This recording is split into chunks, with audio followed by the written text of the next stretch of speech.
more constituency to join, so we have quorum. We appreciate your patience, and we should start very shortly.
Going. It's only Noemi. So good morning. I have been informed that we now have quorum across our 32 constituencies. So we can now start. So good morning, good afternoon, and good evening. Very warm welcome to all council members, alternates, observers, and colleagues joining online. And thank you for making the time across the multiple time zones. Before we begin, let's cover some housekeeping issues. So as usual, simultaneous interpretation is available in English, French, and Spanish. You are welcome to address the floor in any of these languages. To access it, please click on the black bar at the bottom of your screen, and there you can select your preferred language.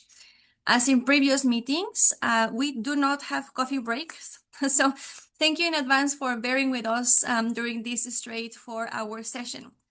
As we also join online, we do invite the speakers to be mindful of council participants in later time zones and keep the interventions concise so we can finish on time. To request the floor, please use the chat indicating your name, and I will do my best to follow the order of the request. With that said, I now hand over to the chair for the opening of the meeting. Thank you so much, Noemi, for your introduction, and good morning and welcome to the 70th GEF Council meeting. It is a great pleasure to join you once again with Richard, my co-chair, and being this the last session as co-chair on behalf of the council and the secretariat. I want to thank him for the fantastic contribution to the sound business of this council. So, Richard, thank you so much for your work throughout this year. Dear members of council, dear friends, this is the last council meeting before we come together on the margins of the GEF Assembly in Samarkand, Uzbekistan next year. So we can say this is the last one in the normal GEF cycle. We have a busy few days in front of us. There are several important agenda items such as the work program, the GEF monitoring report, the IEO OPS aid report, and relations with the conventions. As always, we look forward to hearing from staff. Then we will turn to the LDCF, SCCF, and GBFF council meetings. However, before we move forward on our agenda, I want to take this opportunity to reflect deep on what we've been able to accomplish during GEF 8. Colleagues from the council, with your support, I'm proud to share that over 40 GEF 8 policy commitments has been fully delivered. The progress made towards achieving GEF 8 target reflects an unprecedented record of delivery, scale, ambition, and streamlining and simplification of processes, internal processes. Pending approval of the work program today, the latest GEF scorecard revealed how projects and programs approved since July 2022 are on track to generate wide-ranging environmental benefit, including protecting over 200 million hectares of terrestrial and marine protected areas, restoring nearly 10 million hectares of degraded land and ecosystems, mitigating more than 200 million tons of greenhouse gas emissions, and reducing over 260,000 tons of chemicals of cobalt concern. Our ongoing provision to the generation of the global environment benefits during GEF 8 has been the most significant contribution in our story. Let me repeat this one. Our ongoing provision to the generation of global environmental benefit during GEF 8 has been the most significant contribution in our history. We broke new ground with GEF 8 when it comes to the co-financing, the non-grant instruments, gender equality, stakeholder engagement, a new small grant program, and enhanced capacity in communication, particularly in political communication and networking at the country level. I want to make also a special mention of the work of other funds in our family of funds, the LDCF, SCCF, and GPFF. During GEF 8, these funds also deliver in spectacular ways. That is why it's not a surprise that we have surpassed the GEF 8 real market thresholds, with over 80% of investment aligned with climate objectives, 70% with biodiversity, and close to 60% with land restoration. Co-financing continues to exceed GEF 8 targets, equivalent to 8.5 for every dollar invested. Private sector contributions are projected to reach nearly 8.1 billion, while blended finance operations for nature and climate are generating greater than 19-to-1 co-financing ratio. Through this combined progress, environmental results, strategic resource use, strong co-finance performance, deepening country engagement, and accelerating knowledge delivery, the GEF remains firmly on course to achieve and in several areas surpass the ambitious set for GEF 8 and become a much more relevant global organization. Now, on the measuring of the GEF effectiveness, I want to say that another measurement of the GEF effectiveness lies in the results achievement on the ground. We began reporting systemically on actual results in the monitoring report in the first year of GEF 8. In 4 years of reporting, the GEF has accumulated over 1 billion tons of greenhouse emissions, equivalent to taking about 217 million cars off the roads for a year. Also supported conservation and sustainable management of 118 million hectares of protected areas and land, an area twice the size of Kenya, and eliminated 60,000 tons of chemicals of global concern that pose a major risk to human and environmental health. These are just 3 examples where the GEF is making a real difference. Our business model is delivering results and doing so effectively and cost-effective. There are recent independent assessments that confirm this. MOPAN has recognized GEF as best in class in key areas of evaluation, as did the CBD performance review, and also the IO flagship OPS 8 report, which we'll be hearing about later this week. Building on the GEF 6 and GEF 7, GEF 8 has built on what we started in GEF 6 and 7 under the strong leadership of the previous CEO, Naoko Ishii. Building on our program integrated agenda, we've added emphasis on new realities of the need for greater policy coherence and inclusion. At its 65th session in October 2023, the GEF Council endorsed a set of actions areas aimed at enhancing policy coherence through GEF operations. In GEF 8, this concept has been established as a foundation element into GEF programming and particularly mainstream across the GEF 8 integrated programs, something that I feel very proud about. And every GEF 8 program cover note since the 66 Council meeting contains a dedicated cross-cutting section on policy coherence.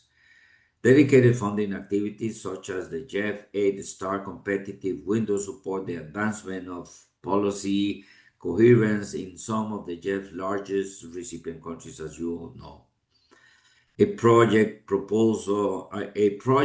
the GEF 8 innovation window will develop a new funding mechanism to support incentive reforms and pilot test models, which is the GEF working with countries in the implementation of CBD's Target 18. Also, during GEF 8, the GEF Secretariat has undertaken numerous knowledge and learning activities on policy coherence, including high-level conference on Target 18 during the CBD COP 16 in Cali, several lead engagement, and various international discussions. Also, the learning knowledge team helped us to put together a policy exchange with a visit to Costa Rica with the participation of 18 relevant African decision makers. And looking ahead, policy coherence and a whole of a government approach is integrated as a cross-cutting issue in the GEF 9 programming strategy. And please, let's not forget that during the GEF 8 period, we became a family of funds, one that works even more closely with conservation trust funds, indigenous people, and local communities, multilateral development banks, and the private sector.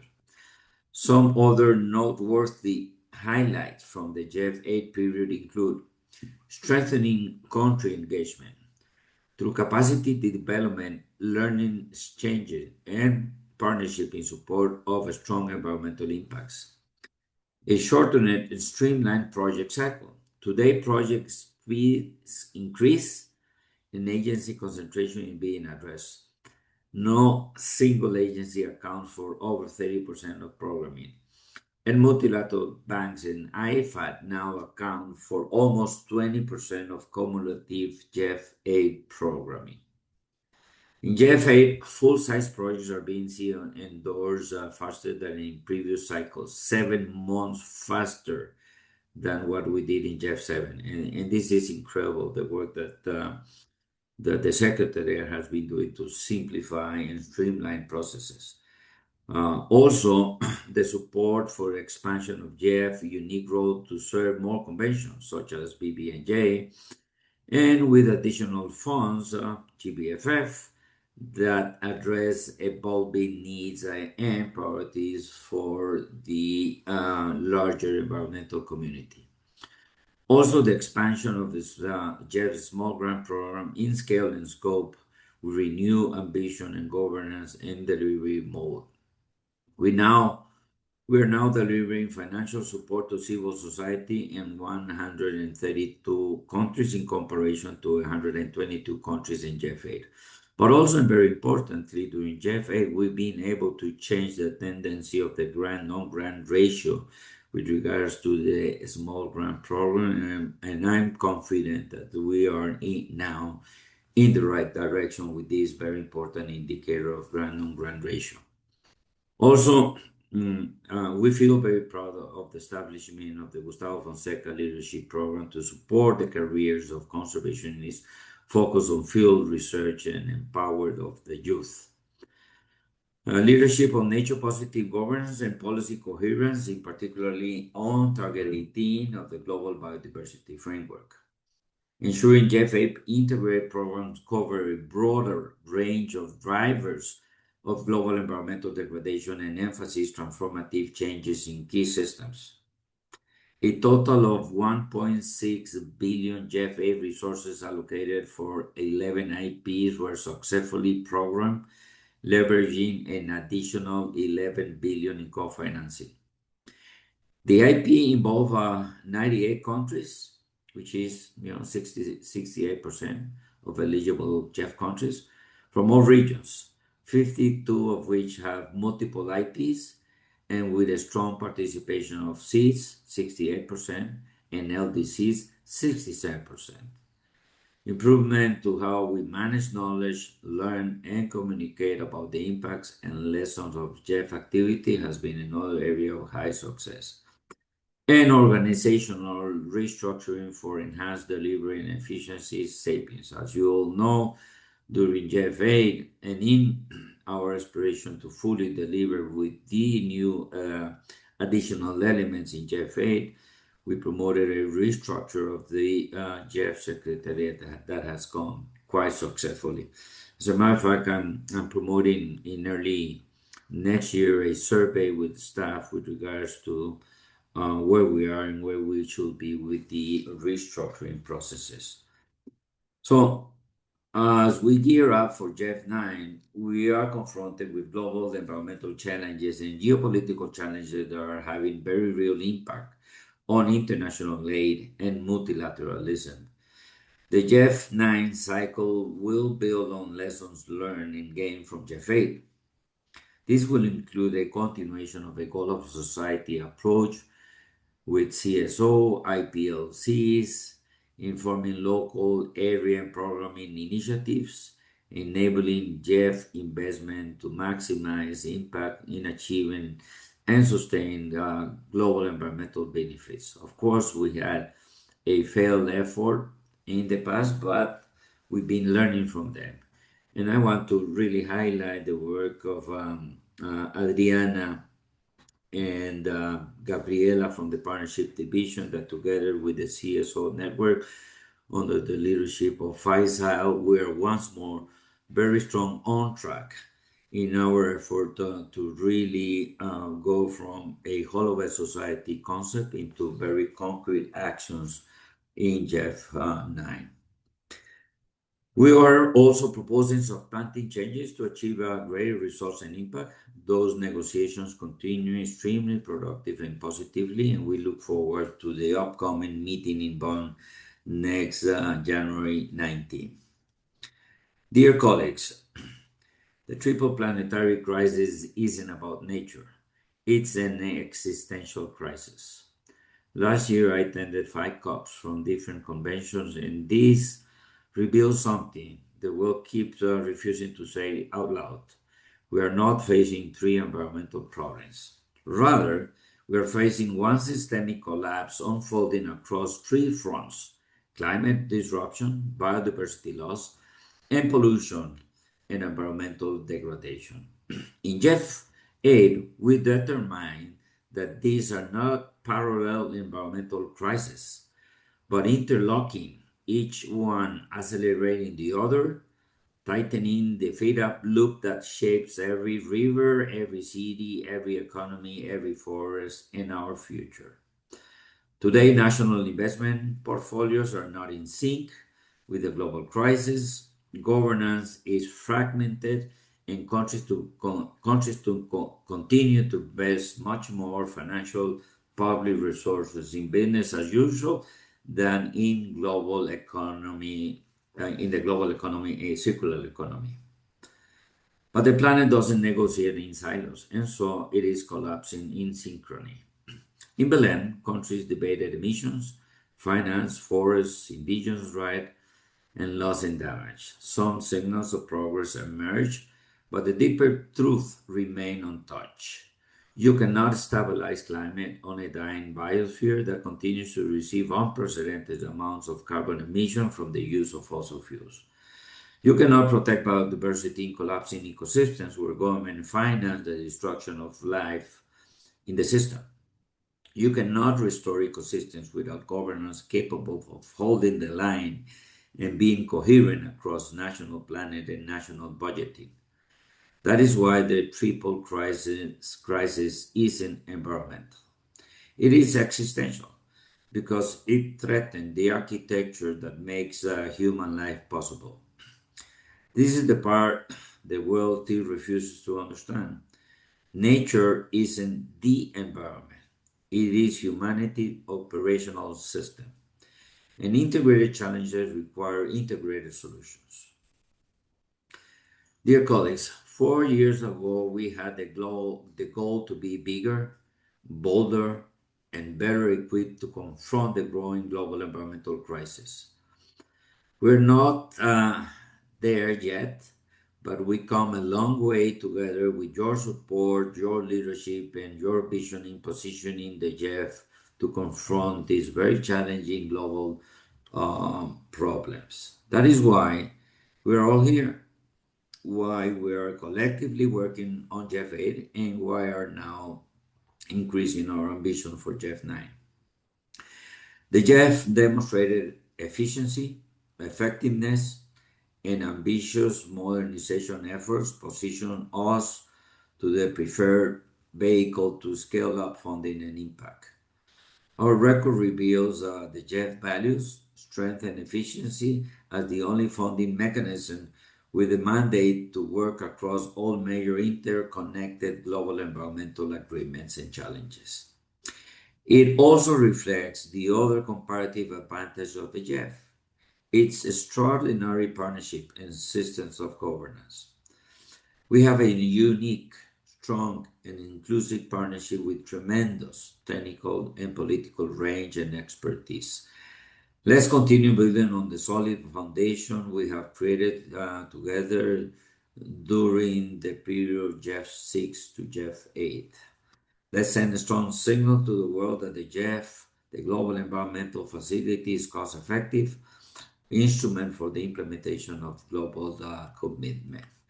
Thank you so much. And with this, I would like to invite my co-chair, Richard, to make an opening statement to the Council. Richard, the floor is yours. Thank you, Carlos Manuel, for the opportunity to be your co-chair and to support the Council over the course of this year. I would also like to express my sincere thanks to the Secretariat staff for your work to provide the voluminous papers in a timely manner and for the logistical aspects of organising this virtual meeting. Dear colleagues, I also welcome you to the 70th Council meeting, and it's a pleasure and honour to be here with you all this week. While virtual meetings are now business as usual, let's bear in mind that we are all in very different places and time zones, especially for our colleagues in the Pacific and New Zealand, where it's already well after midnight, and all do our best to engage and support each other. You've already heard from Carlos Manuel's his reflections on GEF 8. I would like to emphasise 3 additional things. The first is the GEF's impacts on people. The GEF scorecard captures key information on impacts, but what is often glossed over are the real-life impacts.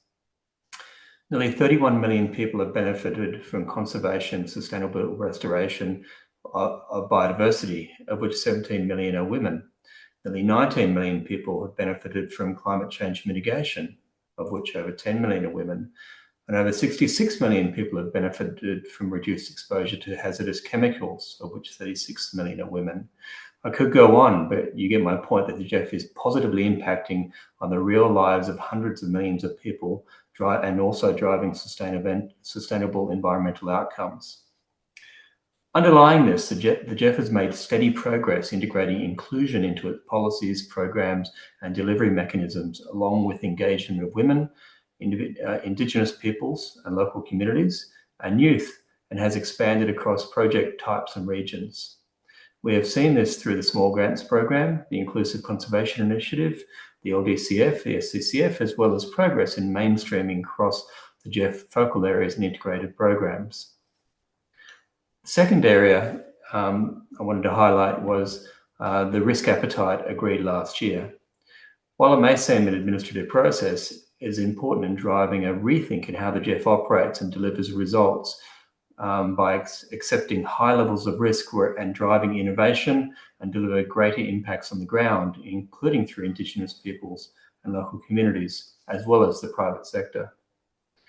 And the third is the MOPAN assessment, along with the OPS8 evaluation, which illustrates that the GEF continues to grow and strengthen and is an example of better practice across the vertical multilateral funds. But of course, we know this is an ongoing process of reform to ensure that the GEF continues to be positive and deliver strong results. As Carlos Manuel has mentioned, this meeting comes at an important time. We're completing the replenishment cycle and working to finalise the GEF9 policy and programming directions to be fit for the contemporary context, informed by our past experience. We also have a full agenda this week. It will present a solid work program of $290 million. The work program includes 30 projects and programs with 5% of the entire GEF8 resource allocation, bringing GEF8 cycle to 83%. Personally, I'm very pleased to see the SIDS projects, including the Unlocking Blue Pacific Prosperity Project, which will initiate unlocking of much-needed new catalytic and accessible investment for sustainable management and conservation of Blue Pacific continent, supporting robust systems and working to ensure livelihoods and well-being of Pacific peoples. Again, the GEF is about real-life impacts on people and environmental conservation and restoration.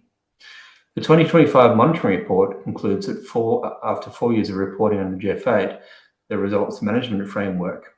It recognises notable achievements from 2022 to 25, including the establishment and improved management of 355 million hectares of terrestrial and marine protected areas, the adoption of sustainable land management practices across 45 million hectares of productive landscapes, and the reduction of 1,040 million tonnes of greenhouse gas emissions. These are all significant achievements. I'm also pleased to see the GEF over the recent years has strengthened private sector participation. It's made progress in integrating the GEF approved risk appetite into operations. That's critical. Simply approving the risk appetite is not sufficient. The full integration of the risk appetite is where we get the real dividends from that process. And strong environmental outcomes that follow when decision-making is becoming more inclusive, whether that be gender, Indigenous peoples, civil society, and beyond. The GEF's ability to work with other conventions and institutions are more important than ever, as we see in recent discussions across the different conventions, including desertification, BBNJ, UNFCCC, Montreal Protocol, and the Plastics Treaty INC, just to name a few. Yates' eighth comprehensive evaluation of the GEF OPS8 represents a mammoth task by the IEU. It is essential that we have a continual learning process to make the GEF fit for purpose, and this is what the report does. Finally, we will also receive updates on key issues including gender equality, country engagement, private sector engagement, performance of the STAR full flexibility, BBNJ, and the small grants program, along with some very interesting stat briefs on a strategic approach to artificial intelligence and strengthening GEF's support for Indigenous peoples. I'm looking forward to discussions this week and welcome all of your engagement, and I'll now hand back over to the Chair, Carlos Manuel. Thank you. Thanks, Richard, for your opening remarks, and once more, on behalf of the GEF Council, the GEF Secretariat, our big thanks for your role as co-chair of the GEF Council during 2025. Thank you so much, Richard. With this, I will remind the Council that there's a provisional agenda that has been circulated for consideration as document GEF/C70/01. I would like to ask Council if there are any comments or items to be added under other businesses. We will take note of that by the Secretary of the Council if there are any intervention raised right now for the Council. So I would like to open the floor, and I will ask Noemi to guide any interventions with regards to any possible other items that any Council members want to add to the agenda. Thank you very much, Chair. And I see that the alternate member of Switzerland and Central Asia, Andre, has raised his hand. So, Andre, floor is yours. Andre, you're muted. We cannot hear you. Yes, maybe We now. hear you now. Thank you. Okay, thank you so much, Noemi. Good morning, good afternoon, good evening, colleagues. Switzerland would agree to adopt the agenda as is, but we would like to make the point that we were surprised by the very large number of information documents and lack of agenda items to note them. So for future meetings, we would like to request the GEF Secretariat to reserve some time to make a brief presentation about the most critical information documents and allow council members to note these and ask specific questions. Several documents on the list this time are of critical importance for Switzerland, and we would have liked to have some time to discuss them, such as the documents about gender, agency compliance, and transparency. However, in the light of the packed agenda for this virtual council, we are not asking for their inclusion on the agenda or under any other business, but we would like to request the Secretariat to adjust this practice for future council meetings and would like to see this referenced in the highlights of this council meeting. Thank you very much.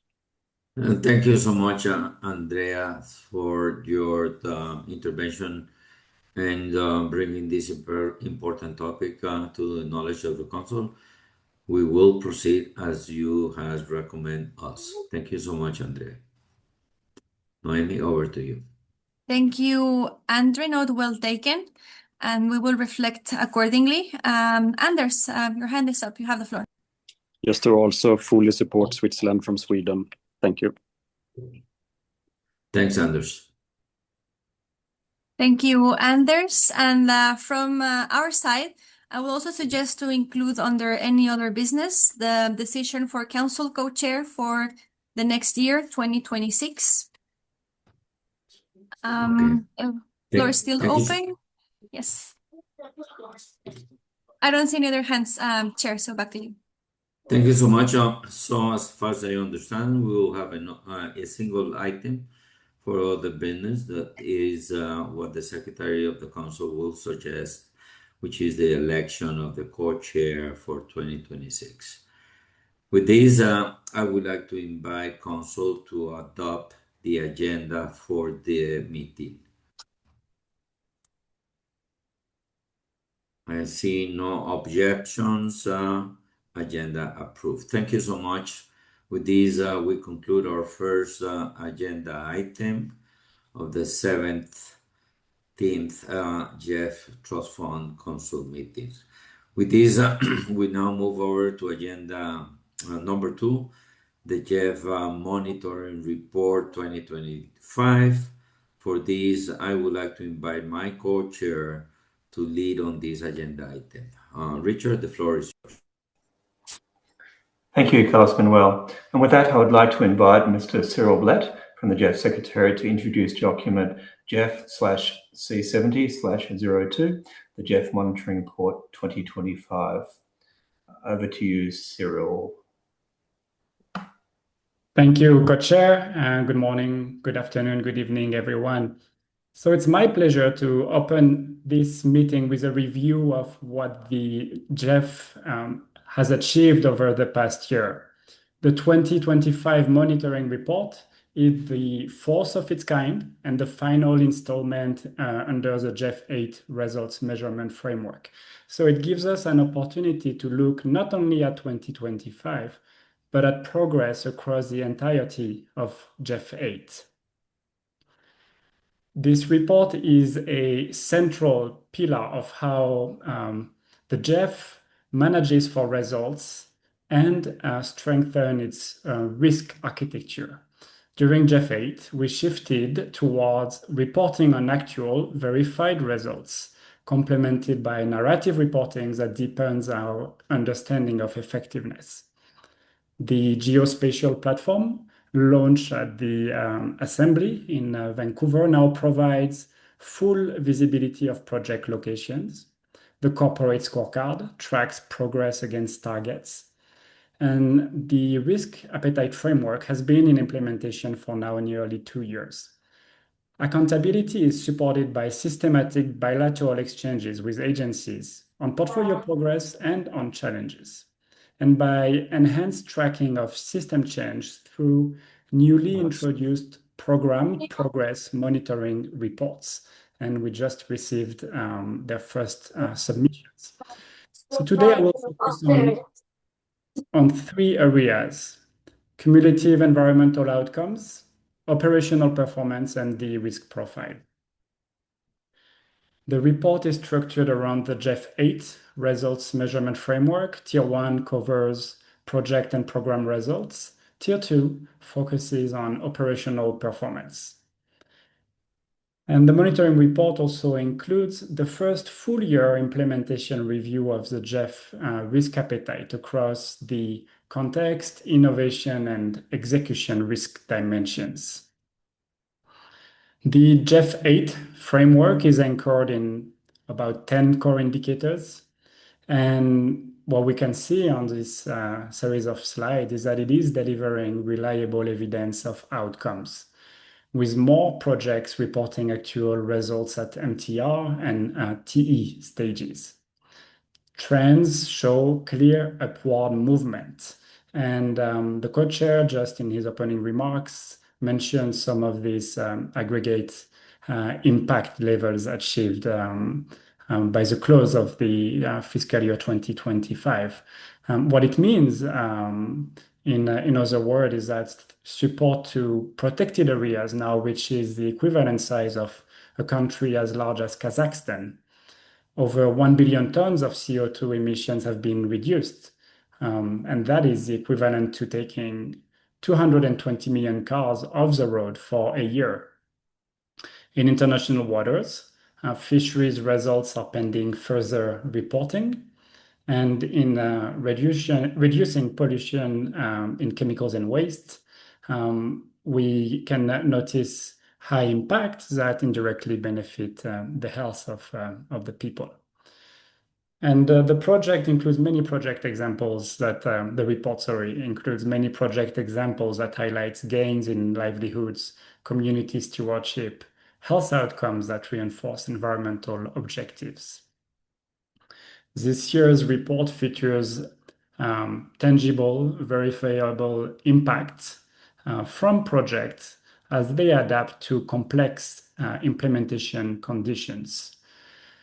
Agencies now regularly provide the geographic location, the footprint of the activities of the project. And this map shows all locations reported through the project on which results have been reported in this report. So let me highlight a few examples. In Peru, long-term financing has been secured for 38 protected areas, covering 17 million hectares. In Tanzania, efforts to improve human-wildlife coexistence are reducing pressures on elephant population. In Cambodia, peatlands are being restored, preventing drainage, burning, and conversion to agriculture. And across Caribbean seas, climate-smart agriculture is being integrated with landscape restoration, and this enhances, obviously, resilience. 2 last examples: through the Blue Nature Alliance, millions of hectares of oceans are being brought under effective protection. And in Serbia, PCB contamination is being reduced through safe disposal of oil and electric equipment. We continue collaborating with other environmental funds to align methodologies and harmonize practices to better measure and manage for results. At COP30, we released the first joint results report. And this report follows a technical workshop that the GEF hosted back in July. The 2025 performance profile, so we're moving to the tier 2 of second section of this report, shows progress across several operational dimensions. But I want to be clear where performance needs strengthening. Transparency and evidence-based bilateral exchanges remain our main tool for improvement. Operational performance across the 5.7 billion portfolio remained solid. It is supported by a mature cohort of projects under implementation. Disbursement were robust, with project disbursing about a fifth of their resources in fiscal 25. However, only 57% of projects reached first disbursement within 18 months. It is an improvement from last year, but a modest one and still below expectations, particularly in LDCs. So we're addressing delays through targeted bilateral follow-up with the aim to ensure that late starting projects are positioned to accelerate implementation in the coming months. Agencies continue to apply adaptive management. 85% of previously unsatisfactory projects have taken corrective action. Co-financing materialization remains stable at 64%, with dedicated analysis this year on private sector finance. And the 64% correspond to the share of projects that materialized or disbursed over 80% of expected co-financing. On project speed, 2/3 of projects have reached the midterm review milestones within 4 years from CEO endorsement. As you can see from this bar chart, it's the highest performance to date. But still, we are working with agencies to accelerate and ensure that upcoming MTRs happen as early as needed and can be, so that corrective measures land earlier. Transparency continues to improve through publications and data releases via the International Aid Transparency Initiative standard.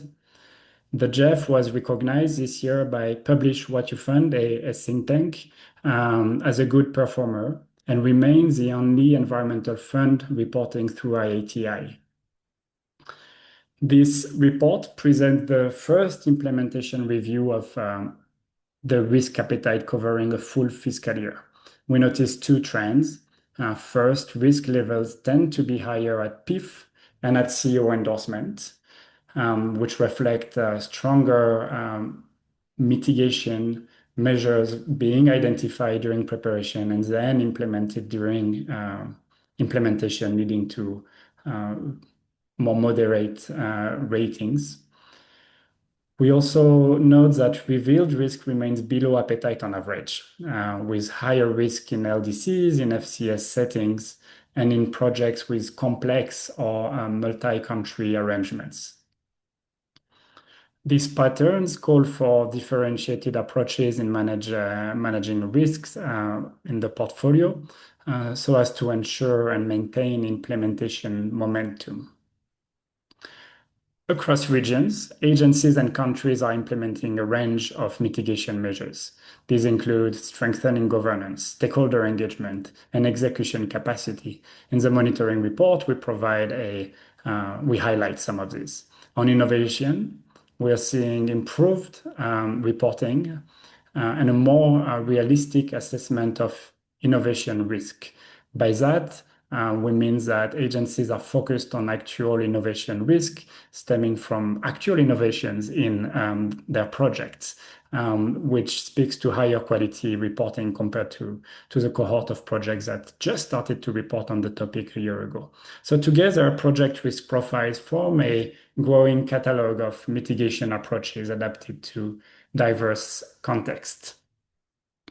And to conclude, let me state that the monitoring report remains central to strengthening the GEF's effectiveness and impact. With your input, your comments, and feedback, it provides a clear performance yardstick, grounds our engagement with agencies and countries in evidence. Following this council, we will engage bilaterally with each agency based on project-level analysis. And this is an opportunity to thank agencies and countries for their continued partnership and commitment to this work. So thank you very much.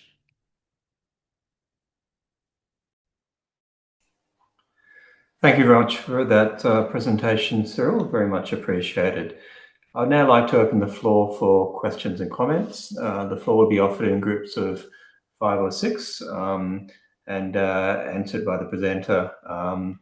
Grateful, Naomi, would you be able to quickly explain the process for people to call the floor, please? Sure, co-chairs. If anyone would like to request the floor, please do so using the chat, and we will call you in the order that the floor was requested.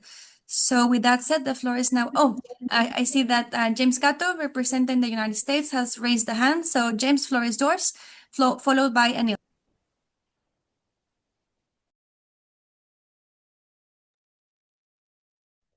Thank you, Chair.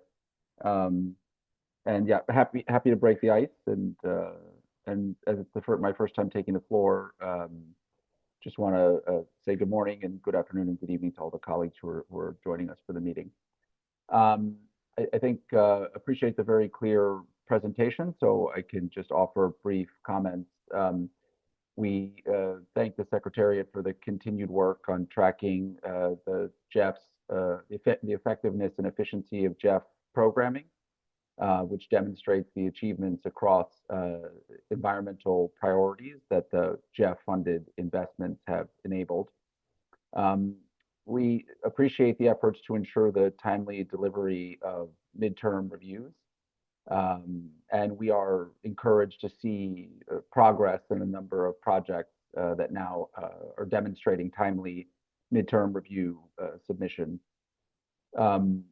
We similarly appreciate and take note of the modest but steady decline in agency concentration, and going forward, we would hope to see continued progress in this area. And then finally, in closing, we would particularly wish to see continued improvements in addressing the delays in securing co-financing, so that more projects can achieve their expected co-financing disbursements in a timely manner, since the catalytic aspect of GEF investments, I think, are a core part of the value proposition. With that, thank you very much. Thank you very much, James. I will now give the floor to Anil, representing Bangladesh, Bhutan, India, Maldives, Nepal, and Sri Lanka, followed by Stefan.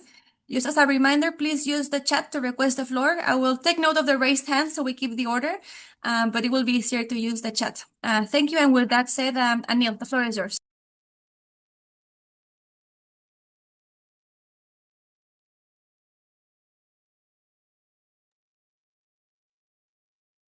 Anil, we cannot hear you.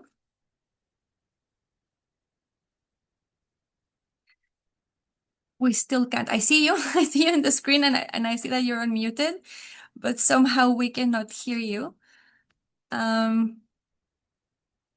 Yeah, still no.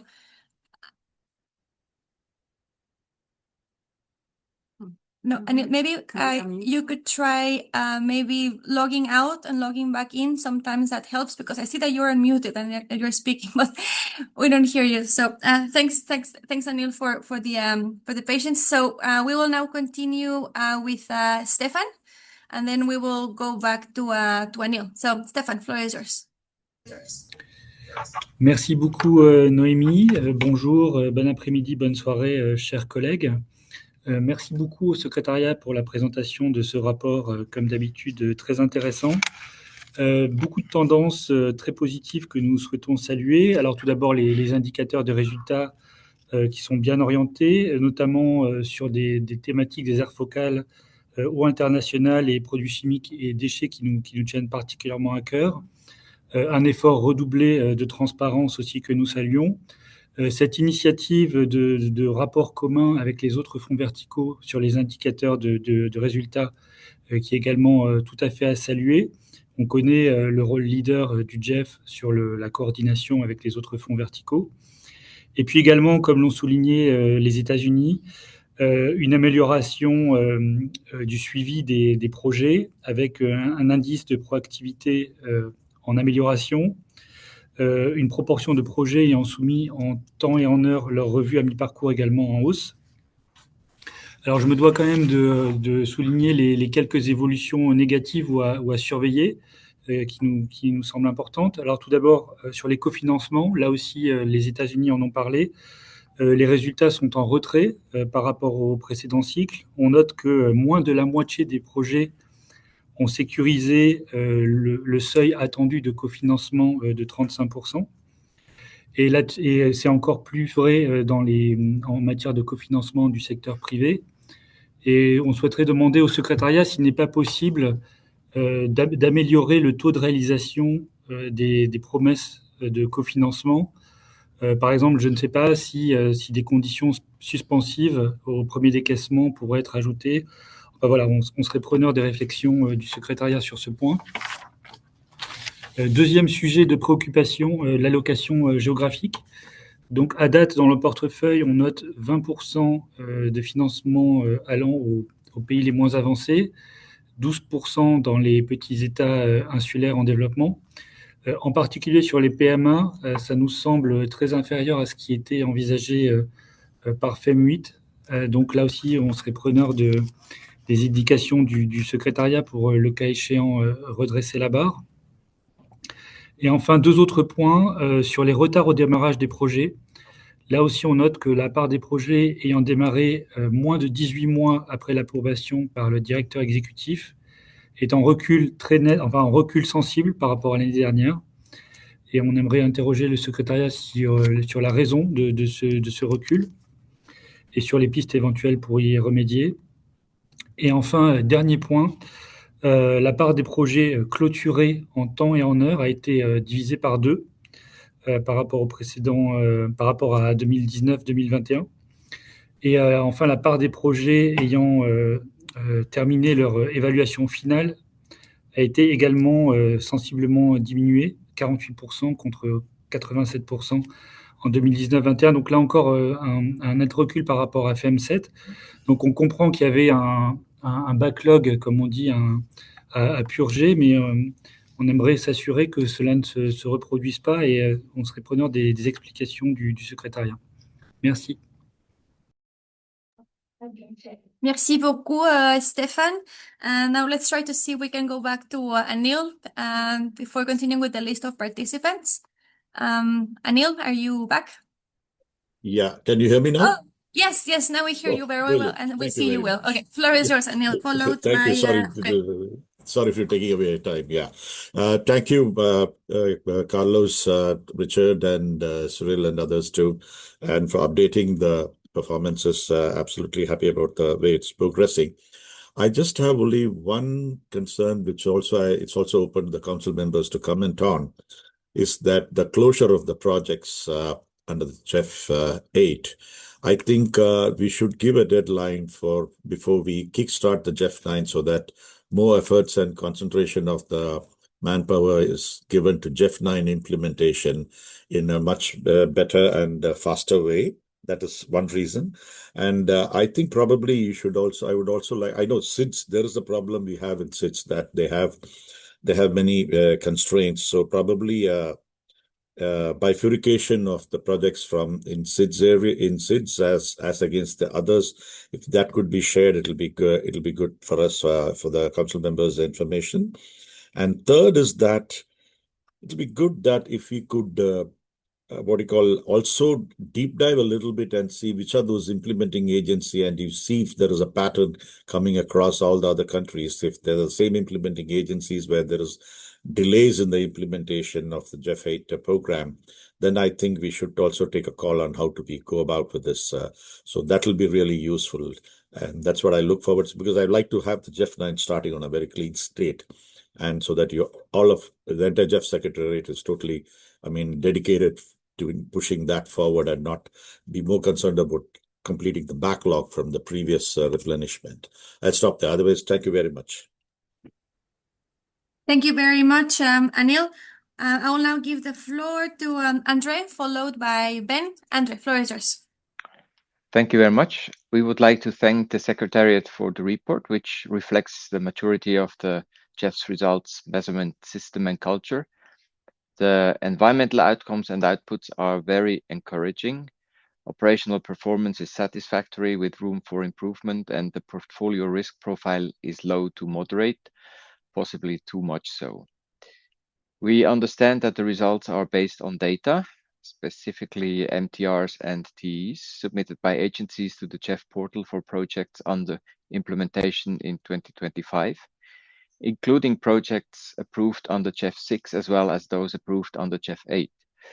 At the same time, the benchmark covers a shorter time period, financial year 19 to 21, and appears to draw only on a relatively small share of the projects that reported MTRs and TEs in that period. Therefore, it seems to provide a rather weak basis for comparison. Against this background, we wonder whether a different selection and presentation of data and results might be more informative. For example, comparing data and results from GEF 8 projects with their expected global environmental benefits. Also, while we find the project examples that illustrate the results very useful, in particular the example on private sector engagement and gender mainstreaming, we wonder whether providing additional information, such as the year of approval and the approved amount, would allow for a richer analysis. As said, we see potential for improving the operational and effectiveness. For example, less than 60% of projects have made a first disbursement within 18 months of CEO endorsement. However, in order to achieve the desired results, funds need to reach the ground more quickly. Therefore, we welcome the policy enhancements that would strengthen the requirements for implementation readiness prior to CEO endorsement and look forward to discussing them at the third replenishment meeting in Bonn early next year. While the level of co-financing is satisfactory, with 64% of projects having realized more than 80% of the expected co-financing by project completion, we would welcome further improvements. We therefore look forward to the 2027 discussion on improving co-financing, which should cover the definition, measurement, and implementation of co-financing. Finally, the risk assessment is welcome, as it invites discussion about the appropriate rating for the different areas at the 3 levels. For example, we wonder whether we should not consider a higher risk level, particularly with regard to innovation. Thank you. Thank you very much, Andre. We will now continue with Ben, Joko, and then we will give Cyril some minutes to respond to these initial comments. So with that said, Ben, representing the United Kingdom, floor is yours. Many thanks, Naomi, and I hope you can hear me okay. We do, firstly, yes. Yeah, great, thank you. Firstly, many thanks to Cyril for the presentation and the detailed report, as always, very helpful. And as before, as others, I'll start with some positives and then some issues that we have as well. Firstly, it's great to see some of the concrete and specific examples that you include in the report. That's always very helpful to understand how GEF is achieving its results, particularly in terms of protecting ecosystems and sustaining biodiversity. As Stefan has also mentioned, it was also good to see the joint results report being done in collaboration with other multilateral climate funds that came out at COP30, and keen to see more on this collaboration and harmonization of that kind going forward. Again, as Stefan's mentioned, it's great to see, as mentioned in the presentation, the strong performance in terms of transparency as well. In terms of some issues, I think in the figure 7 of the report, which talks about enhancing the speed of operation, from our reading, there's no green trends in that figure, and there's either amber or red trends. Does that really suggest that actually that things are not going in the right direction, and or am I misunderstanding that? Because to get some more explanation in terms of what's being done in speed of operations and how one can address that.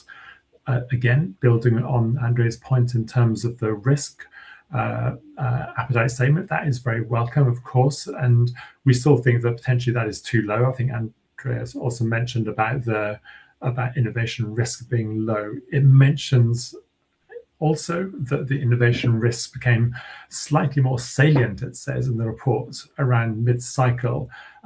It'd be useful to understand why we're talking about mid-cycle in terms of innovation risk. Surely the point should be that projects are being designed with greater consideration of innovation.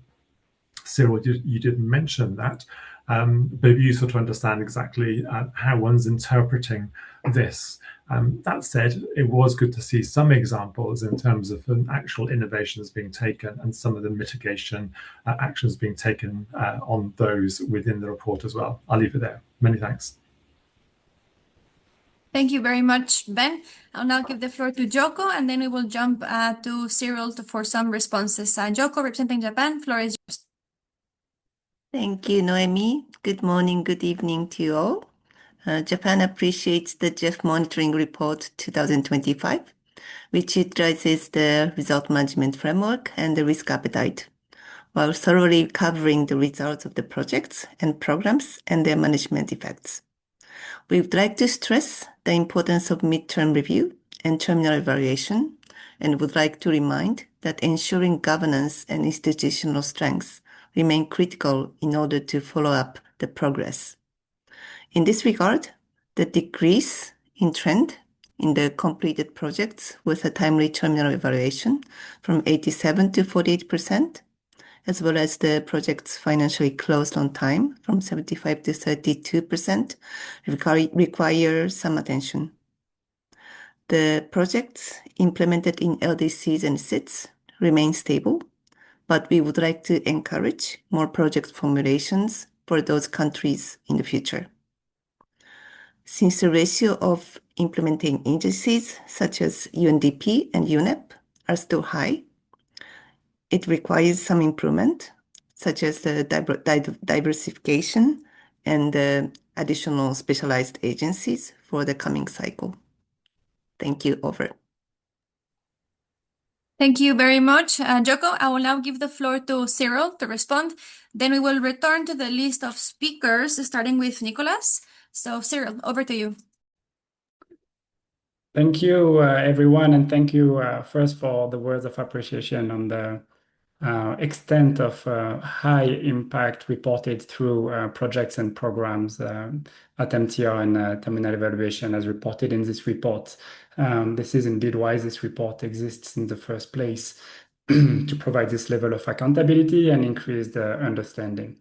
Thank you to James Cato, and welcome as a council members. I appreciate the comments and notes on higher timeliness in reaching midterm reviews, decreased concentration, as just highlighted by Japan. On this point, I wanted to express that, of course, concentration is captured in the monitoring report as a lag indicator, in the sense that we're looking at projects that just reach completion or are under advanced implementation. And we know concentration has decreased at a higher pace through approvals, and this will be reflected subsequently in the next edition of the monitoring report. You noted that delays in securing co-financing. I want to point to two elements on this, and France and Switzerland mentioned this as well. First, it's the highest level of co-financing materialization has been observed this year for projects reaching terminal evaluation. So that's a positive, and I hope it speaks to the work we've been doing together on this. Where progress lags is towards securing this co-financing early on in project implementation through midterm review, and that's what you pointed at. Of course, macro fiscal constraints, the shrunken fiscal space that we see in some countries plays into that. And by that, I mean that it reflects more contextual constraints rather than lack of commitment from co-financers. And it's very important because it speaks to our ability to also work upstream with agencies in ensuring that quality co-financing is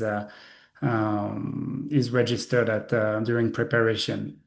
And on this point, it has not escaped many of you that it is indeed a flagship policy action under the GEF 9 policy directions to overhaul the current co-financing policies with different goals in mind. First, ensuring that we capture co-financing that matters, that indeed contributes to achieving results. And this is best done through joint and parallel co-financing. but also with the goal to catalyze more resources from all sources, from the private sector, from domestic resource mobilization, from philanthropies. So that's part of this exercise. And as we close on this progress, I'd like to mention also that co-financing is to a certain extent underreported because agencies may not have the right tools or ability to reach out to co-financers, and that's part of this progress we want to make in GEF 9. To Stéphane from France, the same comments that I just made on concentration can be made for LDCs and seeds. Again, what the portfolio under implementation is a mirror of what was approved over previous cycles when the prominence of LDCs and seed may not have been at the same level as it is today and as it will be in GEF 9. So it's we still have a portfolio under implementation that includes project from GEF 6 and a residual portion from earlier phases. You mentioned still delays in project timely startup. Switzerland did the same. And for us, it's clearly one of the most important areas we are focusing on. The diagnostic is clear, and we do consider that the vast majority of projects should reach first disbursement well within 18 months of CO endorsement. So we've engaged with agencies, countries, and we've used even AI to identify the drivers of what explains those delays. Some occur upfront. Negotiation with the government, with the executing entities, can sometimes take weeks and months. Others reflect issues that are proper to the executing entity, like challenges in setting up staffing those entities. Slow interagency approvals are also observed in some instances. And we also know that some projects are more complex than others and may, for good reason, require a longer time frame. Similar to co-financing, I want also to speak to what this represents in the context of the GEF portfolio and focus on GEF 7. In GEF 7, 73% of projects reached first disbursement within 18 months. So this provides context as to how pervasive this issue is, and the fact that overall we see a good trajectory of progress that we hope you will see in the next edition of the monitoring report. And so what are we doing about this? Agile and effective implementation is one of the 5 A's, the 5 policy areas that are brought forward as part of the policy directions for GEF 9. And we intend to strengthen readiness. We intend to make bilateral exchanges more proactive so that concrete solutions emerge from this. We will continue on this regard just to confirm that startup delay is not optional. It should be the norm that projects start on time. The same was true for timely terminal evaluation and financial closure. On this, I want to state that we also see this as an element that is not only should be met with speed, but also is required by dedicated policy standards. On the terminal evaluation submission, this is the case through the evaluation policy, and that's how this indicator is designed. And on a financial closure, it's linked to the efficiency measures that were approved at the end of GEF 7, at the very beginning of GEF 7, sorry. And so we are continuing the exchange with agencies on this to ensure that this performance standard is met, especially knowing it's a policy standard. To Anil, I think I just spoke to the breadth of policy actions that are envisioned under the GEF 9 set of measures. Just to confirm that we also are doing this with a view to ensure that implementation starts on time and with quality in GEF 9, and that appropriate flexibility, you mentioned specific country groups, may be applied when needed. And the monitoring report provides a high level of disaggregation, including by agencies. And we not only do that for accountability to council, to countries, but also because it serves us as the GEF Secretariat in our exchanges with agencies so that we can provide very tailored feedback to agencies on and discuss with them how to further enhance portfolio progress and address course correct challenges. To André from Switzerland, on the low-ish risk appetite levels observed, just first confirms that the high risk appetite levels is indeed hard to achieve for projects that have been under implementation for some years already and may not have been designed with innovation as top of mind. So this addresses the comment from Ben on why the focus on MTRs. And on this point as well, I sympathize with your view and the way we are trying to address this is by providing enhanced guidance to agencies and explains that only in instances where genuine innovation is observed, that agencies should provide a rating and innovation and explanation as to the innovation risk at play. Otherwise, it's a little bit of noise rather than helps enhance the understanding of innovation risk across the portfolio.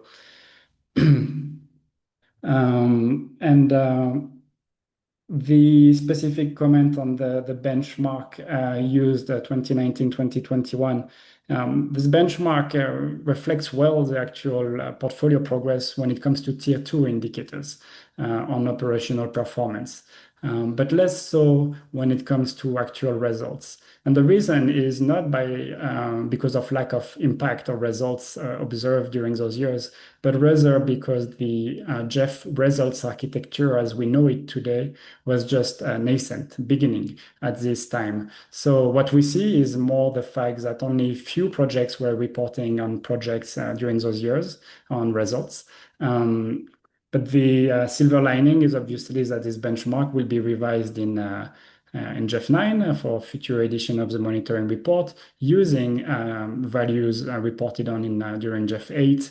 And this will mean a much higher level of results serving as a benchmark going forward. And to Ben briefly, thank you for your appreciation on the work with other funds, the collaboration, continued focus on transparency. You noted rightly that no green light is seen in the grouping of indicator focused on speed of operations. This is obviously not exactly what we would want to see, but to focus on the positive, we do see progress for 4 out of 5 indicators in this group. And we see that 2 are very close to the 80% threshold, which is the trigger to move to green. So that's already that.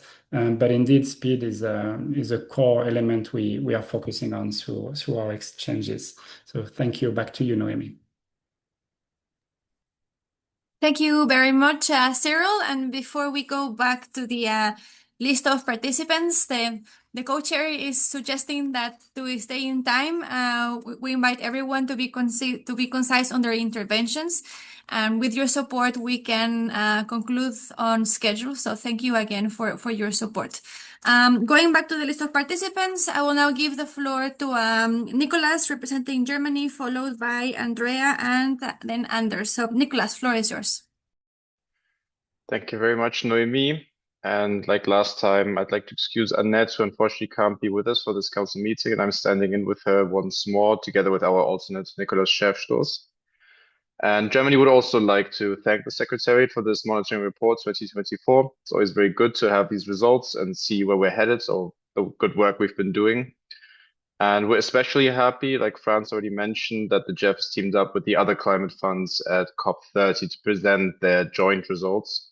Comparability between the funds is very important for us, and we hope to see more good work on this as part of the joint action plan of the multilateral climate funds. A lot has already been said about delays in co-finance at midterm on project startup delays and also on timely closures. So I don't want to go too much into that, just to say that we support everything that's been said, and it will be very important for us to improve these figures in GEF 9. And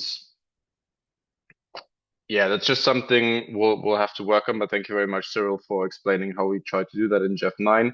I think, of course, we already have some good proposals in the GEF 9 proposals that we will be talking about in January, but it's not just changing the policies, it's maybe also a mentality thing that we have to improve. So I think that's just something we really have to all consider with all parties involved on the ground, implementing agencies, executing agencies, OFPs, that is something we have to be aware of, that there's an issue and we really have to improve on it.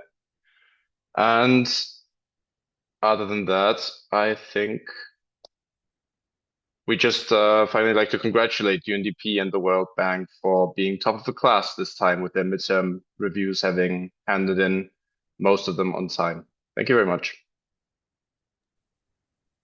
Thank you very much, Nicholas, for that very good and straightforward comment. I will now give the floor to Andrea, representing Australia, New Zealand, and the Republic of Korea, followed by Anders. Andrea, floor is yours. Thank you so much and good morning from the bottom of the world.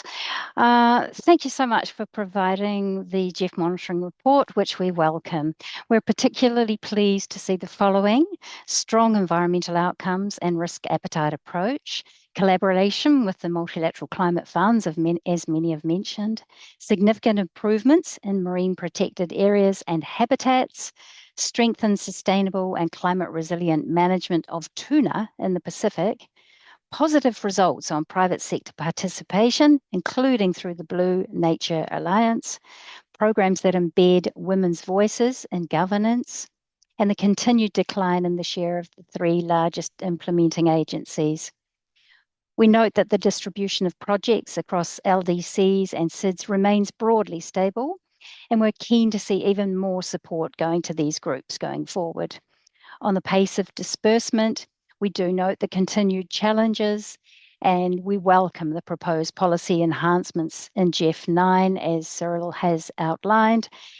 Similarly to others on the risk, we note the profile shows that projects were assessed lower, but thank you for the explanation on that, Cyril. So thank you again. Thank you very much, Andrea. We will now continue with Anders, Katrin, and Gisela. So Anders, representing Sweden, floor is yours. Thank you. Sweden welcomes the monitoring report and also, as others said, the cooperation with other climate funds. We note that there is still a scope for improvement to increase the number of satisfactory outcomes in GEF 9. There is also a scope to have a higher rate of co-financing materialized, as others mentioned, and also to look forward ahead of GEF 9 on how to refine the definition of co-financing. In view of GEF 9, we note variations in performance of implementing agencies, notably UNDP, FAO, AFDB, and BOAD. This is also pertinent in view of the suggested changes in GEF 9, notably on agency concentration and agency fee harmonization. We express strong concern over that the FAO and International Water Focal Area have substantial increases in risk profile. By the midterm review, this requires serious attention, and finally welcomes text on innovation included on the policy level. Thank you. Thank you very much, Anders and Andrea, also on the screen. I'll now give the floor to Katrin, representing the Canadian Council member, followed by Gisela. Katrin, floor is yours. Oui, merci. J'espère que vous m'entendez bien. Je vais faire mon intervention en français. Oui, Catherine, on t'entend bien. Oui, OK. Donc, oui, je remplace encore Camdo pour le Canada cette semaine. Malheureusement, elle ne peut pas être avec nous. Merci Noémie, merci Cyril, merci au secrétariat pour le rapport de suivi. C'est toujours extrêmement important pour nous d'avoir des informations sur les résultats et les impacts du projet du FEM. 2 points. Donc, le premier point, c'est ce qui concerne le cofinancement provenant du secteur privé. Donc, merci Cyril pour les précisions. Et on note vraiment qu'il y a probablement un manque de rapportage de la part des agences sur cet aspect. Donc, on encouragerait le secrétariat et les partenaires du FEM de fournir des données plus détaillées sur la mobilisation des capitaux privés. pour pouvoir mieux comprendre les défis également. Donc, des données un peu plus qualitatives aussi qui nous permettraient de mieux comprendre les défis de la mobilisation du secteur privé et de pouvoir faire mieux lors du 9e cycle. Puis mon deuxième point, c'est au niveau de l'égalité égalité hommes-femmes. Donc, on a noté qu'il y avait un projet en particulier en Mongolie sur la restauration des terres dégradées à travers la gestion communautaire des ressources. Donc, ils ont embauché un spécialiste en égalité hommes-femmes. Ils ont mis à jour leur stratégie et plan d'action. Et donc, ça, on espère aussi que le secrétariat pourra continuera de prendre ces leçons apprises pour pouvoir toujours faire mieux et s'assurer que les projets ajustent en fait leurs activités pour réduire le risque de mésalignement et mieux suivre les résultats pour les femmes. Donc, merci. Merci beaucoup, Catherine. I'll now give the floor to Gisela, followed by Victoria, Jonas, and then we will go back to Cyril. So, Gisela, floor is yours. Thank you, Noemi. First of all, I would like to thank Cyril for the clear presentation, and also I would like to begin by acknowledging the significant progress captured in the report and the efforts made across agencies, countries, partners in achieving tangible environmental outcomes. The majority of active projects are progressing satisfactorily, reflecting strong operational management and adapted strategies. We appreciate the enhanced and concrete collaboration among the climate funds in line with the complementarity and coherence action plan, like many other colleagues expressed. We also commend the report's strong focus on gender equality, local community empowerment, and private sector engagement, which are increasingly integrated with women and business playing a central role in project implementation and benefit sharing. We commend the GEF for striving to invest in innovative monitoring tools and blended finance model to enhance transparency, accountability, and impact. Total co-financing remained robust, with nearly 2/3 of projects achieving at least 80% of anticipated co-financing at completion. However, we note with some concern the slowdown of co-financing with the private sector in the last period. Risk management is a core focus, and while overall risk is moderate, it is concerning that higher risk persists in fragile and least developed countries, requiring tailored mitigation strategies. Effective mitigation measures must continue to address capacity challenges and safeguard outcomes, especially in LDCs.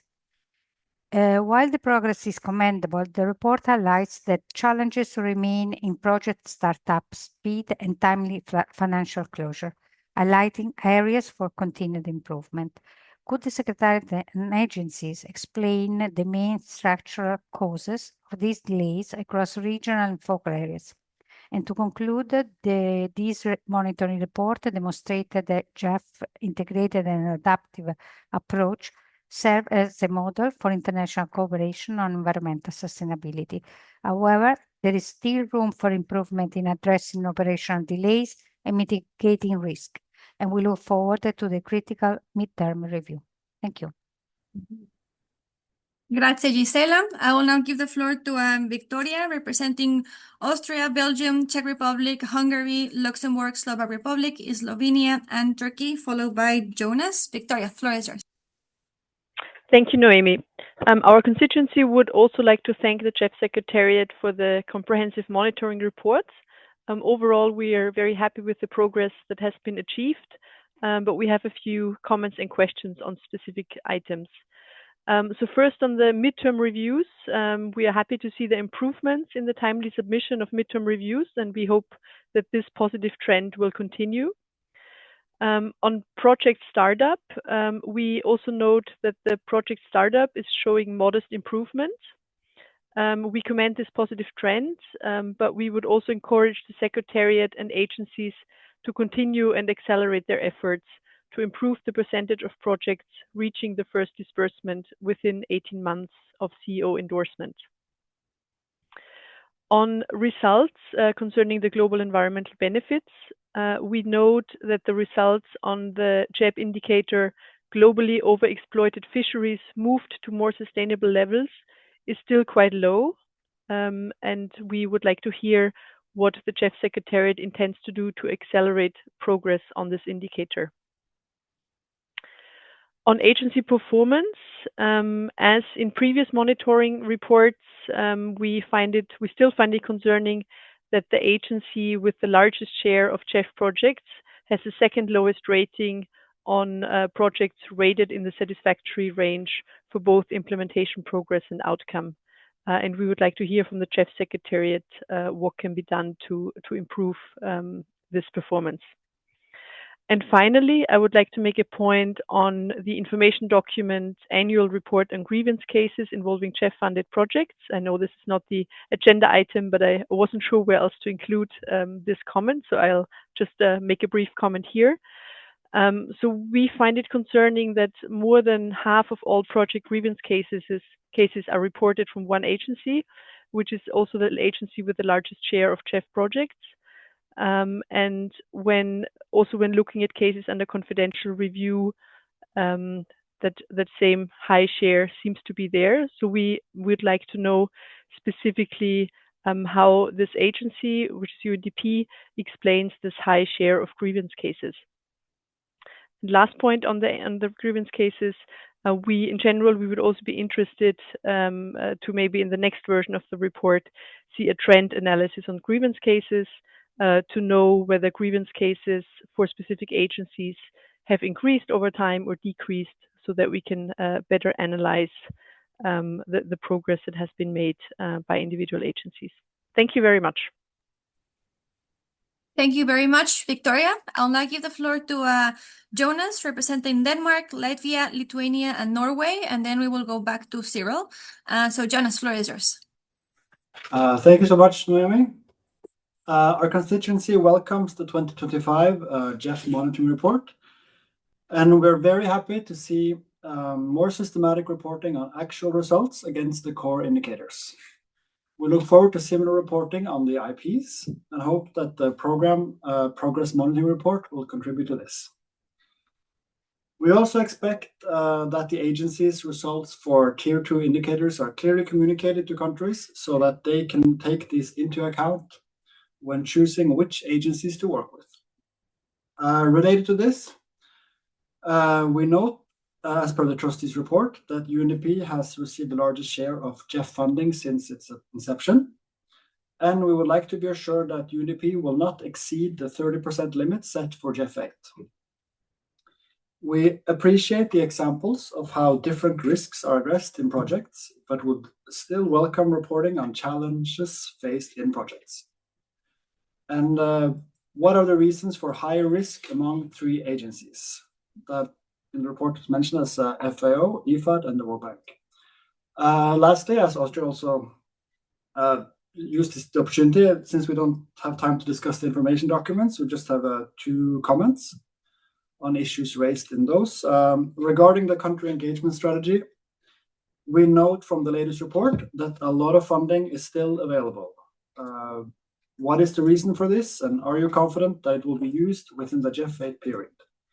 And finally, we are pleased to read in the private sector engagement strategy annual report that the level of private sector co-financing has been the highest of all periods in GEF 8 and has exceeded the level of the GEF investment across all funds over the period.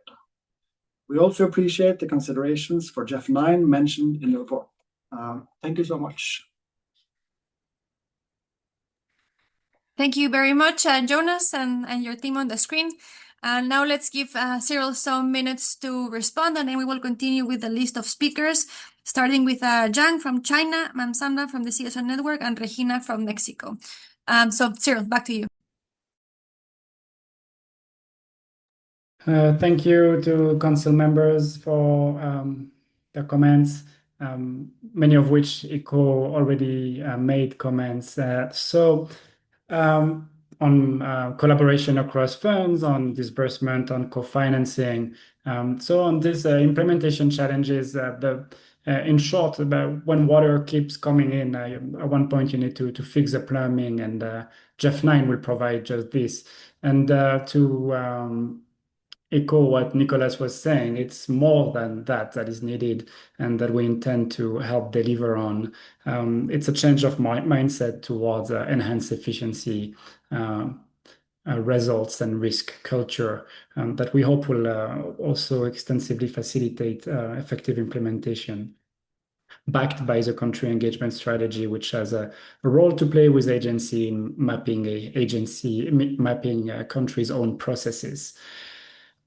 So I won't go back to the comments that have already sort of being addressed, but on risk, there are more salient or higher risk rating observed in specific agencies. And indeed, we need to engage more with these agencies to understand if it's specific to the context and the extent to which it's specific to the agencies themselves, because we know that the culture within those agencies also help speak to the risk ratings observed and a tendency for higher ratings than elsewhere.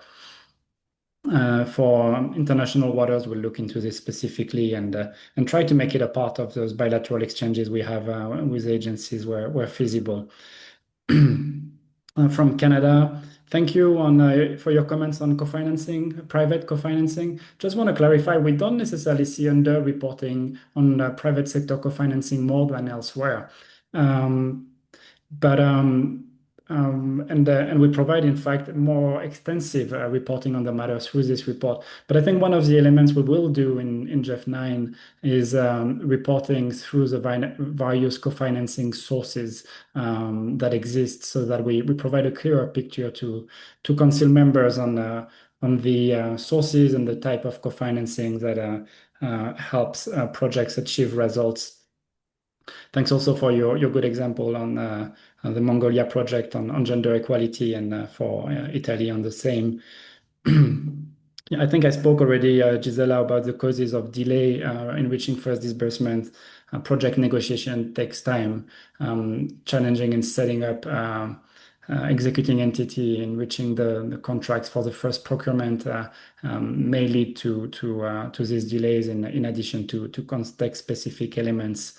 On the flip side, we'll know that simple targeted project design helps which implementation starts faster, lean implementation arrangements as well, and advancing this work to the extent possible prior to CE endorsement as well. And we have good examples from agencies on this.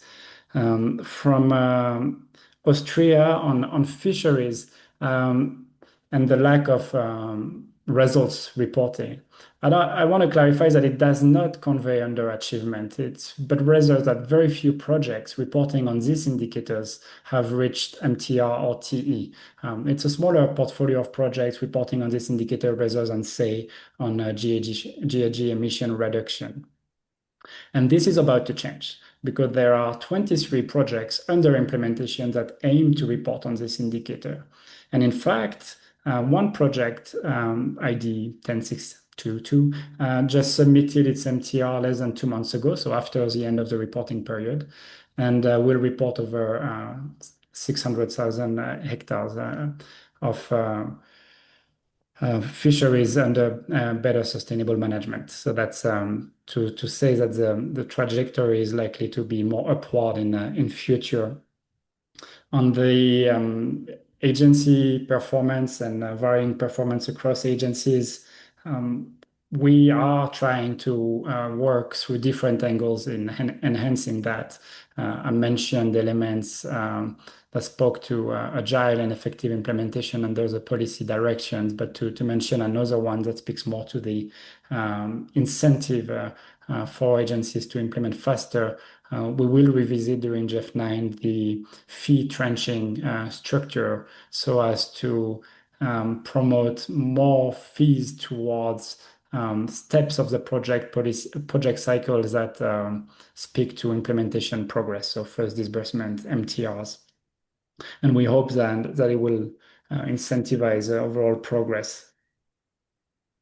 And finally, for Norway, just before on grievances, indeed, the agency with the highest share of the portfolio has the highest share of grievance cases, which seems proportionally logical.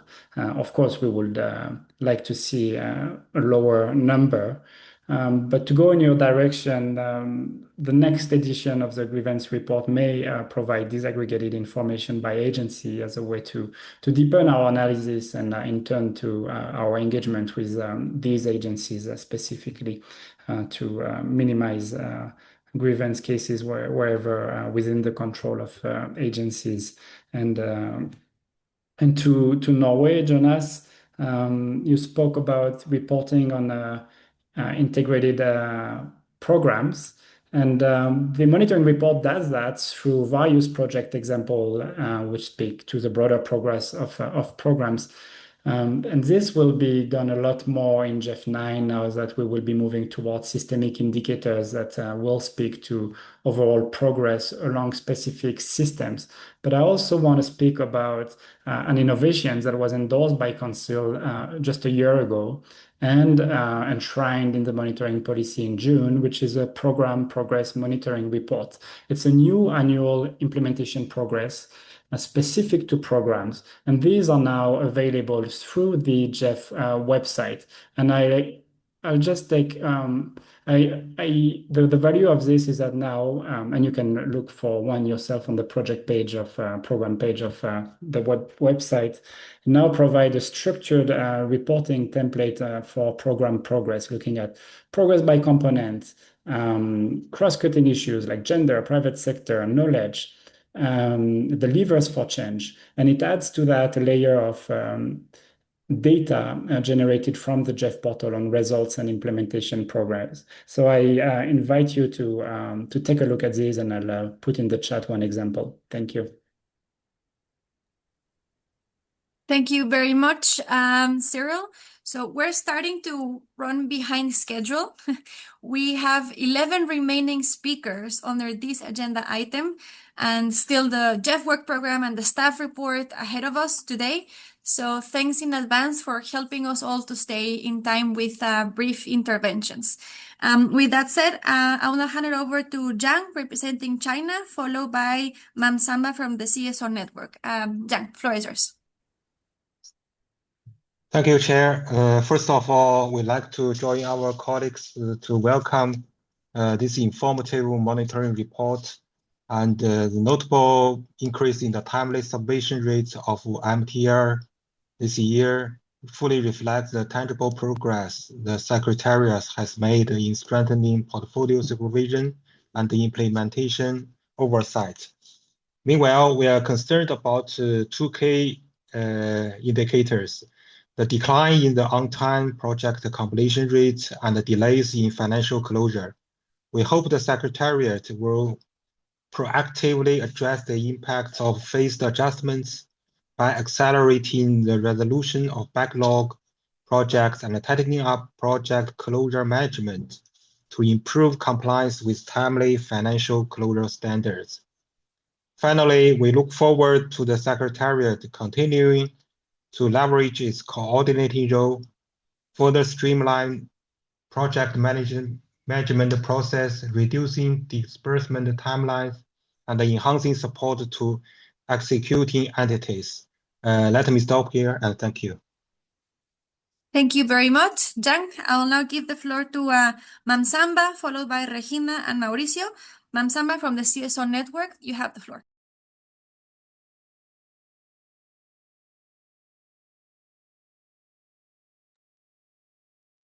Mam Samba, we cannot. Okay, we hear you now. Yes. Okay. Yeah. Yeah. Thank you, Noemi, and good afternoon, everyone.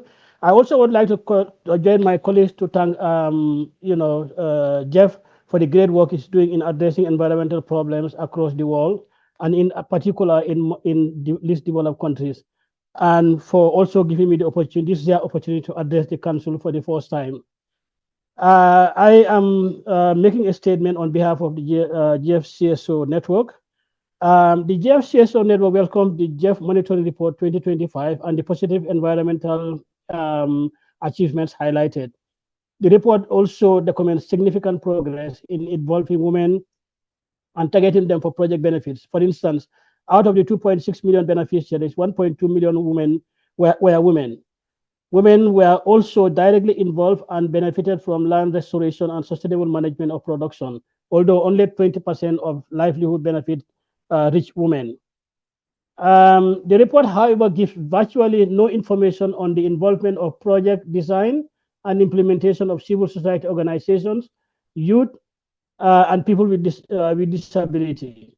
Information on indigenous people also is limited, with only 4 projects, all in the Amazon, mentioning their engagement. For the CSOs, this does not seem to be in line with the GEF 8 whole society target. The GEF CSO network calls for enhanced engagement, monitoring, and reporting of CSO, IPLC, youth, and people with disability in future project development and monitoring. CSOs play a critical role in enabling a community-based approach that enhances the sustainability and effectiveness of projects. Active engagement of indigenous people and local communities are also essential for achieving long-term successes on the ground, especially with regards to the stewardship on indigenous territories. Given their situation, people with disability are often overlooked in project design and implementation. While youth constitute the biggest group in most GEF recipient countries, there seems to be no information in the report to show their engagement with the GEF project. As CSO, we strongly support the leading role of women in land restoration and management of production landscapes, as highlighted in the report, and it is our desire to see this further strengthened in all GEF's programs. It is equally important for youth and people with disability to be involved in the same, as the same way.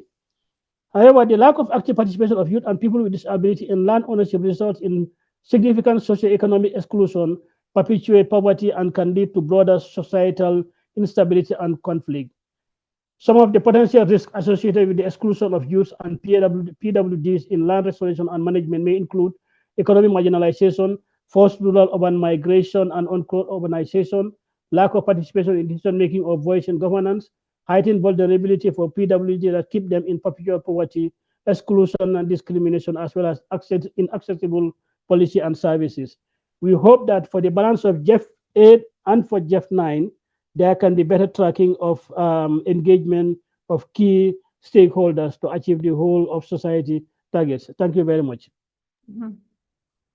Thank you very much, Ma'am Samban, and our interpreters are also inviting to speak at a measured pace to support their interpretation and also to speak closer to the microphone to hear better. So thank you for that.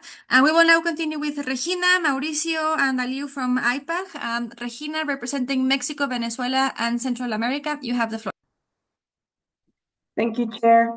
Good morning, good afternoon, and good evening, colleagues. Our constituency welcomes the GEF 8 monitoring report, which provides valuable information on project implementation trends.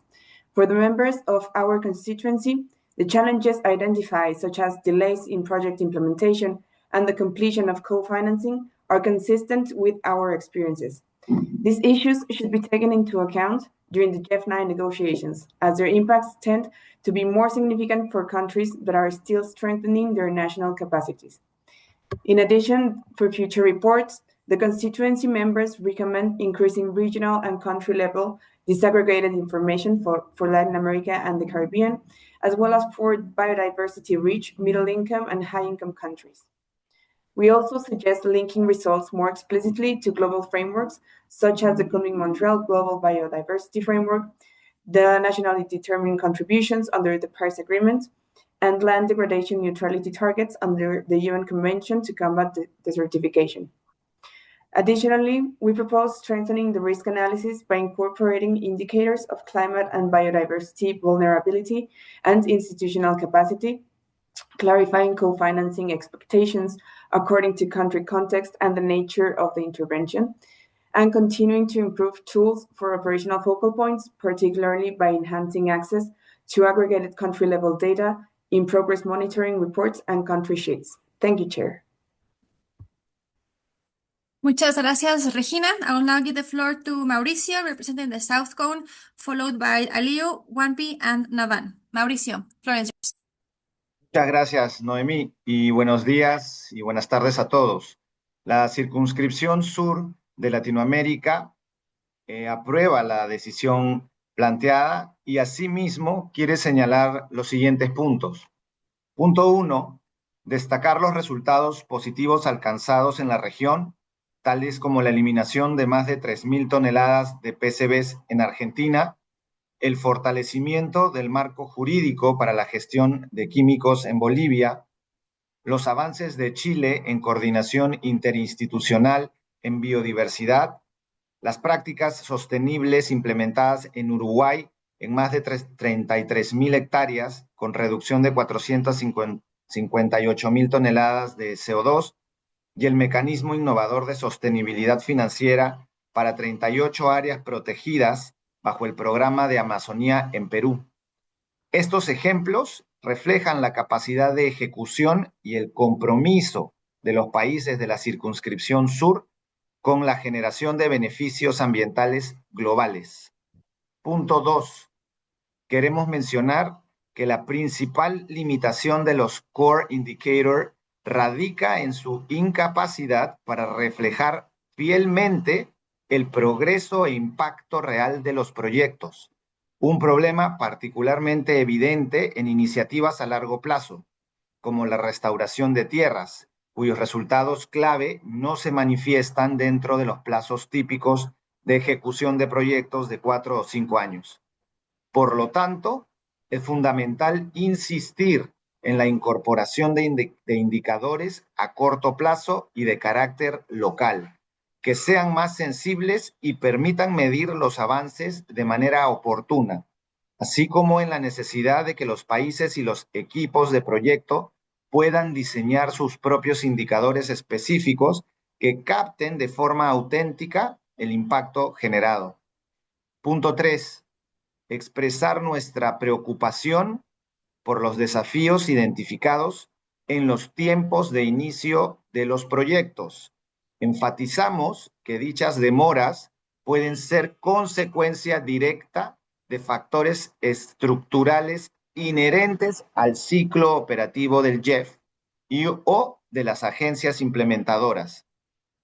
Por lo tanto, no deben interpretarse exclusivamente como una falta de capacidad o compromiso a nivel nacional por parte de los países ejecutores.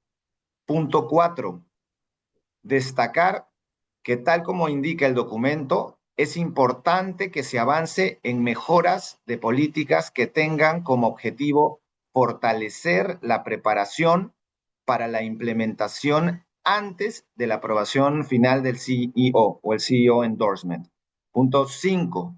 Señalar que las agencias están gestionando una cartera más grande de proyectos sin aumentar su capacidad operativa. Esta limitación genera retrasos en los procesos administrativos y operativos, lo que a su vez impacta en el inicio oportuno de los proyectos. Punto 6. Destacar la importancia de avanzar en una mayor simplificación de procesos operativos, así como continuar reforzando el diálogo temprano y bilateral entre la Secretaría del GEF, las agencias y los países, a fin de resolver cuellos de botella antes de que afecten la implementación de los proyectos. También destacamos la necesidad de seguir fortaleciendo capacidades nacionales y mejorar el acompañamiento técnico brindado por las agencias hacia los países. Y finalmente, señalar que de cara a la reposición 9, resulta esencial que las reformas operativas no introduzcan cargas adicionales para los países receptores y mantengan el foco en asegurar resultados ambientales concretos, en línea con el mandato del GEF y las prioridades nacionales. Muchas gracias. Muchas gracias, Mauricio. We will now continue with the list of speakers. Alio from IPAC, Wampi, Navan, Luciana, Ramon, and we will conclude with Asad from the CBD Secretariat. So I will now give the floor to Alio representing IPAC. Floor is yours. Oh, thank you very much. IPAC notes the good progress across all 5 GEF environmental focal areas and is pleased that the 48 of active projects are assessed as progressing satisfactorily. IPAC welcomes the GEF 7th Inclusive Conservation Initiative and the GEF 8 Heart of Conservation Initiative as innovative direct funding initiative that supports indigenous people's leadership in protecting biodiversity and sustaining livelihoods. Looking ahead to GEF 9, IPAC recommends expanding these dedicated direct access funding windows across additional focal areas and integrated programs and strengthening the GEF's ability to better account for under the track actions led by indigenous people and local communities within GEF projects. IPAC also recommends that GEF 9 incorporates indicators developed through the Inclusive Conservation Initiative and the Heart of Conservation Initiative. These indicators draw on long-standing experience with indigenous people and local communities and will strengthen the GEF's ability to monitor how their leadership contributes to the achievement of the global environmental benefits. IPAC further recommends that the GEF includes indigenous people's traditional territories within its GEF 9 core indicator framework alongside protected areas and other effective area-based conservation measures in line with the Montreal Global Biodiversity Framework's recognitions of their essential role in biodiversity conservation. Thank you. Thank you very much, Aliou. I'll now give the floor to Wampi, representing Estonia, Finland, and the Netherlands, followed by Navan. Wampi, floor is yours. Yes, thank you, and great to be here digitally and to be joining you. Just thanks to the Secretariat for their really helpful monitoring report. We are really pleased to note a couple of improvements in the active portfolio. For example, the project startup, which is really showing improvement, although a bit modest, but really clear stepping up there. Also the timely submission of the midterm reviews, I think that is very positive also, how it has been increased. And also, like mentioned by others, the nearly 2/3 of projects that was reached an 80% of co-financing by completion. So I think that's all very positive. And also the program progress monitoring report that has been rolled out. So we are very positive about that. Then maybe looking ahead, we have also been reading the beyond individual projects. And there it's stated clearly that that private sectors and private actors are integrated more. And I think for us that is very important. So it would be great if the GEF in future reports will go even further into depth on how you can bring along the private sector and how you have a more systematic and policy approach of what the GEF is doing and how we can catch this systemic system changing activities included in the report. The CEO already mentioned integrated programming. I think it's very important to further develop that. So thank you. Thank you, Wampi. And I give the floor to Navan. Someone has a Okay, sorry. I will now give the floor to Navan, followed by Luciana. Navan representing Southeast Asia. Floor is yours. Thank you, Chair. Thank you, Naomi. Good evening from Cambodia. Good morning, good afternoon, everyone. Thank GEF Secretariat for presenting on GEF Monitoring Report 2025. And on behalf of East Asia constituency, we appreciate that GEF continue to deliver strong environmental impact and improve operational performance across the portfolio, with hundreds of millions of hectares protected and restored, and over a gigaton of emission reduction.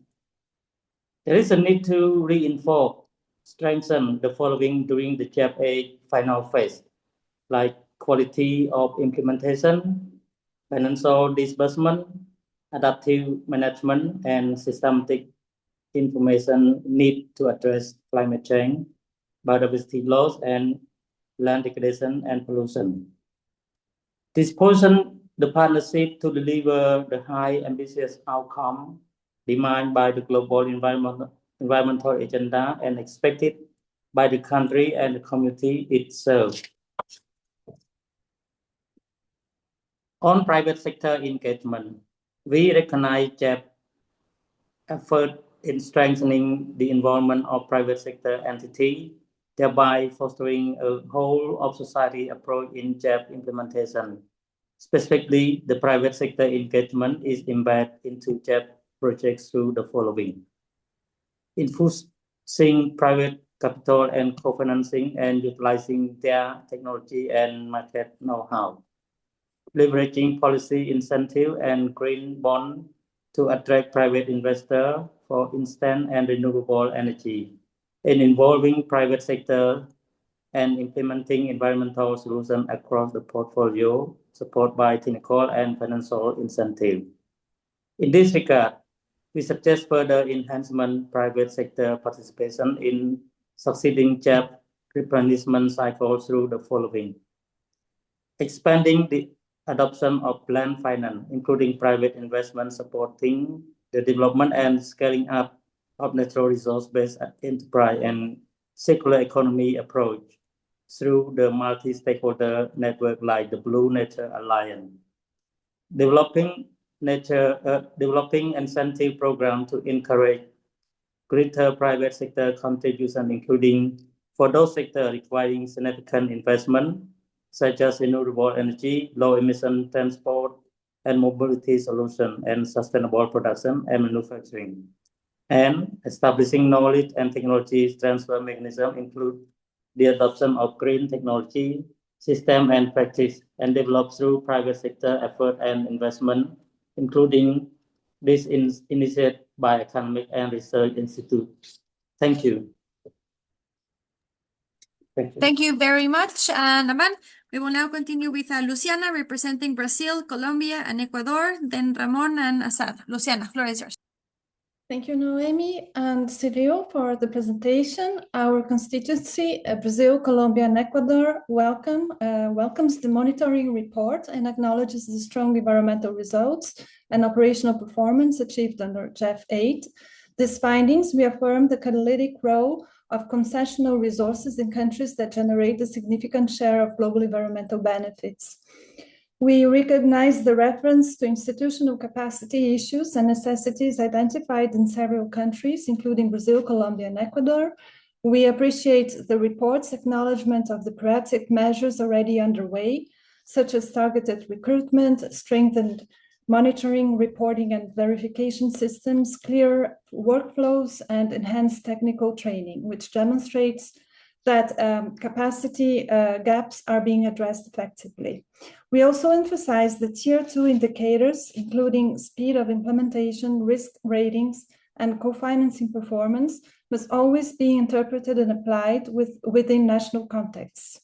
Countries with complex governance structures, high biodiversity, and remote geographies naturally face longer implementation timelines, which should not be misinterpreted as performance shortcomings. We welcome the positive co-financing performance highlighted in the report, which confirms the value of GEF resources in mobilizing additional investments and innovative financial resources.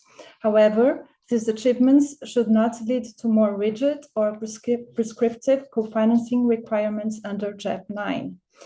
Flexibility and differentiated criteria are essential considering the national priorities, as megadiverse countries still face structural barriers in attracting private capital despite their outsized contribution to global environmental benefits.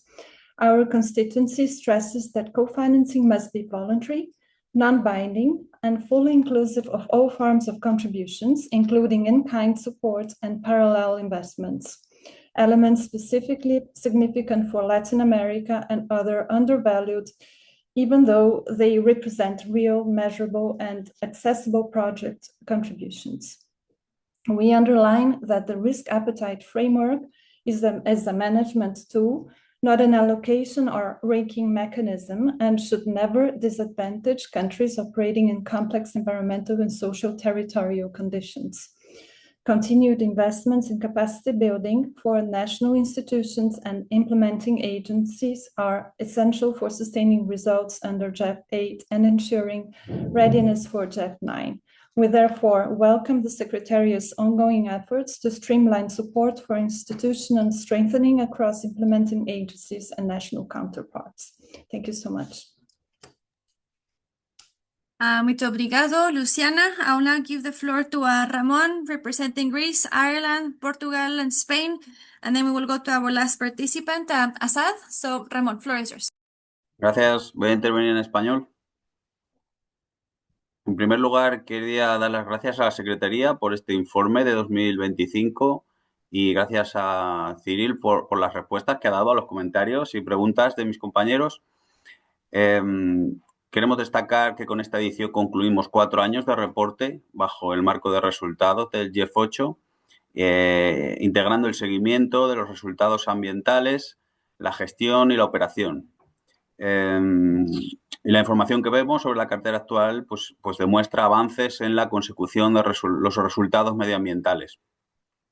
Como ya han comentado varios de mis compañeros, creemos importante seguir trabajando en la coherencia y la colaboración entre diferentes fondos climáticos multilaterales y valoramos positivamente el informe conjunto de resultados presentado en la COP30 en Belén, en Brasil. Y finalmente, de cara a GEF 9, destacamos el mensaje de avanzar en materializar la cofinanciación prevista cuando aprobamos los proyectos y también de acelerar las operaciones, acelerar ese paso de la aprobación a la implementación, mejorando ese ritmo de desembolso, 19% según el informe actual. Eso es todo. Muchas gracias. Muchas gracias, Ramón. Now I will give the floor to Asad from the CBD Secretariat. Floor is yours. Thank you very much. My name is Asad Naqvi. I'm Director of the Implementation Support Division at CBD Secretariat. A few points from our side. First of all, huge thanks to Cyril for a very clear presentation, and congratulations to the whole GEF family, including partner countries, for very impressive results and improvements that has been presented. In terms of going forward, since we have huge results in all areas that we support, it will be good to look at whether with these pieces of results, are we able to halt and reverse, or at least significantly slow down the loss of biodiversity or the climate degradation, etc. So probably moving from these results to really looking at the big impact, which is the main goal, which was that, okay, we reverse and halt the biodiversity loss and climate breakdown and soil degradation, etc. So that then we can adjust ourselves for the GEF 10 cycle that, okay, what changes are needed in case while we are winning the battles and losing the war, then how do we realign ourselves and our priorities? The second point, we are very happy to see the alignment of increasing alignment of the GEF indicator framework. However, we feel that there is still a gap to be matched, and that is created that overall is to achievement of all the targets and that. The second part we see is that now we're collecting the report, and then there is a separate process for which countries have to go through to submit their 7 national reports. With the same indicators, I think have used to GEF and they can show results to the global view. And that's why I think it's important because sorry for interrupting you, but we don't hear you well. Maybe if you could turn off your video and just keep your audio, maybe that will be helpful.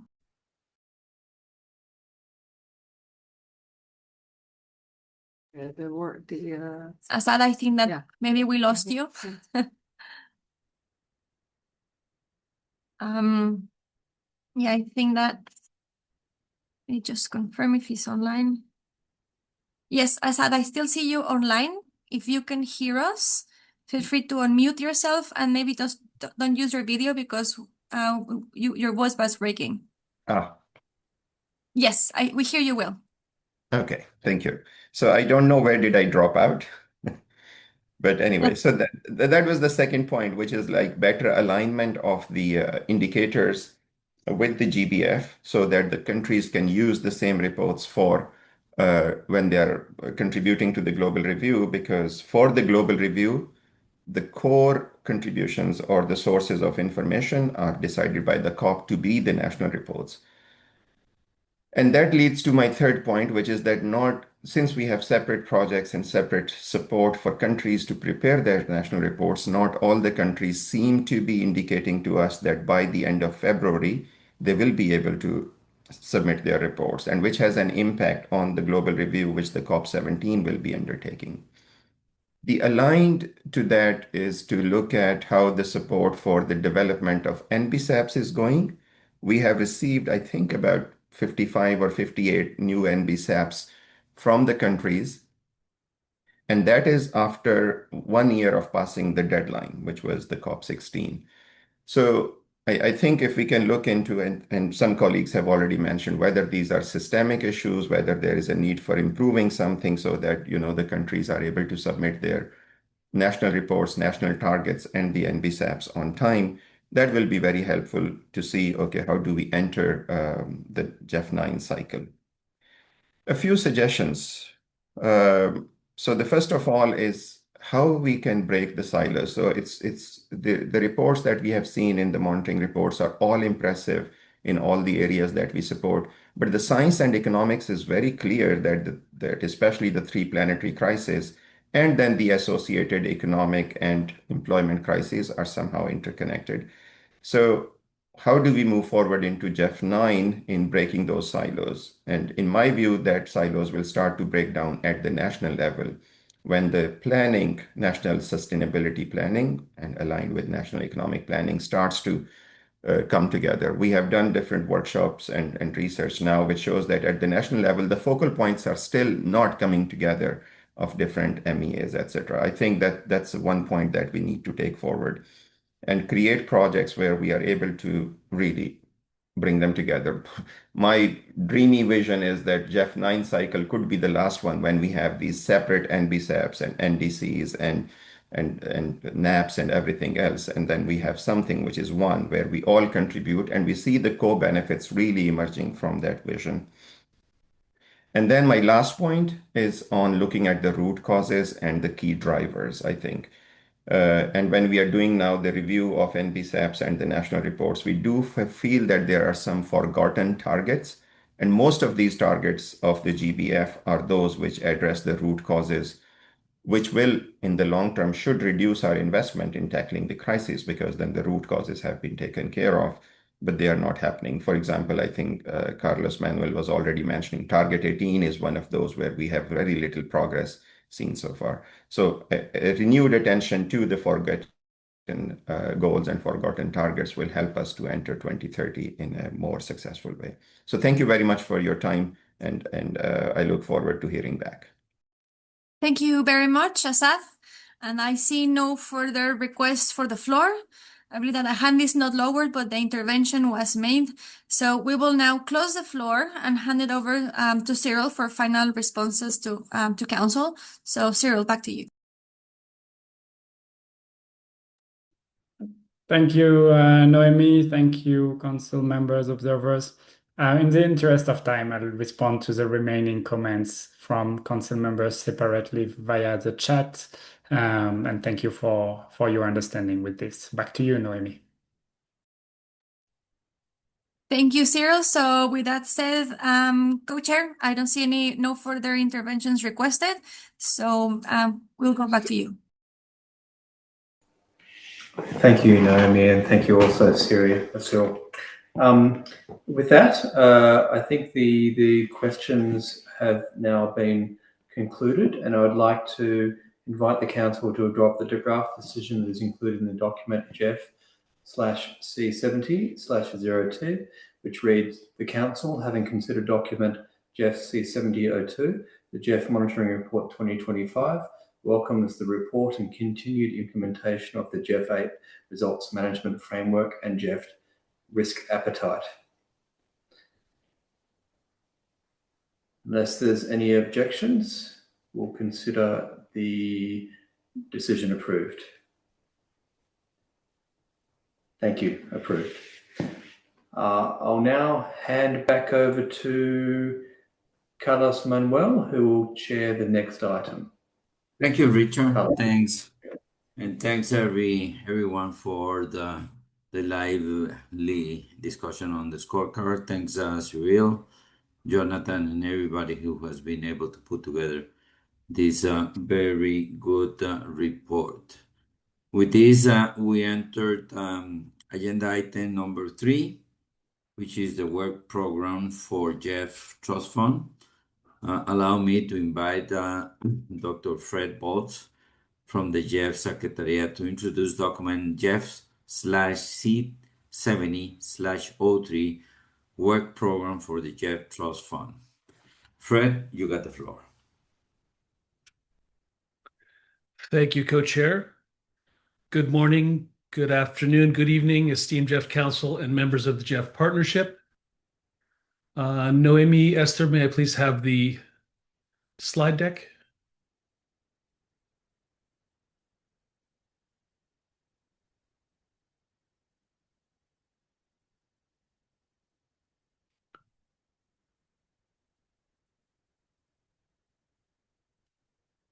Perfect. Thank you so much, Esther.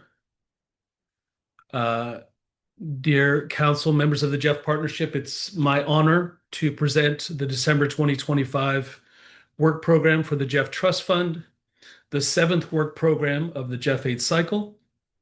Since we last met in June 2025, the GEF Secretariat team has been working very closely with recipient countries and implementing agencies to develop this important work program, which will support efforts to conserve important global biodiversity and a wealth of services provided by terrestrial, freshwater, and marine ecosystems, to reduce greenhouse gas emissions, to restore ecosystems and mitigate land degradation, and to mitigate hazardous chemical pollutants benefiting communities across the planet. The work program follows the priorities approved by the GEF Council and Assembly in the GEF 8 programming directions, and will enable GEF recipient countries to approach, and in many instances to surpass, important GEF 8 targets for global environmental benefits, which I'll refer to in detail in later slides. Next slide, please, Esther.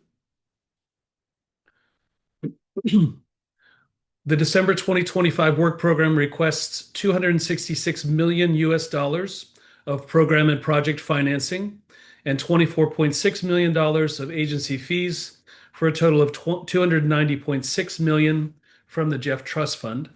The 2 programs and 28 projects in the work program are fully aligned with the GEF 8 programming directions and fully compliant with GEF 8 policies and safeguards.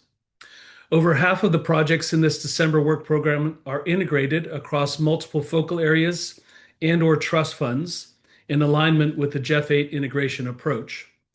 Projects are balanced across focal areas and regions and provide compelling responses to the planetary environmental challenges that we face. The work program also features a particular focus on policy coherence, with 3 full-size projects and 1 medium-sized project funded through the GEF 8 STAR competitive window. Next slide. The December 2025 work program is expected to leverage $1.8 billion of co-financing, of which 65% or $1.2 billion constitutes investment mobilized co-financing. The overall co-financing ratios of 7.0 and investment mobilized ratio of 5.0 both meet GEF 8 co-financing targets. Next slide. Excuse me. The work program draws resources from all 5 focal areas and from the non-grant instrument funding envelope. The climate change focal area accounts for the largest share of investment, followed by biodiversity, international waters, and land degradation. And the work program strategically advances the use of the non-grant instrument for an ambitious project mobilizing private sector action and investment in regenerative agriculture across Latin America. The work program proposes to program 5.8% of the total GEF8 trust fund allocation, and this would bring total trust fund programming to 83% at the 87.5% mark of the GEF8 cycle. The investment will bring all focal areas well above 80% programming to date for GEF8. The non-grant instrument and small grants program each will near the completion of their programming with this work program. The innovation window is expected to be fully expended by the end of GEF8, with the remaining MSPs in their final review presently. Next slide. Thank you.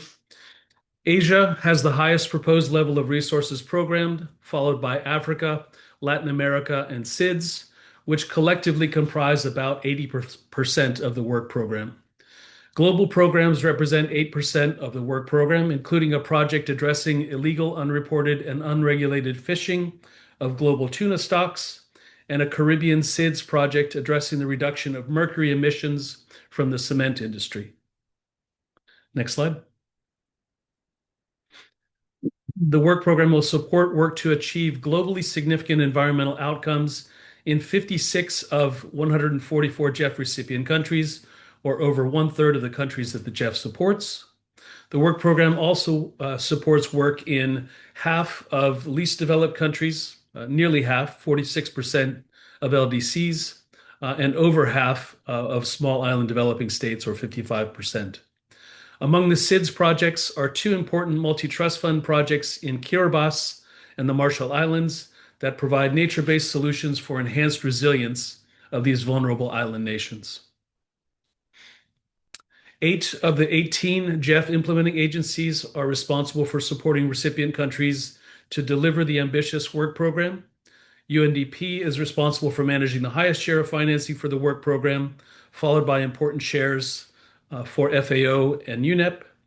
IFIs represent nearly 20% of the portfolio collectively, with projects by the World Bank, the African Development Bank, and the International Fund for Agricultural Development, or IFAD. The work program marks very important progress towards the achievement of GEF8 outcome targets. Targets for marine protected areas, marine habitats under improved management, and sustainable fisheries will be surpassed, due partly to the high impact investments and commitments made by 12 SIDS of the Pacific Ocean to significantly enhance cumulative progress on the protection and improved management of marine ecosystems. The Pacific project that I'll describe later, along with a global effort to combat illegal tuna fishing, also registers important impacts in bringing overexploited marine fisheries to sustainable levels. Targets on shared water ecosystems and GHG emissions mitigation will also be exceeded. Shared water ecosystems under management will increase by 6 in this work program, reaching a total of 47 globally important transboundary freshwater and marine systems cumulatively managed over GEF8. And projects in the work program will mitigate an additional 241.3 million metric tons of CO2 equivalent, enabling the GEF to further surpass the aggregate GEF8 GHG target. The work program will also bring 1.1 million hectares under restoration, reaching 97.3% of the overall GEF8 target. And in all, 7 of 10 core indicators will surpass the 80% level with this work program. Next slide. The work program has a moderate risk profile overall, with higher relative risks in the context category of 2.7, largely in line with previous work programs since the adoption of the risk appetite. Highest context risks relate to climate, followed by environment and social risks. Innovation risk rating is modest, as is the execution risk rating, with highest risks in the execution risk rating associated with capacity-related risks. Next slide. The GEF8 portfolio to date marks an important contribution to the Kunming-Montreal Global Biodiversity Framework targets. More than 1.2 billion hectares of land and seas will be directly impacted to benefit biodiversity. 9.7 million hectares of land and ecosystems will be restored, and over 134 million hectares of landscapes will be under improved practices to benefit biodiversity. The GEF8 portfolio cumulatively also will reduce 261,900 metric tons of chemicals of global concern and their waste, and mitigate over 2.1 billion metric tons of GHG emissions. GEF8 investments will benefit more than 30 million people from the conservation, sustainable use, or restoration of biodiversity, over half of whom are women. So extraordinary achievements throughout the GEF8 cycle, as Carlos Manuel highlighted in his opening, and this work program pushes many of those targets over the threshold. Next, I have the pleasure of noting a few of many highlights from this work program. Next slide. I mentioned earlier the Pacific Islands Ocean Flagship Program, Unlocking Blue Pacific Prosperity, which Richard also mentioned in his opening, has ambitious goals, the ambitious goals of sustainably managing 100% of Pacific Ocean territories managed by 12 Pacific Island states, to protect at least 30% of their territorial waters by 2030 and build healthy, resilient communities with robust food systems derived from the marine environment. This work program investment will support 12 Pacific SIDS with a goal of also including 2 more Pacific Island countries, Papua New Guinea and Nauru, before the CEO endorsement stage. The project aims to have 840 million hectares of marine habitat under improved practices, 2,900 tons of marine fisheries moved to more sustainable levels, 2 large marine ecosystems under improved management, and support over 3 million people. Next slide. A global project to combat illegal, unreported, and unregulated tuna fishing will upscale electronic monitoring in partnership with regional fishery management organizations, their member states, and key market actors. This Conservation International-led project will work with at least 8 key private sector actors in the US, the European Union, and the UK, all of whom are signatories of the Tuna Transparency Pledge.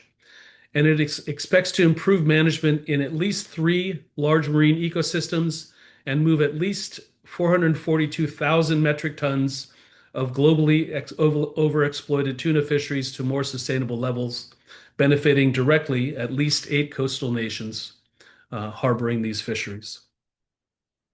An ambitious NGI project will mobilize private sector actors and investment to adopt regenerative farming practices across key agricultural value chains for maize, rice, wheat, and soy in Brazil, Colombia, Mexico, and Peru.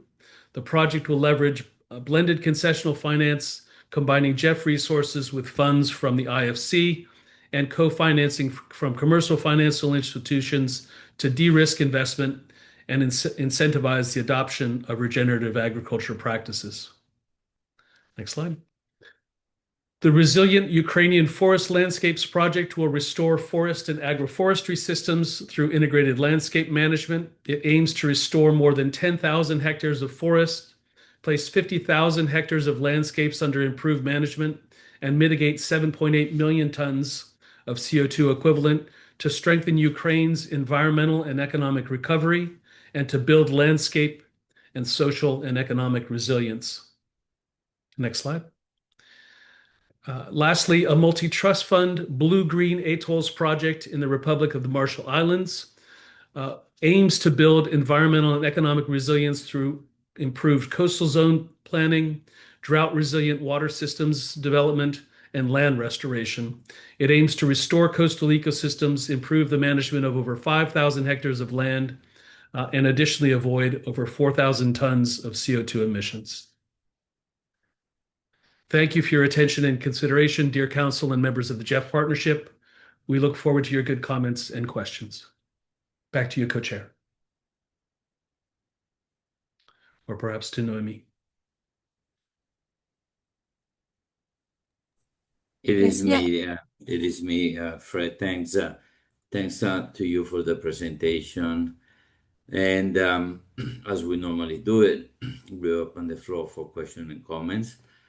And I will pass it over to Noemi so she can take the list of speakers and guide them in their intervention. So over to you, Noemi. Thank you very much, Chair and Fred. The floor is now open.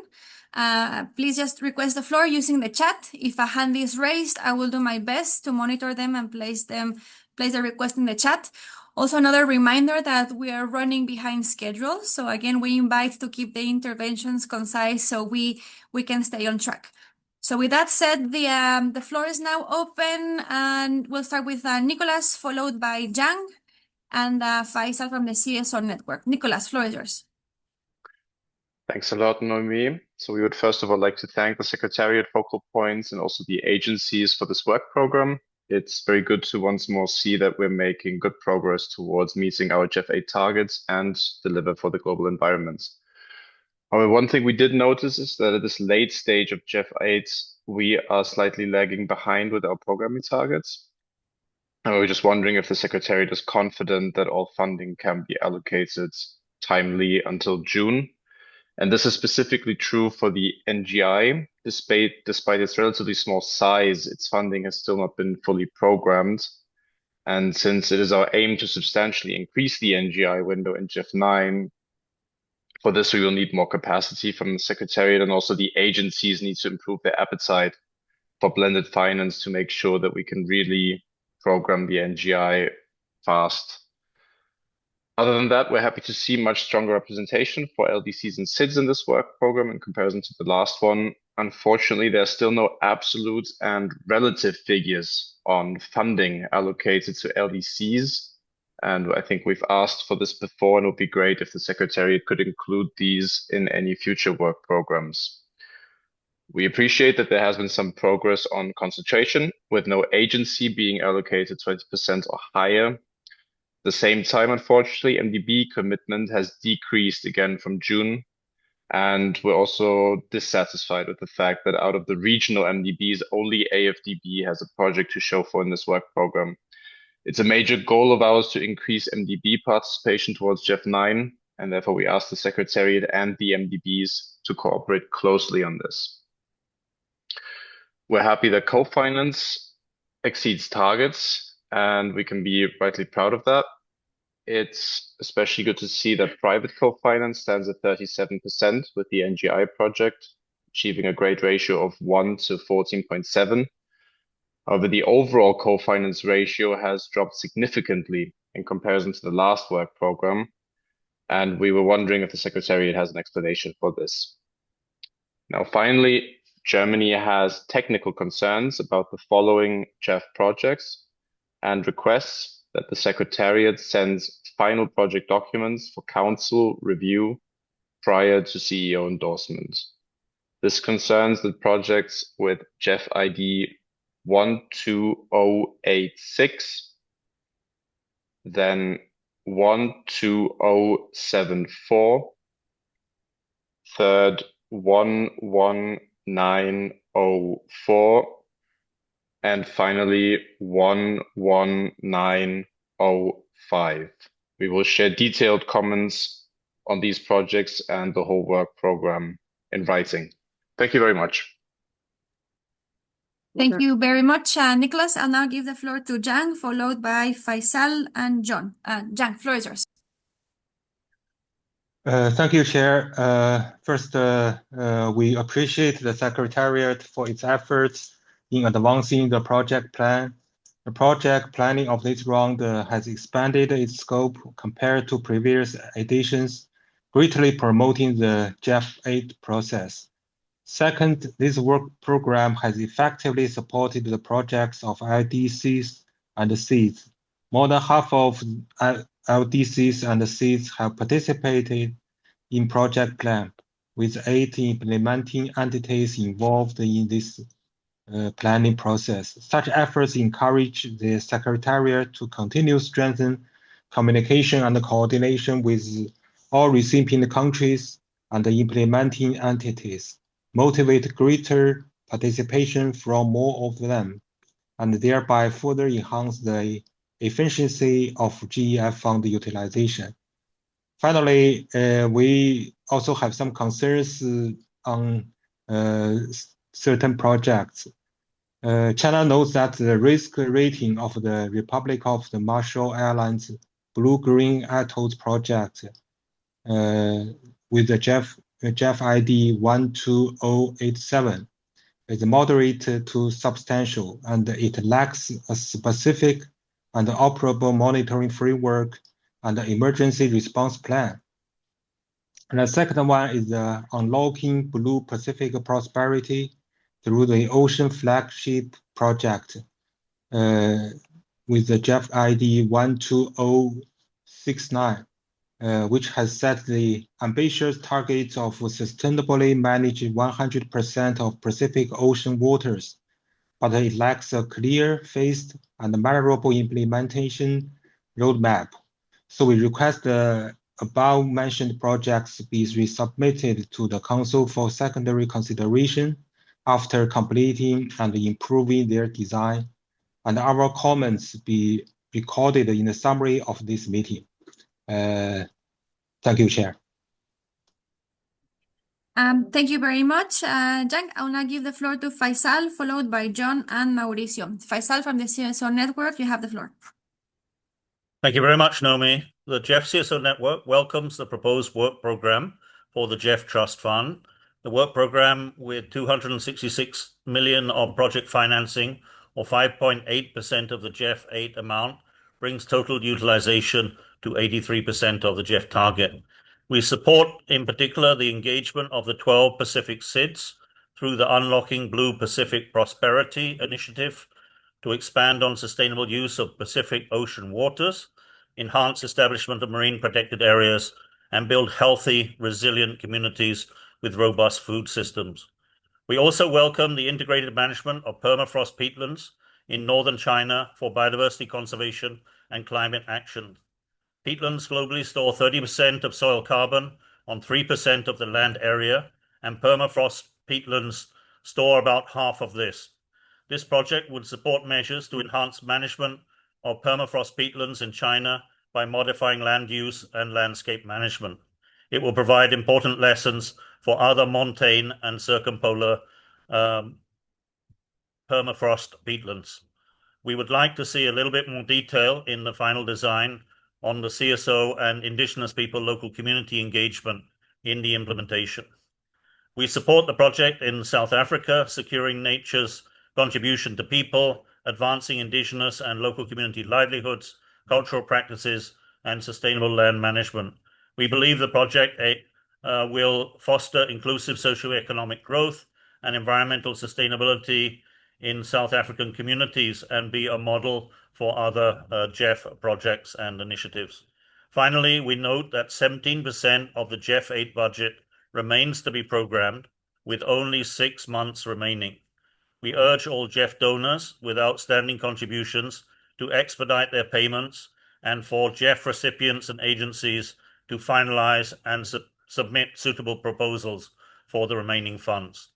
We urge that emphasis is given to projects that address the whole of society and whole of government approach.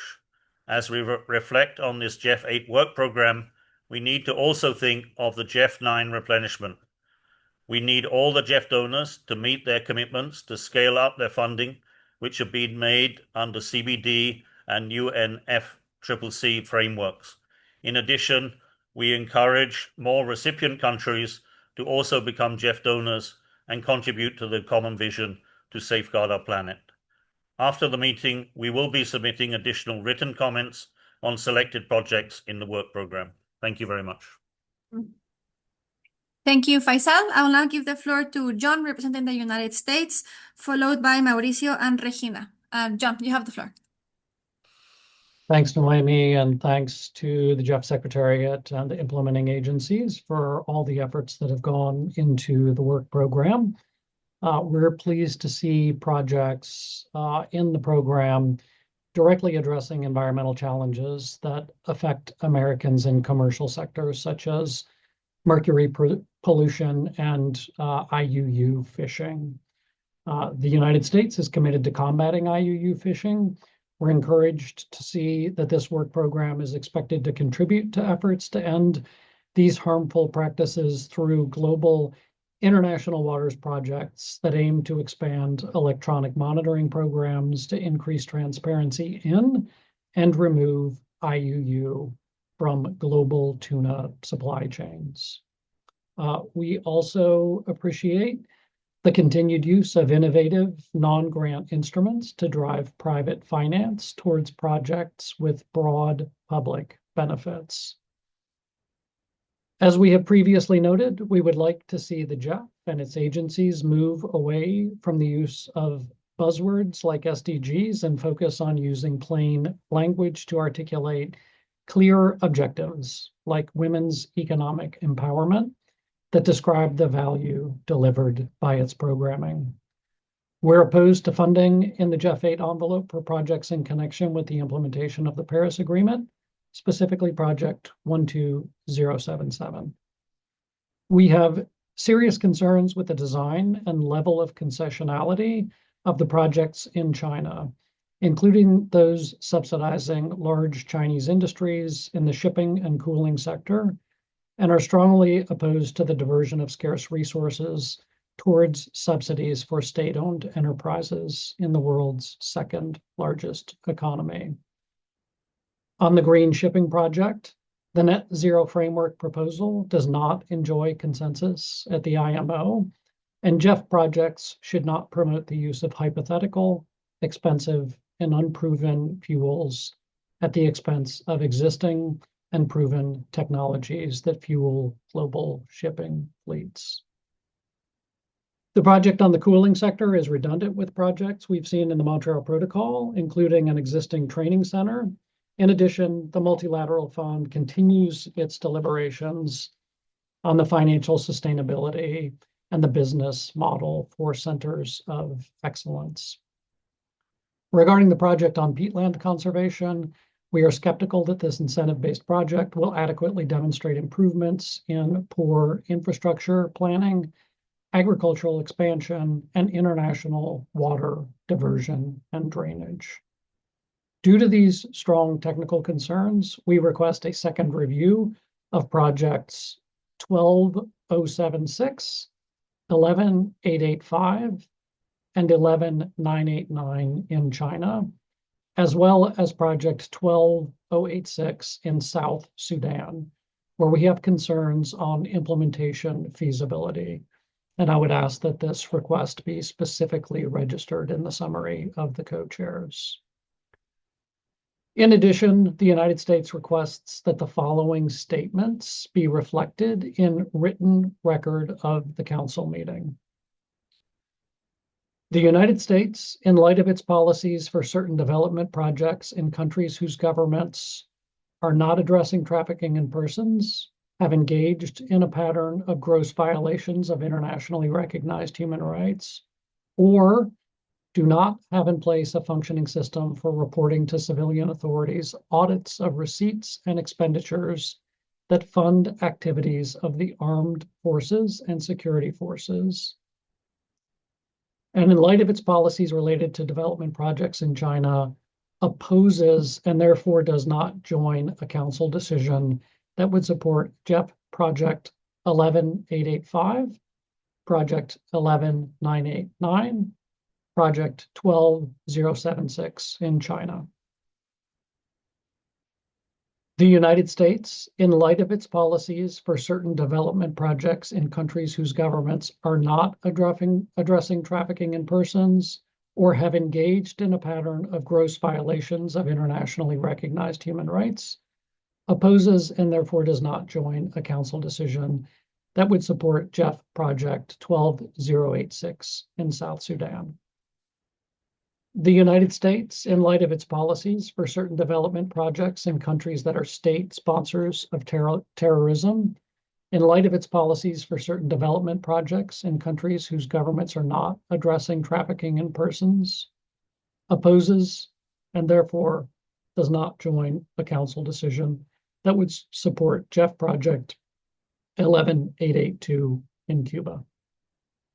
The United States, in light of its policies related to development projects in Zimbabwe, and in light of our position on providing financial support to activities related to the implementation of the Paris Agreement, opposes and therefore does not join a council decision that would support GEF Project 12077. The United States, in light of its policies related to development projects in South Africa, opposes and therefore does not join a council decision that would support GEF Project 12028 in South Africa. We will submit comments in writing on 9 projects approved intersessionally, including projects 11930, 11921, 11909, 11956, 11916, 11838, 12061, 11441, and 11379. And finally, noting we appreciate the opportunity to comment on this work program of the 70th GEF Council meeting, and we'll submit further detailed comments on the work program by email ahead of the deadline. Thank you. Many thanks, John. I'll now give the floor to Mauricio, followed by Regina and Tsuyoshi. Mauricio, tienes la palabra. Muchas gracias, Noemí. La circunscripción sur de Latinoamérica apoya la aprobación de la propuesta del programa de trabajo que contiene proyectos a ser implementados en los países de la región. Y asimismo quiere señalar lo siguiente, son 2 temas puntuales. Punto 1, queremos expresar nuevamente nuestra preocupación de que un proyecto NGI, en este caso el Programa de Agricultura Regenerativa, implementado por el Banco Mundial y que se someterá a aprobación en este programa de trabajo, no ha sido informado y por lo tanto es desconocido por los puntos focales operacionales de Perú y Chile. Reitero, no ha sido informado y desconocemos sobre el proyecto. Reiteramos que es importante que los proyectos financiados con recursos del NGI mantengan una consulta y una coordinación permanente con los puntos focales operacionales desde la fase inicial de su concepción. Por lo tanto, solicitamos formalmente a la agencia implementadora que a la brevedad envíe a los puntos focales operacionales todos los antecedentes e información detallada del proyecto y que se mantenga la coordinación necesaria para el involucramiento efectivo en la gestión del proyecto. Y número 2, o el punto 2, reiteramos la relevancia de que las agencias encargadas de implementar y ejecutar proyectos en la ventana NGI informen a los gobiernos a través de los puntos focales operativos sobre las actividades del sector privado en los países receptores del GEF. La importancia de la comunicación radica en que los puntos focales y los gobiernos estén al tanto de los proyectos del sector privado para poder garantizar de esta manera que las propuestas estén debidamente alineadas con los intereses nacionales. Muchas gracias.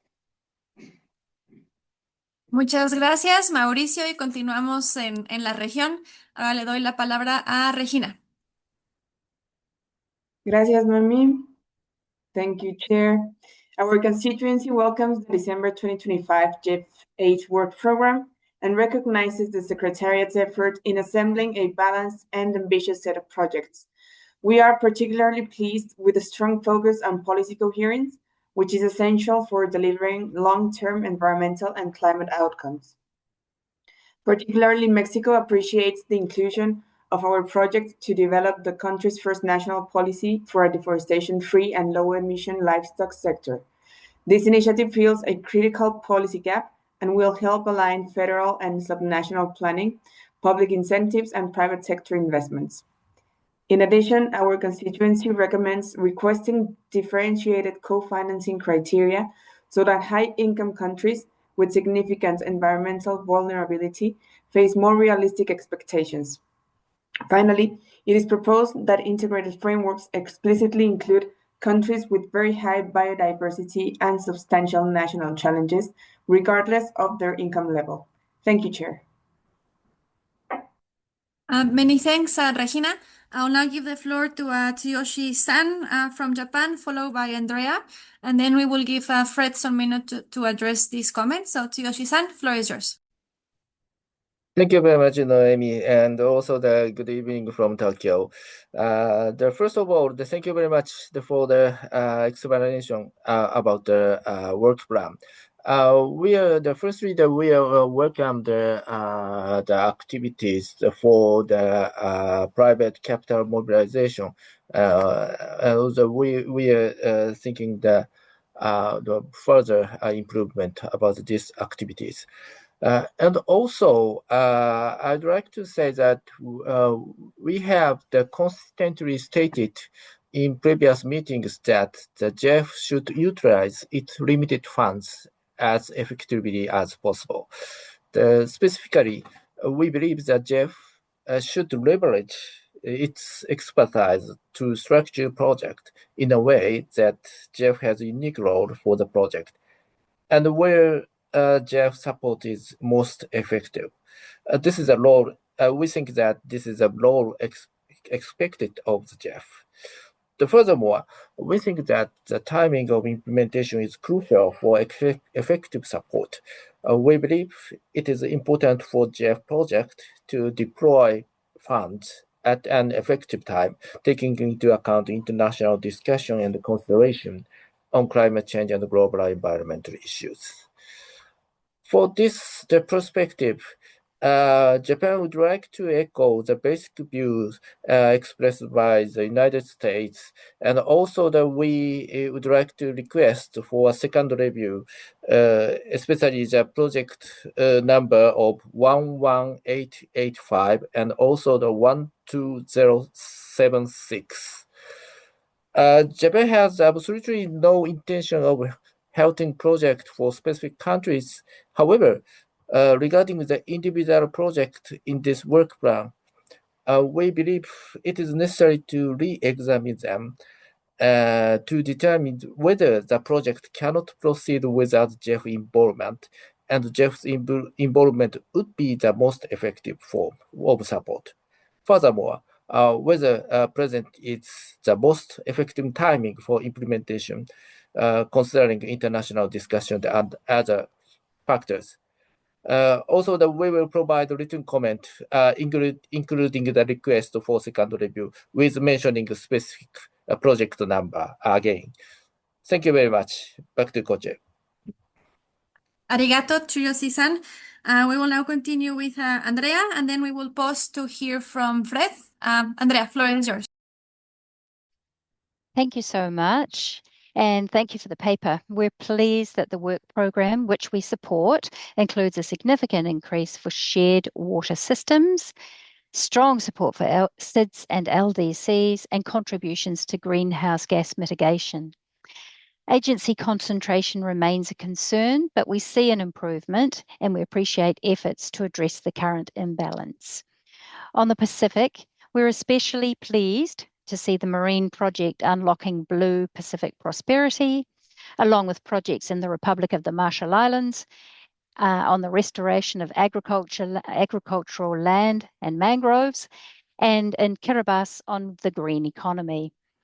We strongly encourage the GEF Secretariat to favourably consider the UBPP proposal for funding by the GEF International Waters Programme, and to work with the Secretariat of the Pacific Community and the Office of the Pacific Ocean Commissioner to help finalise the project identification form so it provides sufficient detail for consideration. We're also keen to understand how the Pacific region will be included in the Global Tuna E-Monitoring Initiative, which looks to be a very positive initiative. Thank you. Thank you very much, Andrea. Now let's give some time to Fred to address these questions and comments. Then we will go back to the list of speakers, starting with Navan, Ramon, and Ben. Fred, back to you. Noemi, let me just jump a second before Fred, if you allow me. Noemi and Fred. I just want to say to John from the US, thanks, John, for your observation and comments with regards to the very specific countries.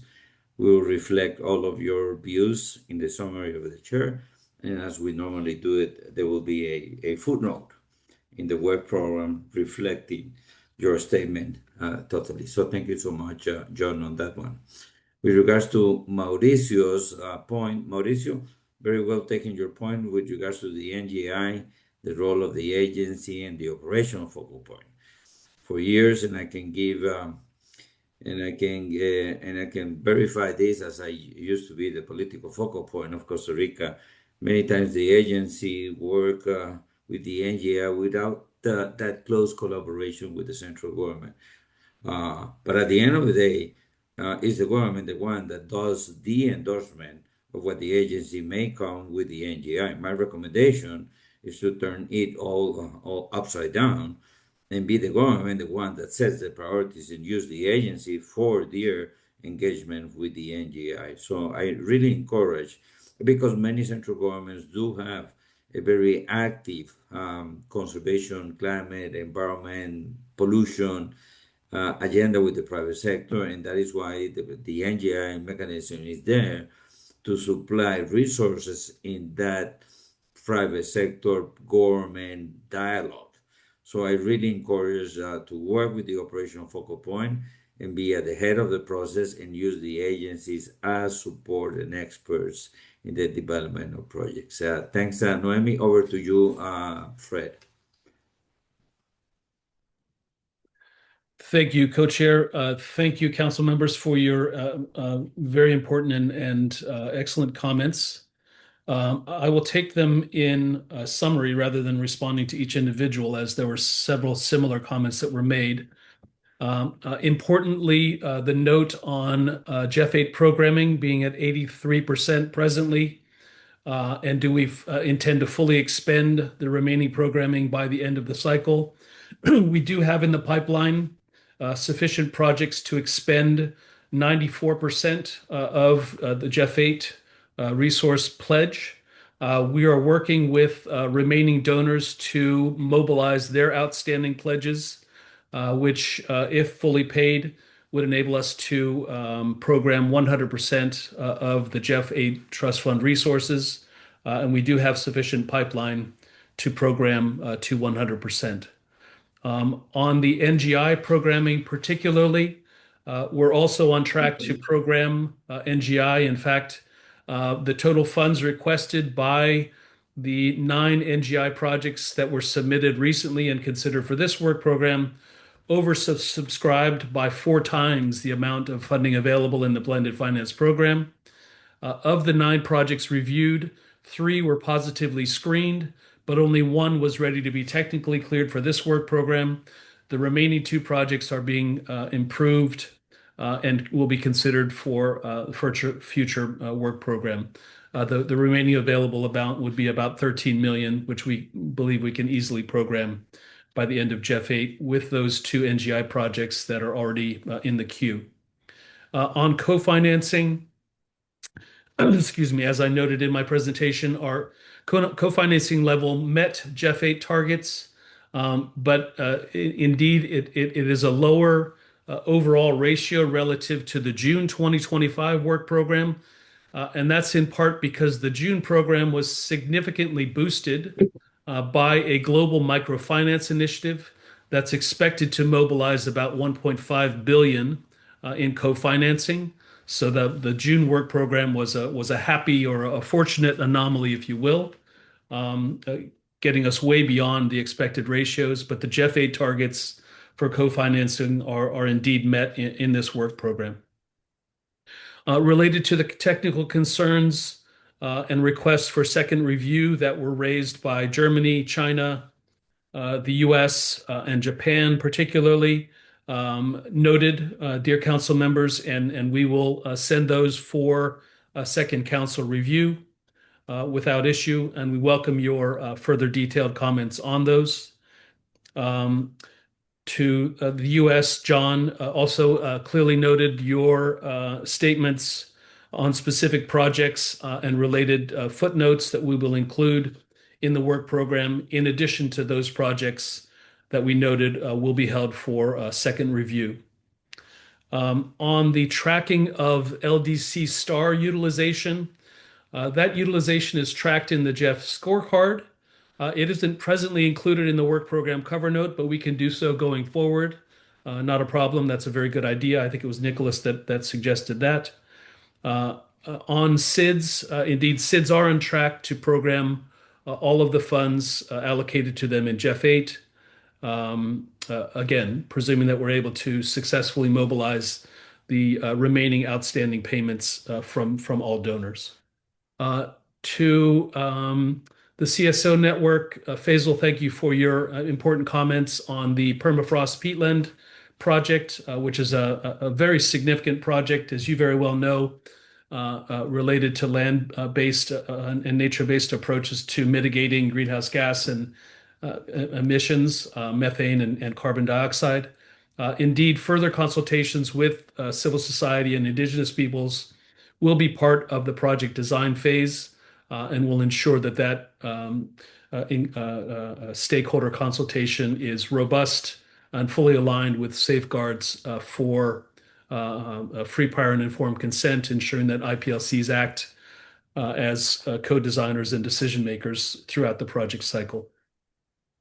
On the John, on your good notes related to the IUU fishing project and the Mercury project globally and their implications, not only for those GEF recipient countries, but indeed for the global community and the US.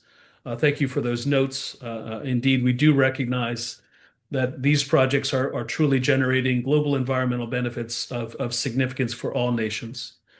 Mauricio, to your important preoccupation on consultation with Peru and Chile for the NGI project, I'll note that this NGI project takes a programmatic approach that has embedded what we call a concurrence mechanism. So rather than proceeding with a letter of endorsement for agreement of the program, we agreed to a concurrence mechanism that requires that countries are notified, OFPs are notified, and agree with the investments upon identification of the projects and specific investments. In other words, the inception of the project is a period of identifying potential project and investment opportunities, which the World Bank will be developing in their project design phase. Once they've identified those project and investment opportunities, they are required to seek concurrence and a formal written agreement from the OFPs to proceed with those projects. And that enables us greater flexibility in allocating funds through a programmatic approach to IFIs, as we've been discussing in the GEF 9 strategy deliberations, so gives greater license for IFIs to lead the design phase, while requiring nonetheless country agreement to specific investments that will be made upon their identification. And we will ensure that written concurrence is shared back with the GEF Secretariat and incorporated in the project documentation as they approach CO endorsement. And I'll stop there, Noemi, and turn back for further questions. Thank you. Many thanks, Fred.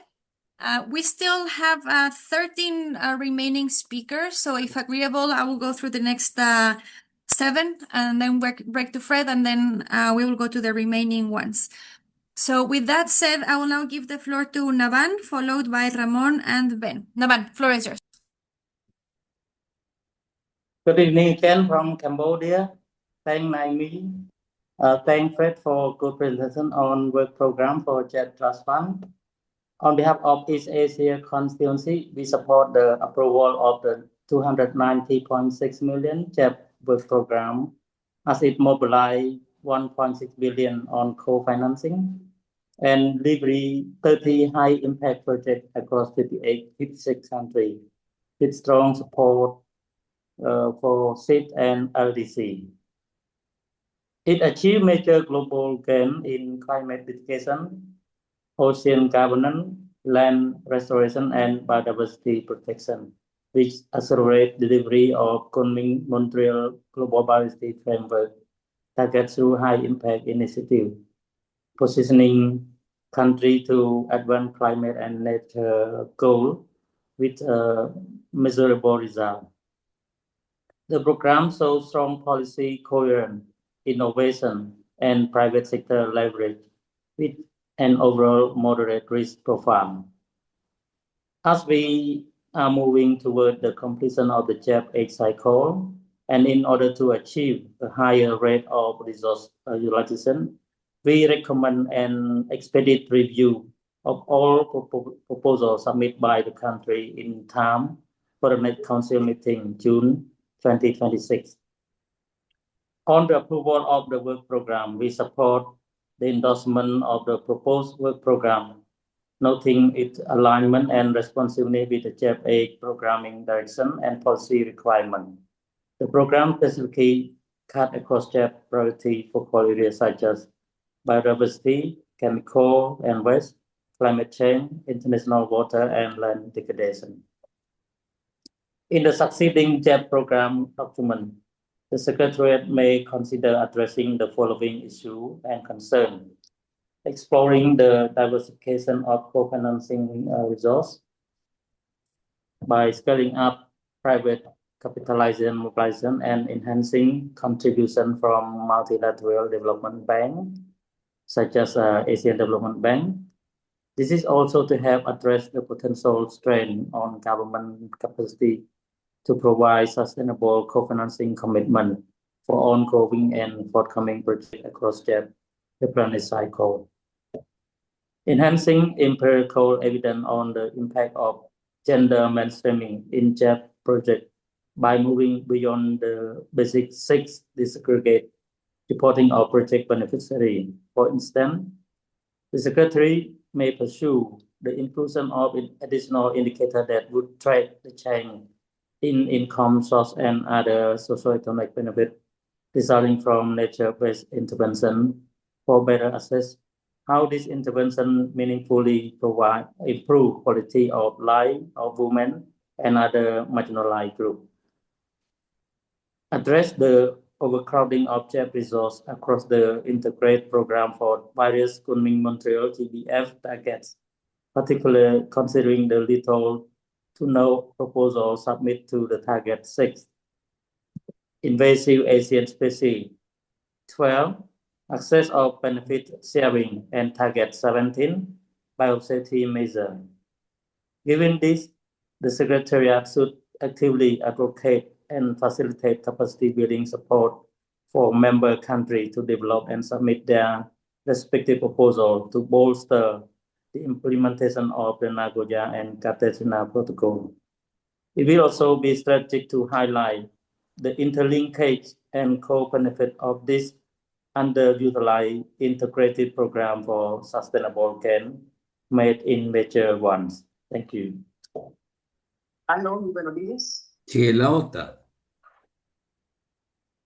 Thank you. Thank you very much, Navan. Before we continue with the list of speakers, I just wanted to remind to keep interventions brief. We are already running behind the schedule. Also, detailed comments on individual projects can be sent written to the Secretariat. So with that said, I will now give the floor to Ramon, followed by Ben, Stephanie, and Jonas. Ramon, tienes la palabra. Gracias, Noemi. En primer lugar, agradecer a Fred la presentación y las aclaraciones en las respuestas que nos ha dado. Queremos felicitar a las agencias y a la Secretaría del GEF por este programa de trabajo que supone un avance importante en la consecución de los objetivos del GEF 8. Si no me equivoco, todas las áreas focales alcanzarían el 80% de la programación para este periodo. Valoramos el esfuerzo en conseguir propuestas completas, propuestas integradas. Me refiero a los proyectos incluidos en los programas integrados, multifocal areas, multi-trust fund projects, etc. Queremos destacar el énfasis en policy coherence, fortaleciendo la gobernanza y la participación de distintos ministerios, diferentes niveles de la administración y demás actores involucrados. Creemos que este enfoque es fundamental para conseguir proyectos holísticos y cambios transformacionales. Este programa de trabajo vemos que pretende conseguir $7 de cofinanciación por cada $1 de financiación del GEF. Y bueno, como he mencionado antes, debemos trabajar en que esto se materialice, en que esta cofinanciación prevista realmente se lleve a cabo. Y fundamental fortalecer la involucración del sector privado. Esto es clave para avanzar hacia el logro de objetivos ambientales ambiciosos. Y finalmente una pregunta sobre el proyecto en Ucrania, el proyecto 11716, propuesto por la FAO. Nos gustaría preguntar un poco por el enfoque, las perspectivas, los riesgos en el contexto actual. Gracias. Muchas gracias, Ramón. I will now give the floor to Ben, Stephanie, Andre. Your name was there in the chat. Thank you. Jonas, Victoria, and Anders. So, Ben, floor is yours. Many thanks, Naomi, and many thanks to Fred for the presentation, and we welcome the work programme. We particularly note the policy coherence projects from the competitive window, so thank you for those. It's also good to see UNDP keeping below the 30% threshold at 29%. However, obviously we remain concerned, for example, about some of the banks, for example, the World Bank, which I think is at 7.7%. And we also welcome the key risks section of the report. We had similar questions to others in terms of being behind schedule, so many thanks, Fred, for your answers about that and the potential to program up to 100%.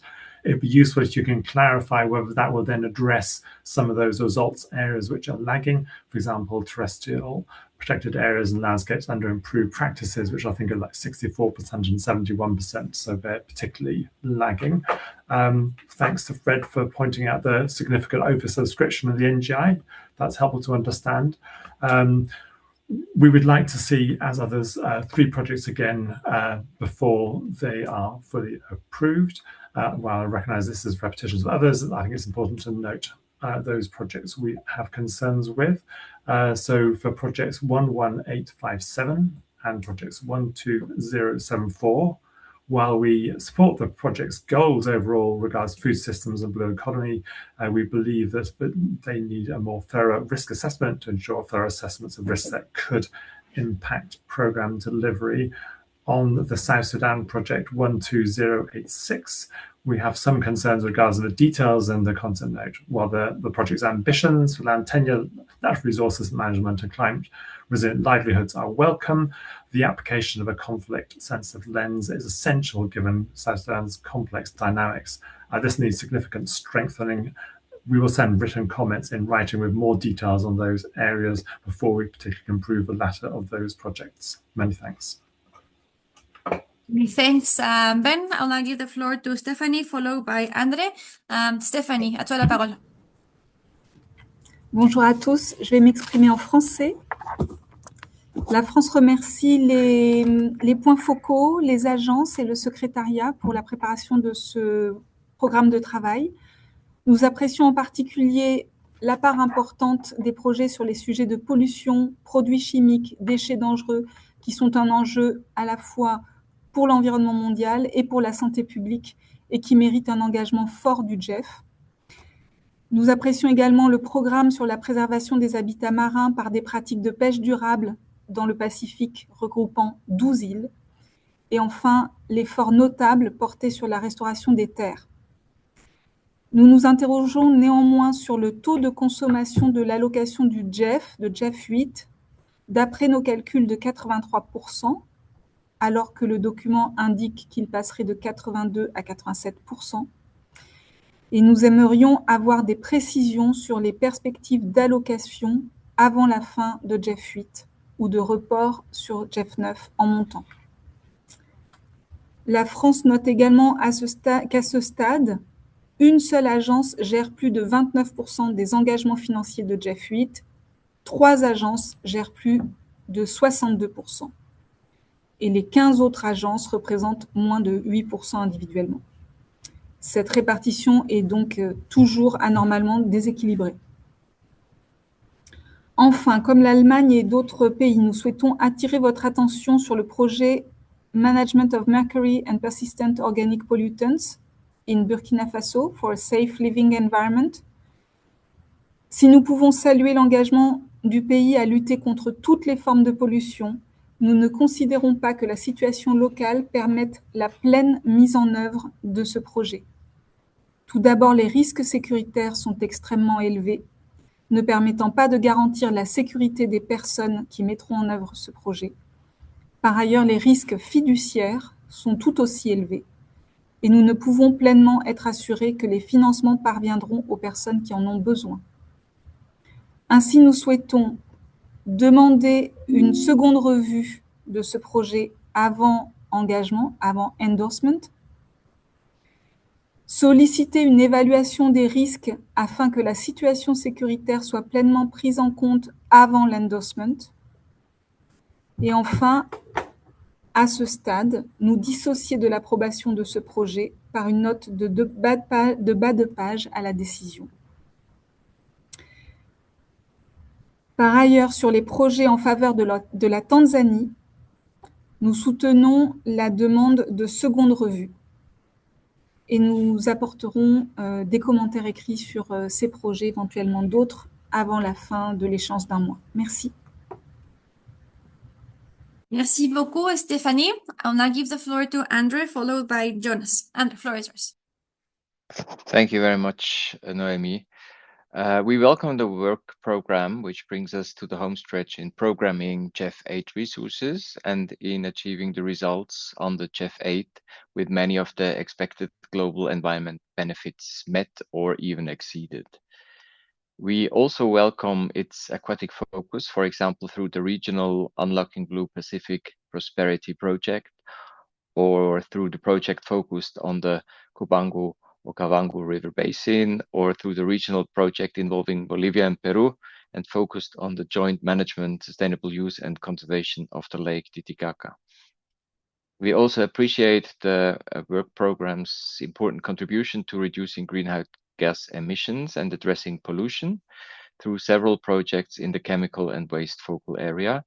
And we are also pleased about the use of NGIs in projects of the work program.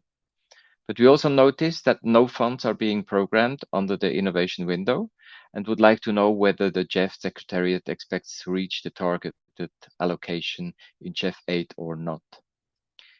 And we do share the concerns voiced by others regarding the projects in Tanzania and Burkina Faso.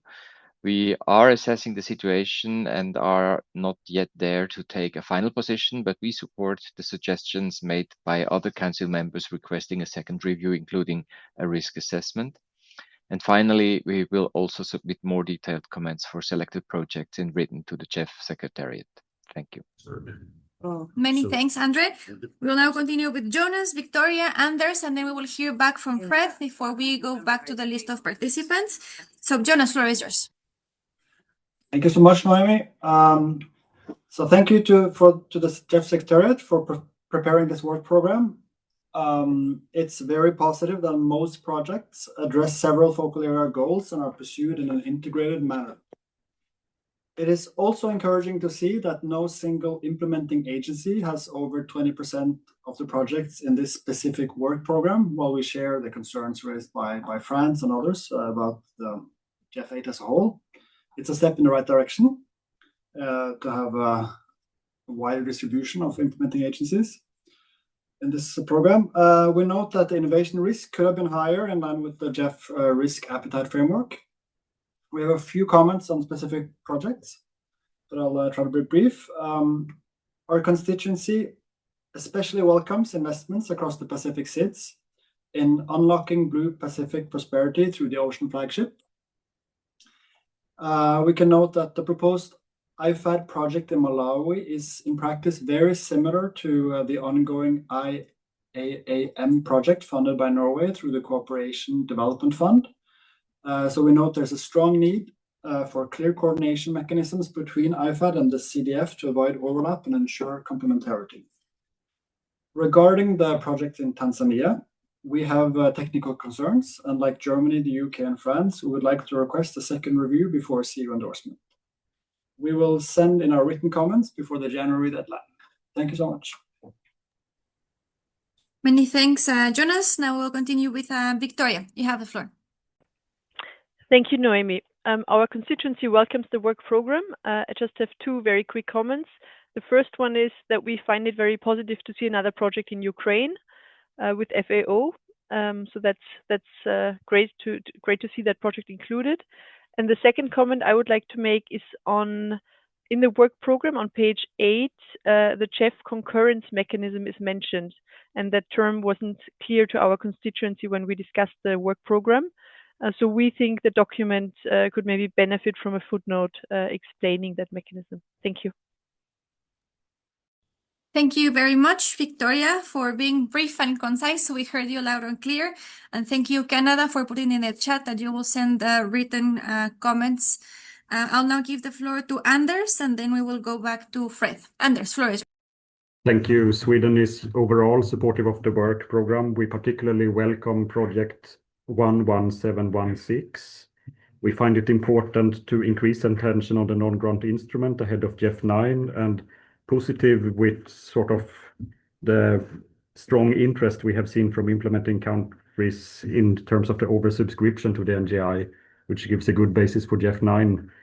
Like many others, Sweden also have several specific issues for clarification, and this is in view of ensuring that the substantive contributions of our citizens and taxpayers are being correctly used in implementation.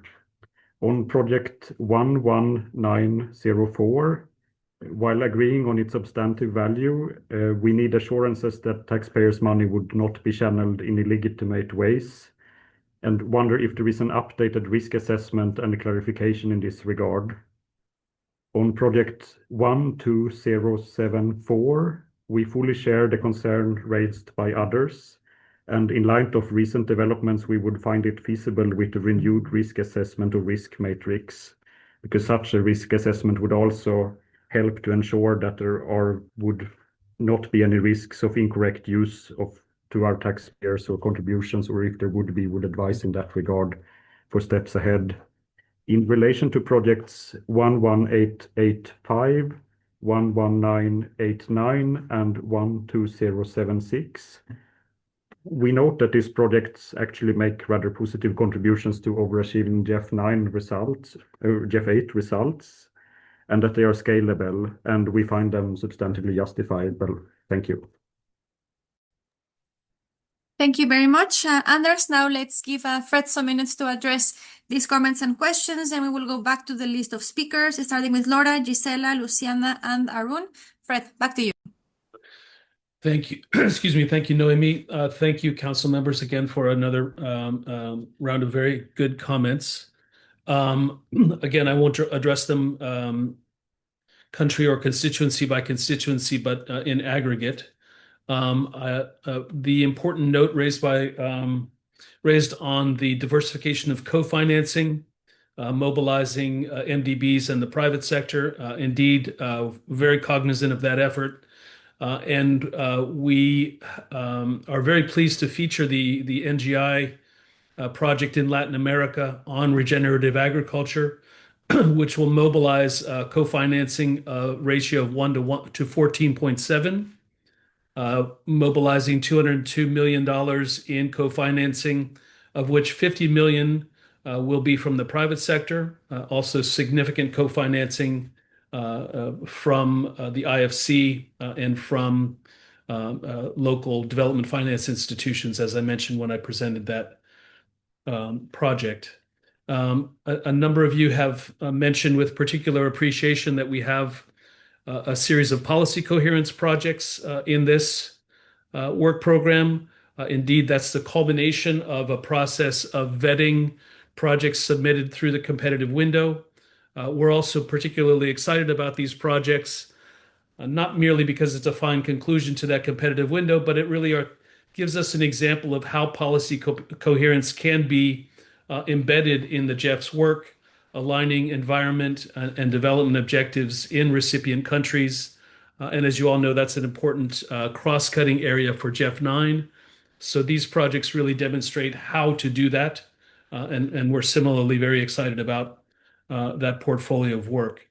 On the efforts taken to ensure that risks are understood and well managed in Ukraine for the resilient forest and ecosystem restoration project in Ukraine. Indeed, we have paid special attention to the conditions on the ground in Ukraine, As it is an FCV country and context, the GEF undertakes a particularly rigorous and robust review prior to agreeing to investment in those projects. So we've taken particular attention to ensuring that conditions are sufficiently safe in Ukraine to implement that project. The government has very, very eagerly welcomed this investment as they see restoring landscapes, restoring productive ecosystems, and reforesting is an underpinning, if you will, an environmental underpinning of their strengthening their national resilience and recovery. On the important note from Ben on the results areas that are relatively lagging, and do we expect to make up the remaining percentages indicated for terrestrial protected areas and landscapes? Indeed, Ben and others, to that very good question. Here, I'm going to look at notes that were kindly shared by Jurgis. The cover note shows 64% of progress at PIF stage for the protected areas target. But when we consider the targets at CEO endorsement stage, indeed, we're already at 89%, 133 million hectares out of a total target of 150 million. So many projects increase their targets during project preparation, and we're on track, though the reporting, as it's reporting against PIFs, doesn't quite reflect the fact that we're on track across the board on these important targets. But we acknowledge again the request for a second review on projects that have been elicited by many of you. We respect that. That is certainly Council's license, and we will undertake that second review. And thank you for providing those detailed comments and requests. On the innovation window, I mentioned that the innovation window is expected to be fully expended by the end of GEF 8. We presented an information note at the last council meeting, 69th Council, describing the portfolio of innovation window projects that have been identified. The full amount will be expended in those projects that we shared with you in an information note. As these are MSPs, they're not as visible in the work program. They're a rolling approval, and we expect to approve them in Q1 of next year. They're all in very good shape for approval of the full allocation of the innovation window. Yes, also pleased that we see a higher participation of agencies and a lower concentration in those that have traditionally captured the lion's share of resources.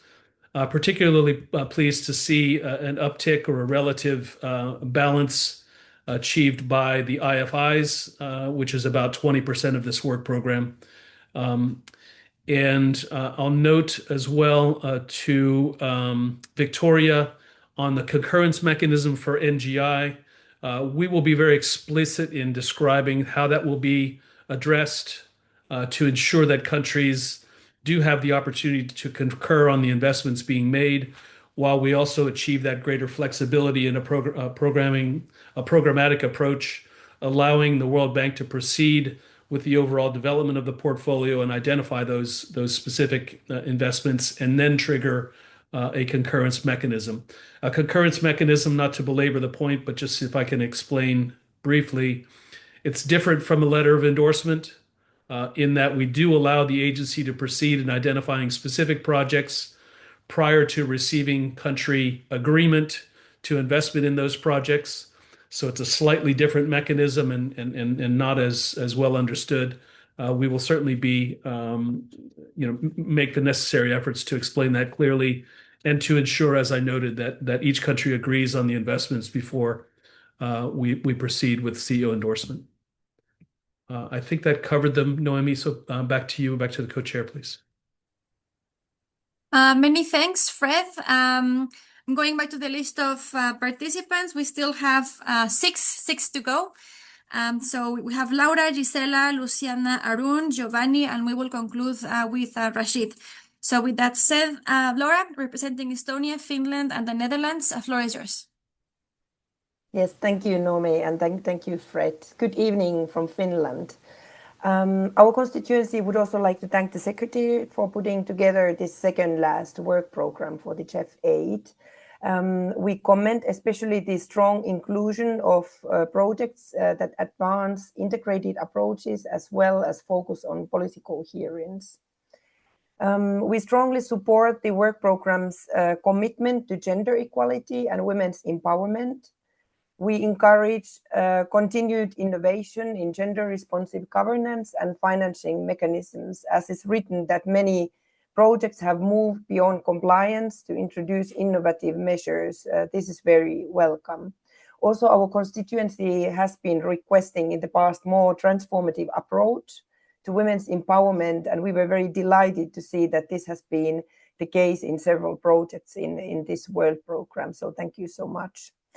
We also comment the more balanced distribution of resources among GEF agencies in this work program, as many other colleagues have also mentioned.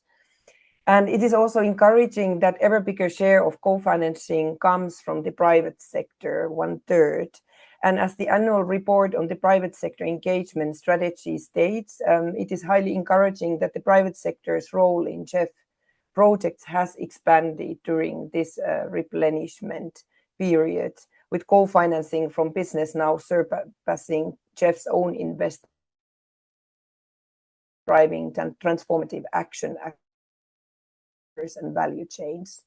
And finally, we can also support Germany's request for Council second review before CO endorsement of the projects 12074 and 11857. Thank you.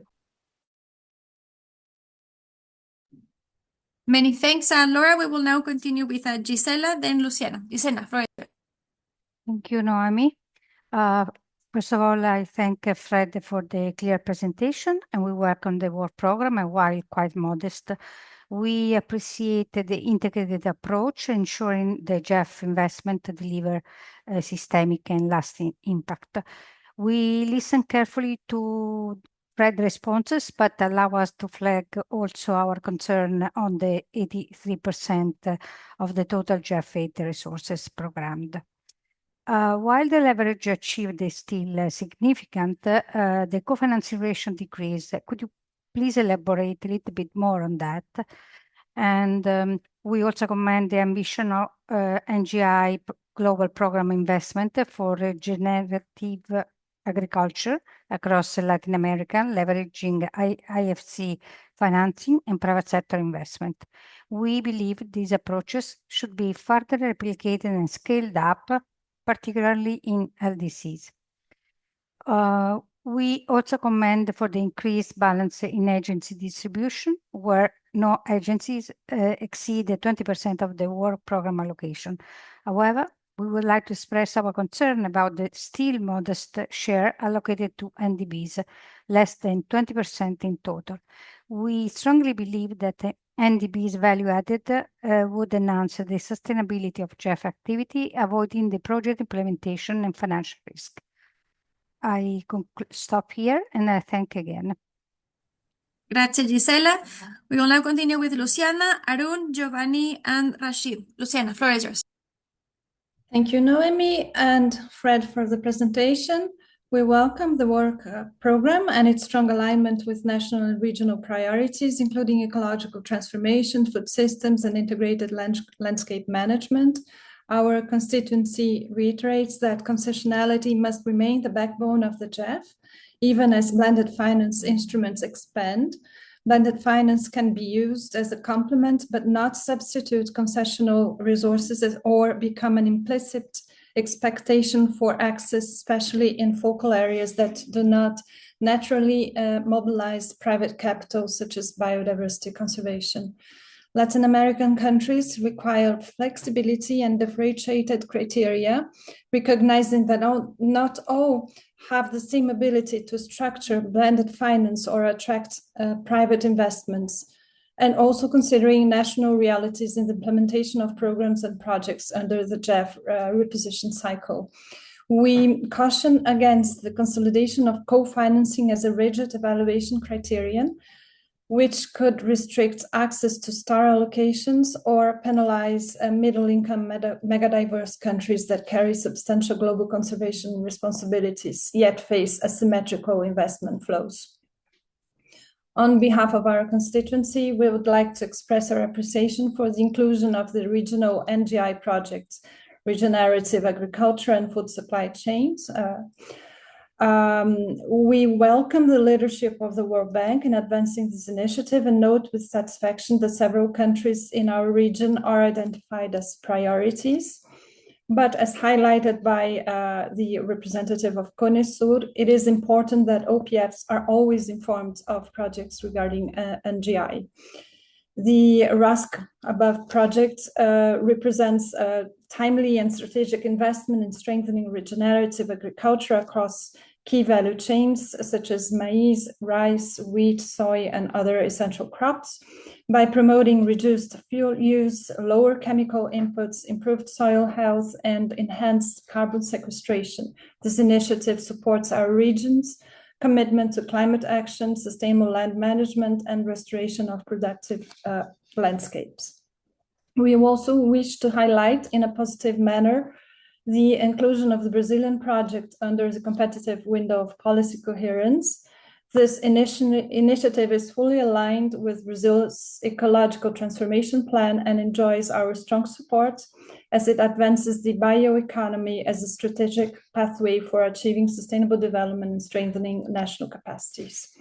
We emphasize that contributions such as technical expertise, public infrastructure, joint work, and long-term institutional commitments constitute real forms of co-financing and must be duly recognized. Integrated programs and projects are valuable, but must avoid excessive administrative burdens and fees or a complex governance structure that challenge national institutions with limited administrative capacity. Policy coherence should support national processes and necessities, not imply harmonization of policies or influence domestic institutional designs. While recognizing the importance of countries with special circumstances, we highlight that regional balance must be maintained to ensure that countries generating the largest share of GEBs, particularly in the Amazon and Andes, retain adequate access to resources. Thank you. Muchas obrigada, Luciana. I'll now give the floor to Arun. You raised your hand and I included you in the list of participants. So floor is yours, Arun, followed by Giovanni.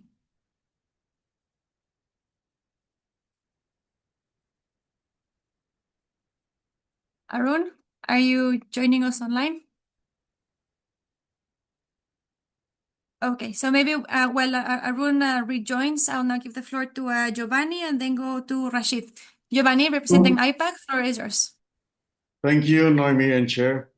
IPAC emphasizes the importance of supporting indigenous peoples across the entire GEF portfolio while continuing and expanding dedicated windows for IPLCs such as the Inclusive Conservation Initiative and Heart of Conservation Initiative.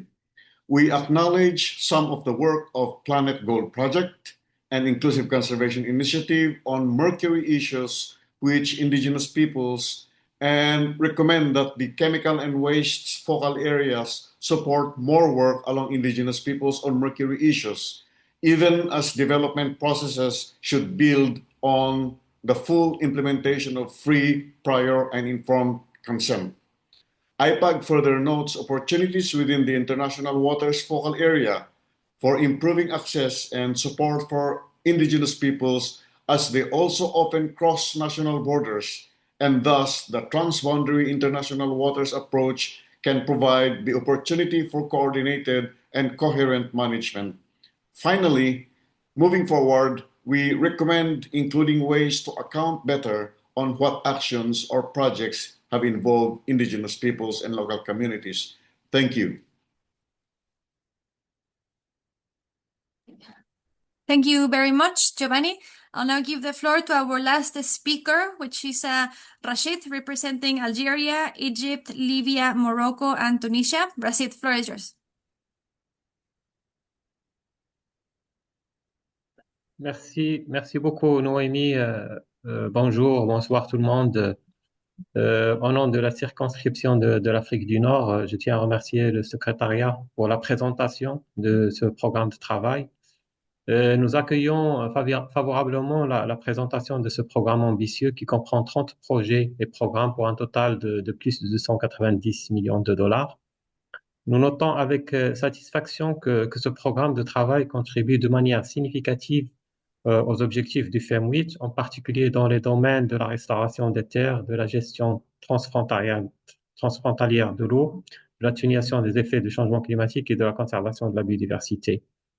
Je tiens également à souligner l'importance des projets inclus dans ce programme qui touchent directement ou indirectement notre région, en particulier le projet de la Libye sur la gestion intégrée des terres et de l'eau dans le bassin des lacs Oubari et qui vise à lutter contre la dégradation des terres et à renforcer la résilience des écosystèmes et des communautés locales.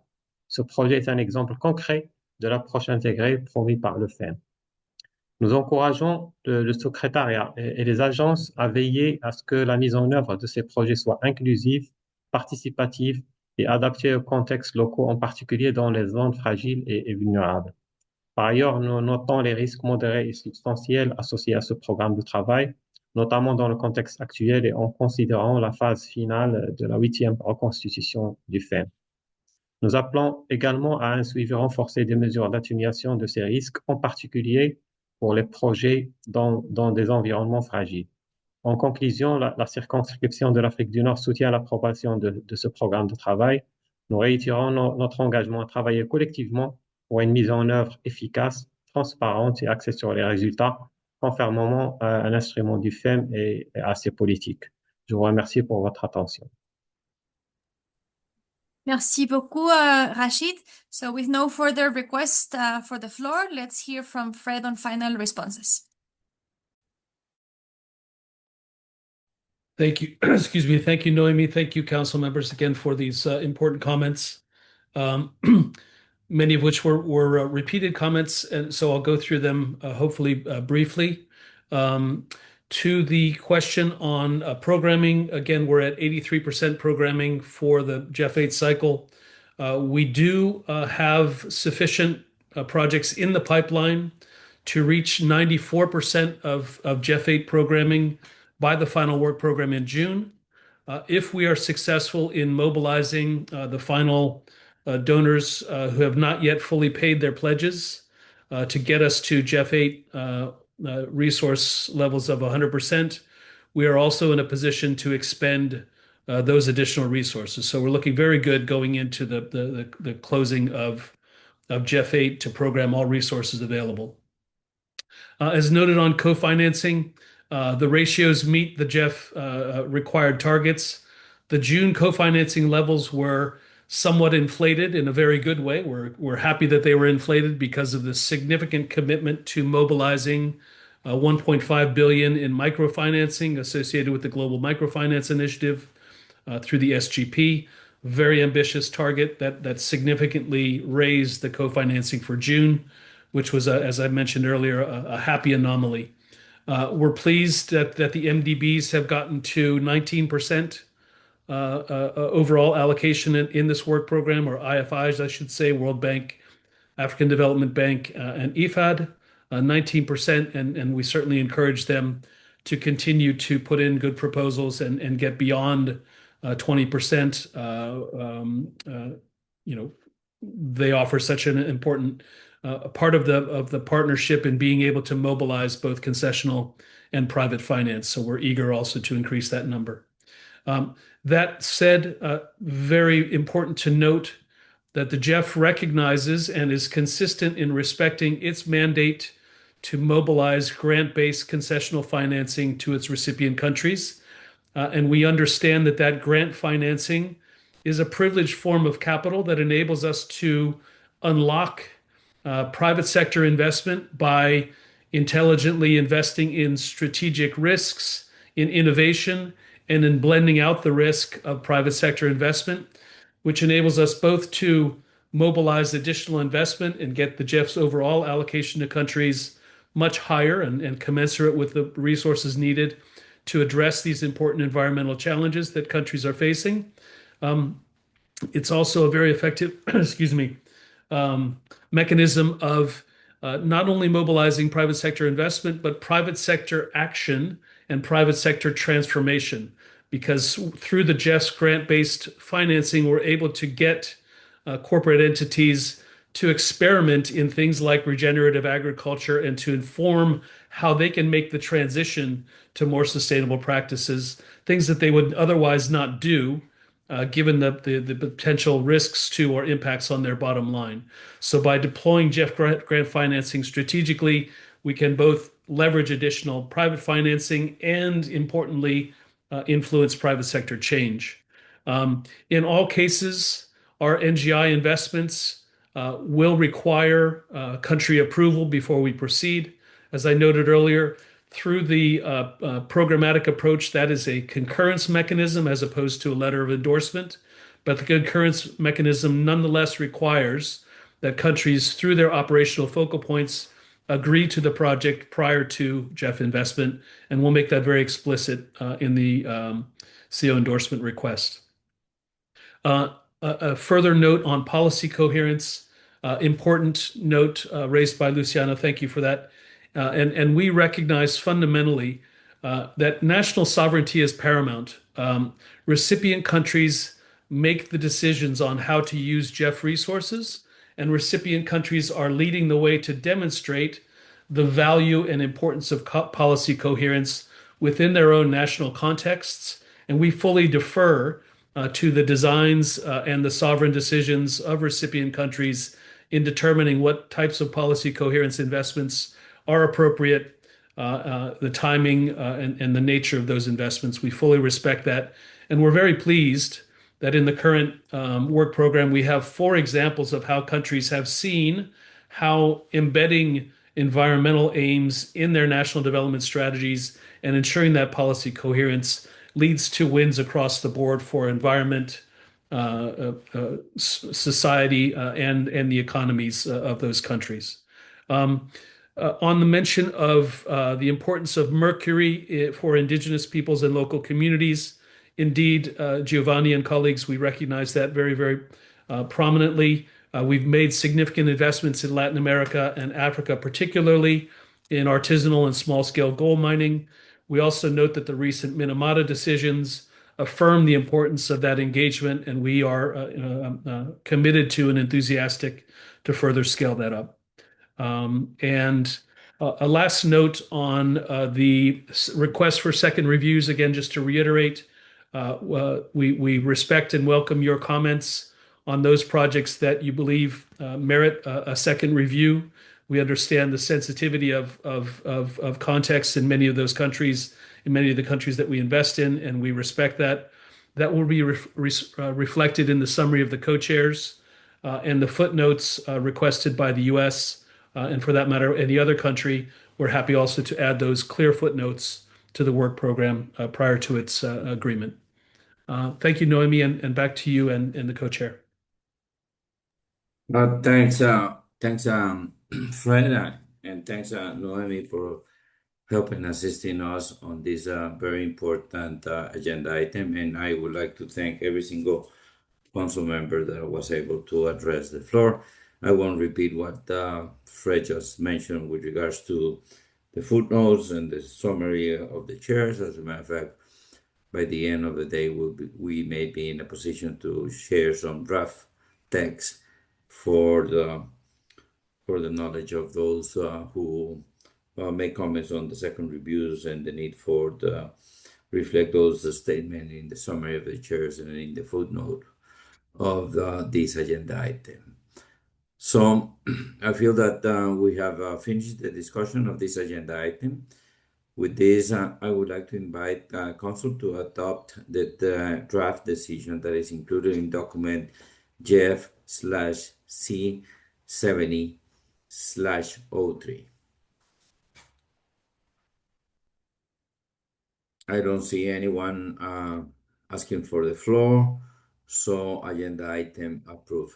Thank you so much to everyone. Thanks, Fred, for the presentation with this agenda item, and thanks, everyone at the GEF for the hard work in putting together this agenda item. My congratulations as well to the council members for their analysis of this almost the last work program of GEF 8.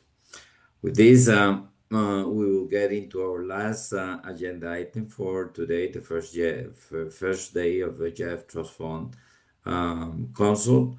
It is the report of the chairperson of the staff.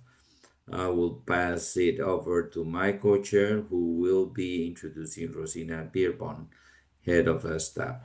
Richard, the floor is yours. Thank you, Councilman Manuela, and thank you also, Fred, for the previous session.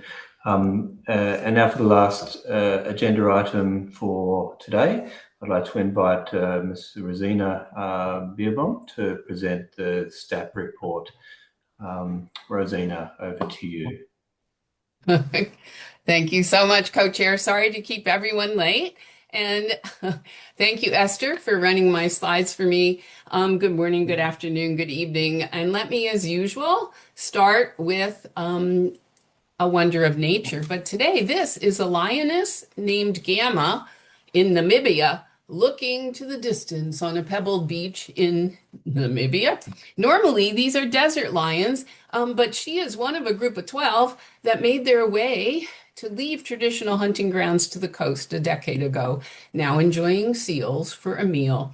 And we just thought it's an example of behavioral change and adaptation needed for so many species as climate changes traditional ecological patterns. But on the next slide, how could I do this without showing you some of the amazing wonders of nature we saw in their natural habitat in Botswana? I hope everybody knows who that is. Vervet monkey, yellow-billed stork, spoonbill, kudu, giraffe, lilac-breasted roller, zebra lion.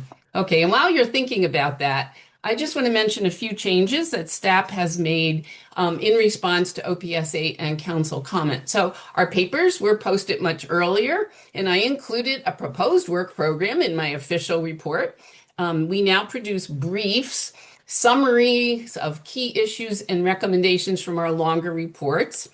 And since June, we attended several partnership meetings, of course, the replenishment meeting, the food security IP meeting, the Minamata COP, the CCD meeting in Panama, UNEA in Nairobi, and we held a joint webinar on AI with IEO and GEF.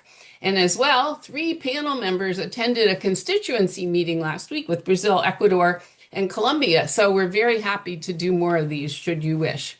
Okay, next, let's see the STAP panel. This is my current brain trust, the expert panel that council approved. Everyone is present online, and I thank all of them and the STAP Secretariat for all their support. Okay, let's see. Next is the summary of our presentation, and as usual, I'll update you on recent scientific findings since June, followed by key messages from our new briefs and reports, then on to observations from screening the work program, and I'll end with our proposed work program for the remainder of the GEF 8 period. Okay, on to science. And next, let me first start with climate change.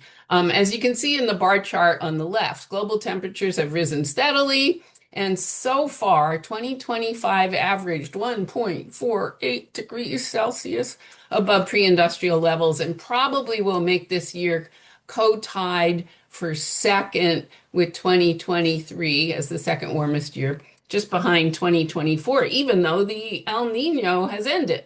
And the warming is having noticeable effects everywhere, and I'll talk about some of the ecosystem impacts soon. But on the bottom curvy graph, you can see Arctic sea ice volume month by month across the bottom. And you can see the yellow line is this year, and it is the lowest Arctic sea ice on record for this time of year. Okay, next let's turn to 2 UNEP reports. First, the UNEP 2025 emission gap report, and it delivers an unequivocal message. Despite incremental progress, the world is far off track to meet Paris Agreement goals. Actually, current policies, if fully implemented, would still lead to temperatures exceeding 2 degrees in this century. Yeah, it is an improvement over where we would have been, but it's not where we need to be. And unfortunately, it appears there is no way to limit warming to 1.5 degrees without overshooting and coming down, and only an 8% likelihood of staying below 2 if we don't get to net zero pledges that are implemented. On the right, we have the adaptation gap report. It's a companion, and it also sends a stark warning. The world is running on empty when it comes to climate adaptation, and developing countries are going to need more than $300 billion a year by 2035. Even though adaptation finance has grown 7% a year, it's still well below the pace needed. Next, not all is bad news on all fronts. In our efforts to reduce greenhouse gas emissions, the latest data shows that the global energy transition is accelerating, with new renewable capacity reaching 580 gigawatts in 2024, which is the biggest annual increase in history. The map on the right shows you total capacity. And the amount that was added last year is about equivalent to that red circle, which is the amount the US has in total. So that's quite amazing. Maybe we're within reach of reaching the COP28 UAE goal of 11,000 gigawatts, but it would really have to speed up deployment across all regions. And you can see particularly in Africa, in Latin America, and in some parts of Asia. But 90% of renewable energy was cheaper in 2024 than fossil fuel alternatives, which also can increase, as you know, energy security, resilience, and long-term affordability.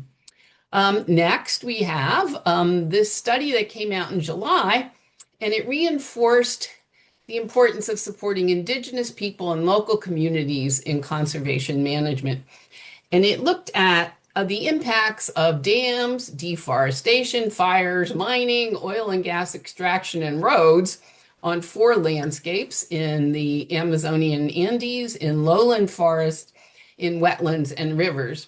And they measured the extent of connectivity among these ecosystems. Well, unfortunately, connectivity is declining, and all 4 landscapes were impacted, but the indigenous territories and protected areas, which cover 50% of the basin, had much higher ecosystem connectivity.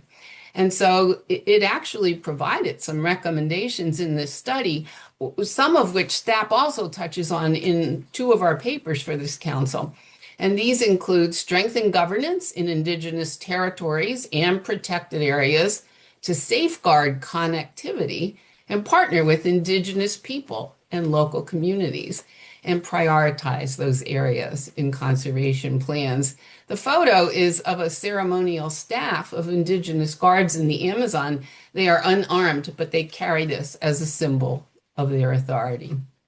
All right, next, given that both the Biodiversity COP and Combating Desertification COP will occur next year, this new paper is really timely and reminds us of the connections between biodiversity and land via rangelands. Rangelands actually cover almost half of the land surface of the Earth, and of course they host significant biodiversity. I was actually surprised to learn that 2/3 of the currently designated biodiversity hotspots in the world include rangelands. And they provide critical services such as carbon storage, water regulation, wildlife habitat, and for about 500 million people. And it was interesting, this paper highlights that traditional livestock grazing is important but often overlooked when we think about managing and conserving biodiversity. And in particular, mobile pasturism supports landscape connectivity, which is important, as we've just talked about. And so our new STAP paper on conservation management also talks about the importance of thinking of large-scale connectivity, or as we call it, permeability. The 2026 year is the International Year of Rangelands and Pastoralists, so there will be attention at both of the MEAs.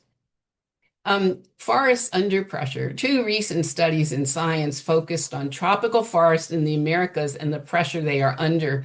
The first study in Mesoamerica of 1,000 species revealed that cloud forests, these islands in the skies, are shrinking and getting squeezed.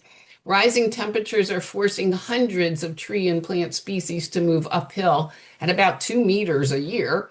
And the species are hitting a ceiling because there's no forest left above them. Cloud forests in Mesoamerica support the highest concentration of animal and plant diversity in that region, but are among the most threatened. And the second study by over 100 researchers shows that tropical forests across the Americas are able to adapt quickly enough in their form or their function to keep pace with climate change. The study highlights the need to move beyond traditional conservation, such as protected areas or simply stopping deforestation, but to consider forest connectivity. And our paper mirrors that thought. Yeah, of course, I'm sure the CEO will tell us, yes, that's a Quetzal on the bottom. Next, this slide tells a simple but powerful story about compounding risk. Actually, I talked a lot about drought in June, but this is a new study that shows that human-driven warming has already increased global drought severity by about 40%. But also, in the last 5 years, the area affected has expanded sharply into regions that were previously water secure. And FAO's 2025 assessment indicates that about 1.7 billion people are already affected. And under continued warming, up to 750 million people could hit so-called day zero conditions, which are when a city, a region, or a water system runs out of a reliable surface or groundwater supply. And I think we all remember that both Cape Town and Chennai came very close to day zero in recent years. And so again, climate change is a threat multiplier. And you see pictures from San Francisco, Brazil, which became almost completely dry during last year's drought. And Burkina Faso farmers are preparing for the rainy season by digging what they call mid-moon dams to trap rainwater and promote vegetation. Okay, on to human health. The interlinkages between climate change and human health. The 2025 Lancet Countdown just came out, and it revealed that heat-related mortality has surged by more than 60% since the 1990s and concludes an average of 46,000 heat-related deaths each year, which unfortunately means 1 person lost from heat every minute. And the map on the left shows the number of heat wave days added just in the last 4 years due to climate change. As usual, the reds are not what you want, and they mean at least 20 additional heat wave days in the last few years. Shockingly, an analysis says that heat exposure erased up to 5% of national GDP in the least developed countries and lost 600 billion hours of labor, which by their calculation is worth $1 trillion. And we also know that infectious disease spread is happening with warming. And of course, the report highlights that there are solutions, of course, including clean energy expansion, resilient health systems, and sustainable diets, which can all give immediate health benefits. But this picture on the bottom really broke my heart. This won the 2025 Heat Award, a mother and son in Myanmar trying to collect safe water in intense heat and drought this year. Okay, on to the challenges facing water. The 2025 Planetary Health Check confirms that now 7 of the 9 planetary boundaries have been breached, and ocean acidification on the bottom right, most recently crossing into the danger zone. And freshwater boundary was breached years ago. That's on the bottom right. Well, ocean acidity has increased 30 to 40% since the Industrial Revolution due to the addition of carbon dioxide dissolved in it, making it harder, as we know, for corals, shellfish, and plankton to form shells. One that I am now newly worried about and hadn't thought about much is that warmer marine water and warmer fresh water holds less oxygen. And we're beginning to see fisheries in freshwater lakes and in marine systems that are at risk from not having enough oxygen in surface layers. But let me turn to the WMO's State of the World Water Resources. And here, last year, only about a third of the world's river basins had normal water flow conditions, which is the beige color. And the remaining 2/3 experienced either drought, which you'll see in orange, or flood in green. Well, this is the 6th year in a row of broad hydrological imbalances, suggesting these extremes may not be short-term anomalies. It could be part of an abnormal normal, new, but we'll have to see more. Meanwhile, all glacier-covered regions continue to lose mass, and especially threatens water from the Andes to the Alps to the Himalayas.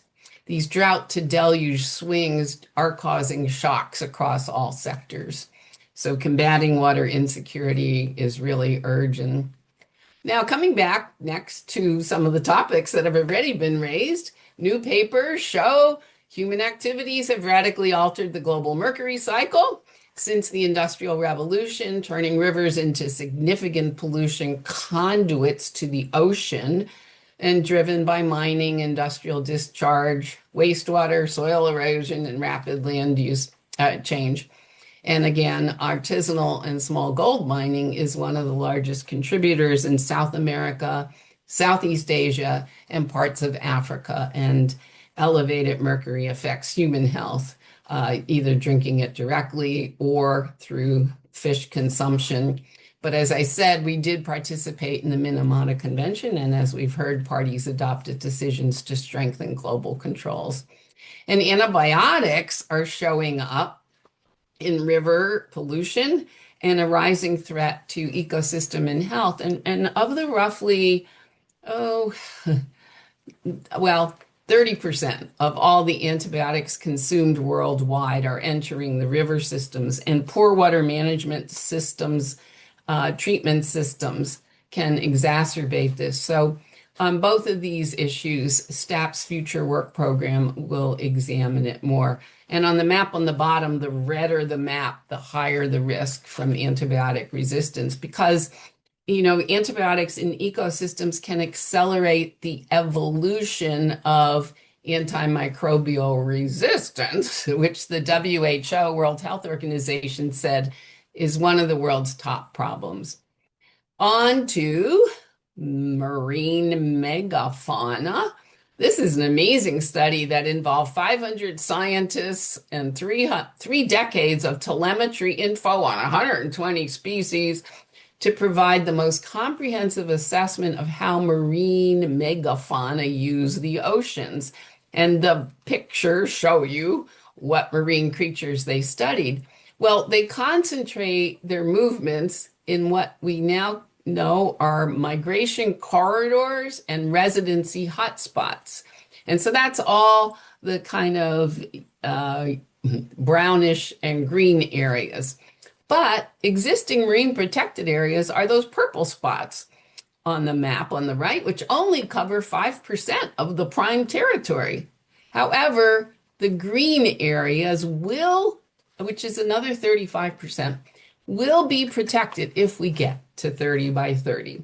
And looking forward, of course, the yellow areas are also going to be important to consider as we want to maximize marine conservation. But amazing insights from this paper. All right, next. Back to fishing, which we've talked about. Marine protected areas are growing, but a lot about industrial fishing within them is not that well known. But using GPS and satellite images, this paper concludes Well, industrial fishing is occurring in almost 50% of coastal marine protected areas. And a lot of those vessels aren't even publicly tracked. And most of the untracked vessels were in the MPAs allegedly with the strictest rules that ban all resource extraction. Interestingly, though, the MPAs that had shared governance with state and non-state actors were more likely to have higher fish biomass. And their hypothesis is that institutional arrangements that foster collaboration and power sharing can lead to better outcomes. So the study also says it's important to strengthen legal frameworks and enforcement. But both satellite imagery and AI can help, and so can our new GEF tuna project that Fred highlighted. So STAP is really willing to help, if appropriate, on further work on IUU. Okay, now let's turn to our briefs and reports. Okay, first, as I told you, we wrote 3 briefs, which are short versions of longer papers we gave you because Council told us it might be useful to have something that's a little shorter, communicative, and practitioner-oriented. And these 3 briefs actually build on 4 of our 7 recommendations in our early thoughts for GEF 9 that I presented to you, gosh, a year ago. And so these talk more about relevance for policy coherence, social foundations for transformation, monitoring, and adaptive learning. And some of that's in these briefs and some are in the papers to come. Okay, so you see the 3 covers of the briefs. Next, the first one, if you would flip, Esther, yeah, on fostering cooperation and management conflict. We had a 2024 paper on the same topic, and I hope you recognize in the upper right the Okavango Delta photo from where we all just were. So the brief highlights that there are dual pathways of shared water, which can be generating virtuous cycles, shown in green, where cooperation can strengthen trust, enhance regional stability and peace, and contribute to global environmental benefits. Or you can fall into vicious cycles, shown in red, in which conflict fuels environmental degradation, instability, and loss of those global environmental benefits. So we recommend it for things. Obviously, promote cooperation by clearly defining cooperation and GEB as goals in IW projects. Second, make sure we harvest and communicate co-benefits such as improved water security. Third, prevent and mitigate conflicts by ensuring project design proactively addresses potential points of tension rather than reacting to them later. And fourth, ensuring that conflict does not compromise global environmental benefits and adjust activities, timelines, and engagement strategies if needed. And our recent consultation with Brazil, Ecuador, and Colombia noted that their region has a history of virtuous cycles. And although we focused on where the problems existed, maybe lessons from those green virtuous cycles could be highlighted in future documents. Okay, next, this brief, Strengthening Support for Indigenous People, is based on the report from June that we gave you. And again, we have 5 identifiable areas, obviously to bridge the technical knowledge systems and create space for co-production of knowledge, as well as integrating Indigenous methodologies in design and implementation. Obviously, reinforcing free, prior, informed consent. So it's not just a checkbox, but it's a safeguard, a significant safeguard, and that consent processes are considered throughout the project.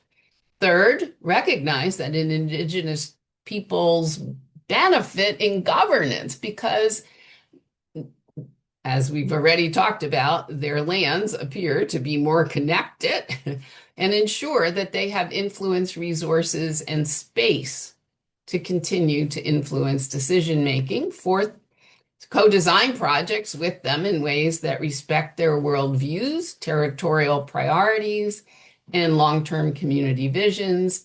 And fifth, fit-for-purpose finance to directly support Indigenous and local communities.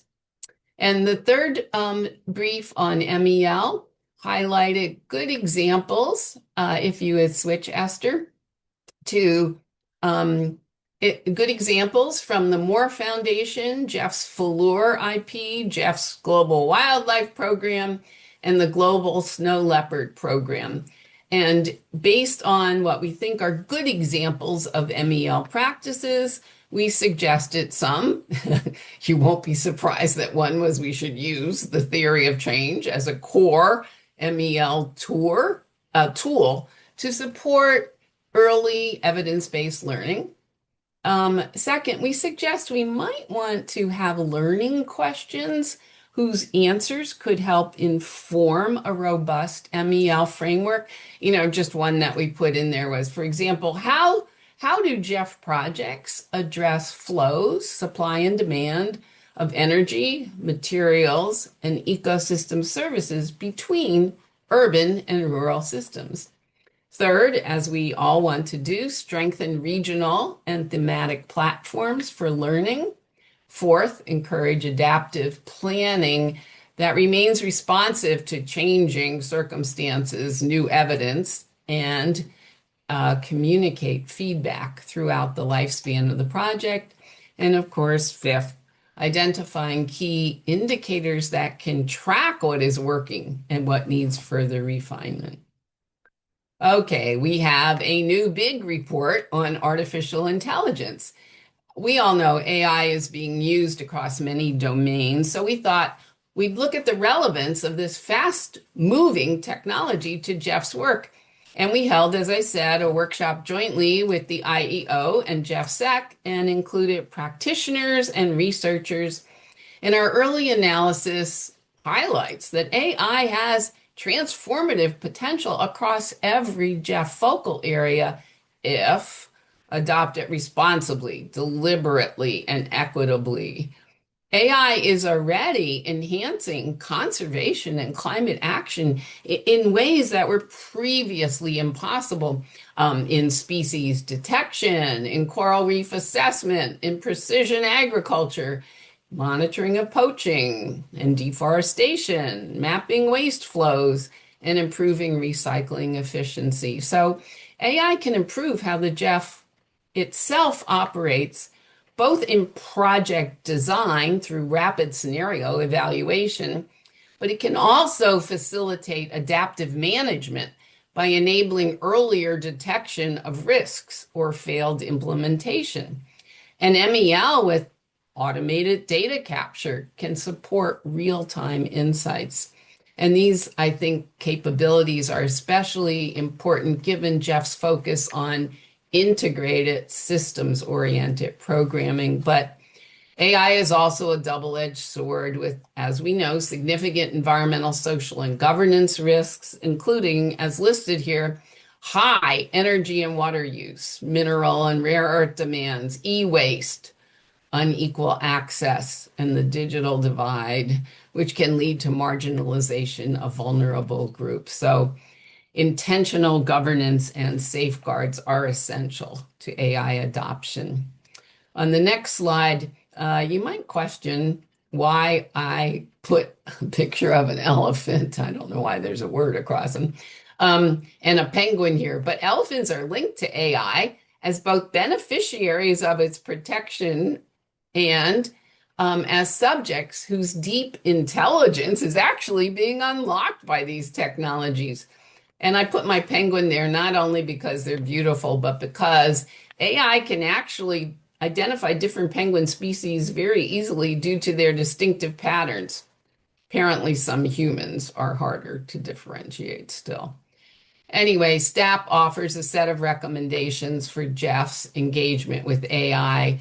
First, build Jeff's organizational capacity for responsible AI adoption, including staff skills, data governance, and internal standards. And then we suggest partnership-wide AI guidance to help agencies and countries understand when and how AI adds value and how to manage risks and what standards apply. And some agencies are doing quite a bit on this, as we found out. Third is foster innovation through learning partnerships across the whole GEF family, but also research institutions, indigenous organizations, and the private sector. Support countries' readiness for AI application and governance, but please ensure human oversight. AI should supplement, not replace, expert judgment. And we might want to consider aligning with these evolving global governance frameworks, such as UNESCO, the OECD, and the UN Secretary General's advisory body on AI. And then seventh, we suggest integrate AI considerations into environmental and social safeguards. Next is conservation in the Anthropocene, as in the era of humans. This paper aims to strengthen GEF's efforts on resilient conservation in a world changing at an unprecedented scale. This was requested by Jeff Sek. We know relying on historical approaches, as the recent science I showed you indicates, is no longer sufficient. Efforts must prepare for and respond to dynamic ecological conditions and accelerating climate impacts. So we want to future-proof, if you will, GEF's investments and design them to deliver measurable outcomes under conditions of uncertainty and change. Next, obviously, this is an enormous topic, but to start, we outline 3 actions that can support GEF's ongoing work on biodiversity in the face of climate change. The first is to strengthen a focus on ecological connectivity. And by there, we do mean more than corridors, but considering these large-scale conservation mosaics, if you will, that can link protected areas, community lands, and productive landscapes. And this improves permeability, if you will, that allows species movement under climate-driven range shifts and could coordinate and could enable management across jurisdictions. Our second recommendation is we should protect areas that appear to be safe havens or refugia. There are some that appear buffered against climate change. However, the science on refugia is rapidly emerging and changing, so GEF investment should remain apprised of it, and STAP will help. The third is to focus restoration efforts to ensure the continuation of ecosystem function and services, not necessarily trying to restore to a previous species assemblage, which may not be possible. And of course, coordinating efforts across biodiversity, climate adaptation, and climate mitigation goals under the Rio Conventions can enhance effectiveness. And now to our last paper for this council, Social Resilience for Systems Transformation. Okay, this paper reinforces the fundamental point that communities can deliver lasting environmental and adaptation outcomes only when they are socially resilient. And social resilience isn't a bonus or a byproduct. It is really the foundation that allows people to organize, to cooperate, and to stay committed over time. And so from the literature, we identify 7 elements that enable this. Some are institutional, such as strong local organizations, resilient livelihoods, and the empowerment of women, while others are more in the psychological realm, including well-being and the sense of hope and agency. These institutional and psychological elements reinforce each other, creating the conditions for socially resilient communities and collective action to emerge and to endure. So what does all this mean for the next, the GEF? Several of these elements already appear in GEF 8 and GEF 9 draft strategies, as well as other GEF policy documents, such as gender equality policy, but they could be brought together more intentionally to achieve collective impacts. And we identified 5 considerations. Again, social resilience is not an add-on. It should be a core element of project design. Second, GEF can continue to strengthen partnerships with local anchor institutions such as cooperatives, women's groups, extension services, indigenous organizations, and local communities. Third, of course, empowering women and emerging local leaders, dare I say youth, enhances both equity and effectiveness of resilience investments. Fourth, community well-being, including livelihoods and social cohesion, are essential to adaptation and resilience programming, because when people experience direct improvements in well-being, they are more likely to sustain environmental transformations. And so as the GEF continues to enhance MEL, tracking social outcomes and learning from local innovation and sharing what works across the partnership will increase impact. All right, on to the work program. Our observations from reviewing the Trust Fund, LDCF, SECF, and GBFF. Next, we reviewed 31 projects, 23 in the Trust Fund, 3 in the GBFF, 2 that were multi-trust fund, and 3 LDCF, SECF. As usual, I have some thoughts. We concluded that there are a more thorough problem analysis is being conducted using systems thinking. In particular, the drivers are becoming more clearly explained and the interactions among them. Also, more projects happily used future narratives, or at least gave initial descriptions of them, and we look forward, STAP looks forward to increased use of future narratives and PIFs and projects design. And very importantly, some proposals were significantly shorter, averaging 50 pages, and substance was not sacrificed by brevity. As usual, though, there are some areas for improvement. Sometimes the components do not appear to be developed in accordance with the identified climate risks or some of the key drivers. And here is where they sometimes fall down on the job with future narratives, which could help incorporate these and help planning when business as usual might lead to maladaptation. As we've sort of already discussed, differentiating between project design risk and residual risk is still a weakness. But Cyril, we welcome improving innovation risk. And the use of recent peer-reviewed papers to support project rationale and components is not as standardized as STAP would like. I mean, I hope you realize I just showed you science in the last 6 months. It's relative to our partnership. And so keeping apprised of some of the changing science and using it as documentation for projects is important. And I do want to say we really welcome the 3 policy coherence projects from Brazil, Indonesia, and Mexico, funded by the competitive window, because all of them were ones that STAP had found in our review during the expression of interest phase to be very innovative and technically sound. All right, I have to showcase some projects that we found exemplary. First, we've already heard about the Marshall Island Green Atolls project.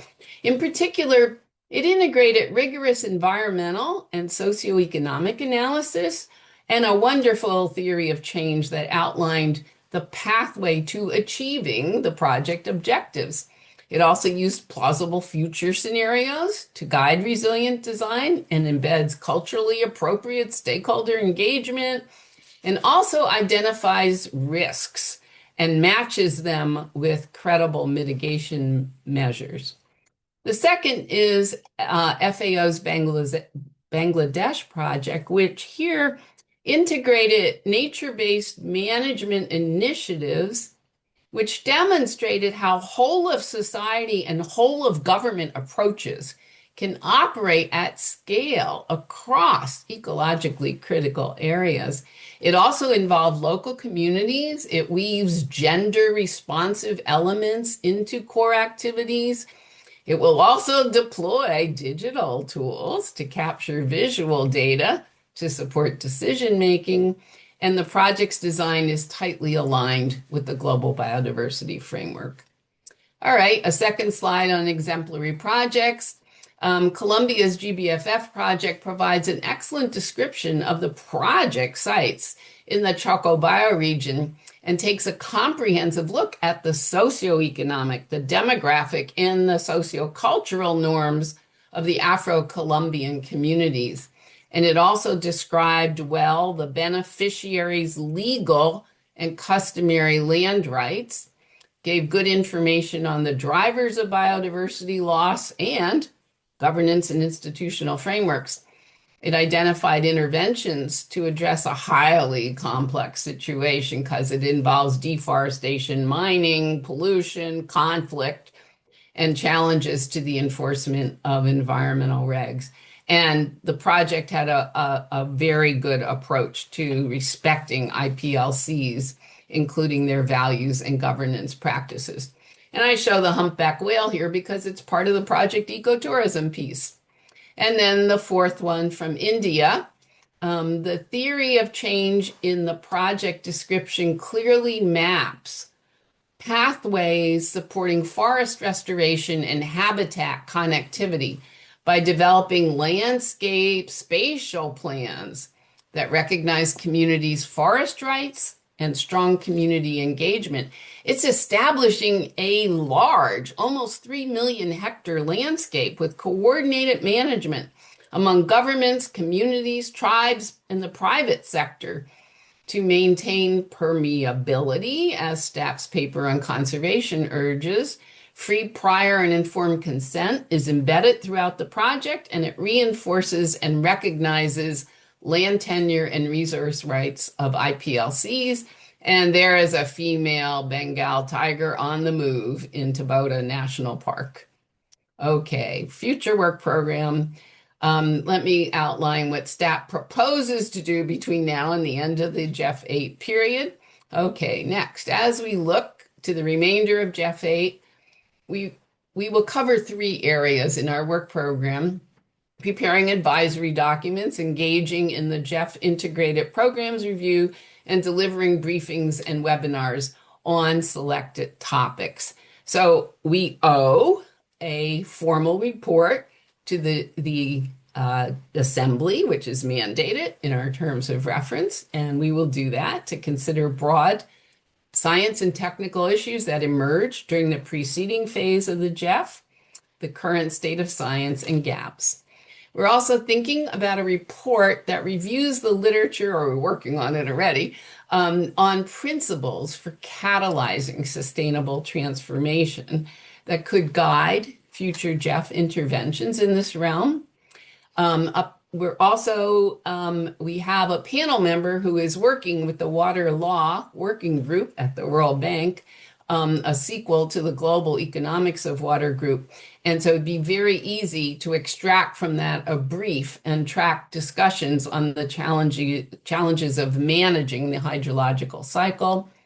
We want to work on a report on how to break, lock in, and promote transformational changes in chemicals and waste. And we want to look at other emerging technologies and how the GEF can use it. So we will be looking, as I said, on antimicrobial resistance and mercury.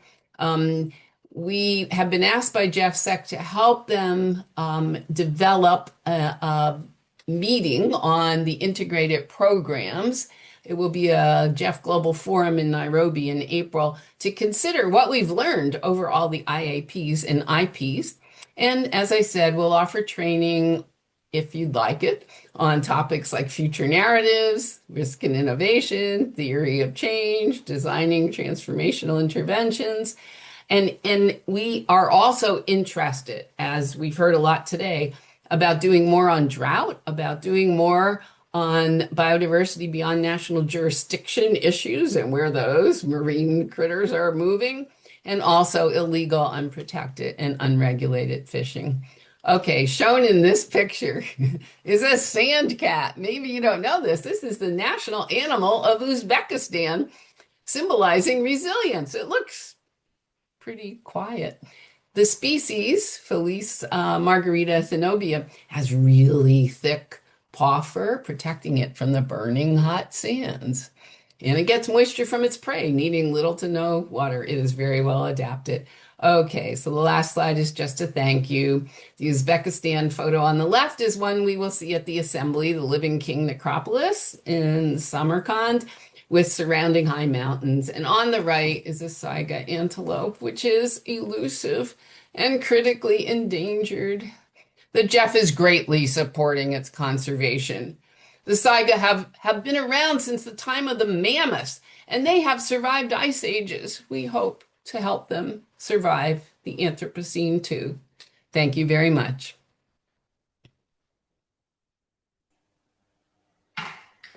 Thank you, Rosina, for, as ever, a very captivating and informative presentation. Now, I do note at this point we're a little over 30 minutes past the closing time for the meeting. So we can open for questions, but I ask that if there's any that could be put in the form of written questions or comments, that would be most appreciated to save time. And if there's any particularly important interventions, I'd ask if you could try to make them as brief as possible. And with that, I'll open the floor. Naomi, do you want to manage any question? Any hands up? Yeah, thank you, Co-Chair. The floor is now open. Oh yeah, Chair, your hand is up. Would you like to come in? Yes, thank you. Thank you so much, Noemi. And thanks, Rosina. Fabulous presentation, particularly on refugia conservation management in the Anthropocene. And yes, I read that report on Mesoamerica. And that report tells something very interesting. The upper limits of ants in the neotropics is 2,400 meters. And this is where the cloud forest ants live. They don't live in colonies. They are not aggressive. They don't hunt other animals. We call them the hippies of the high altitude. But because of climate change, the lower ants, like the bullet ants, the fire ants, the army ants, and the bulldog ants, because of the climate change, are going up and are killing all of the ants from the cloud forest. As a matter of fact, now ants are beyond 2,500 meters to ecosystems that has evolved without ants at all. And they're dramatically changing the ecosystems because there were no ants at all, and climate change is the main culprit of this. So having this kind of information is extremely important for us in terms of preserving those, unique places. This is happening in national parks. This is not outside protected areas. This is in the core of what we do conservation. So I want to underline the effort of staff in guiding the GEF and the countries on how to deal with these very complex issues. Thank you so much, Rosina. Thank you, Co-Chair. And going to the list of participants, thank you, Luciana and Laura, for sending written comments. Requesting the floor, we have Faisal, followed by Andre. Faisal from the CSO Network, floor is yours. Thank you very much. Firstly, Rosina, thanks again for your useful and excellent thought-provoking presentation today. We have a written statement which we will just submit, but just like to highlight a couple of things. So we very much welcome the comprehensive report, and we would like to highlight the two specific new step briefs on strengthening GEF support for Indigenous people. We think that the 5 key recommendations that you make would really work to strengthen the engagement of Indigenous people in GEF programming. And secondly, we support the recommended measures on social resilience to embed social resilience into the development of projects and programs. So we believe that these measures should be a key part of implementation of the whole of society approach and need to be incorporated into GEF 9 programming directions. We would like to ask for further feedback from staff and as well as the GEF Secretariat on how these recommendations could be integrated into the steps and preparation that's ongoing for the GEF 9 planning. Thank you. Thank you very much, Faisal. We'll now have Andre, Anders, and Aliou. Andre, floor is yours. Thank you very much, and also thanks to Rosina for the very rich presentation as usual, and also for the STEP chair report and briefs and other information material. We also would like to highlight two elements from these rich informations that were shared. One is the STEP brief on fostering cooperation and managing conflict in GEF transboundary water projects, which once more highlights the need for a comprehensive and systemic approach linked to water projects. As a strong actor on transboundary water collaboration and integrated water management, Switzerland welcomes this brief and its recommendations, and we really hope to see these elements well reflected in the GEF 9 setup, not only to achieve the global environmental benefits, but also for the socio-economic co-benefits that are intrinsically linked to such interventions. And then we also very much welcome the STEP's early thoughts on so-called artificial intelligence and the GEF. As AI is more and more influencing our lives and activities, we really have a moral obligation to ensure that the advantages of AI are not overshadowed by unethical and unsustainable business models imposed by a few major players. So we therefore very much welcome this report and invite the GEF Secretary to consider the points provided on implications and action areas for the GEF. Thank you. Thank you very much, Andre. We will now go to Anders from Sweden. Thank you. I will be brief. Sweden reaffirms our full support for the science-based role of the STEP, as said before. We support what Switzerland said on AI and also believe that the collaboration with UNEP could be sensible in that role, since they also have a lot of integrity in their work on AI, which we could also benefit from ahead in GEF.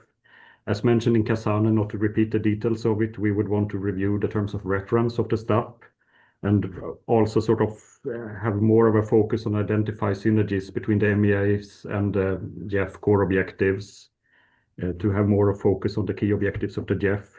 Finally, we do not necessarily see it as the role of the STEP to advise on sort of political matters such as covenants in extension, which are discussed more widely in broader multilateral context, where we would not necessarily want to see the GEF to set any precedents as there. Thanks. Many thanks, Anders. And now we'll go to our last participant, Aliou from IPAC. Floor is yours. All right, thank you, Chair, and we thank the Scientific and Technical Advisory Panel for its report.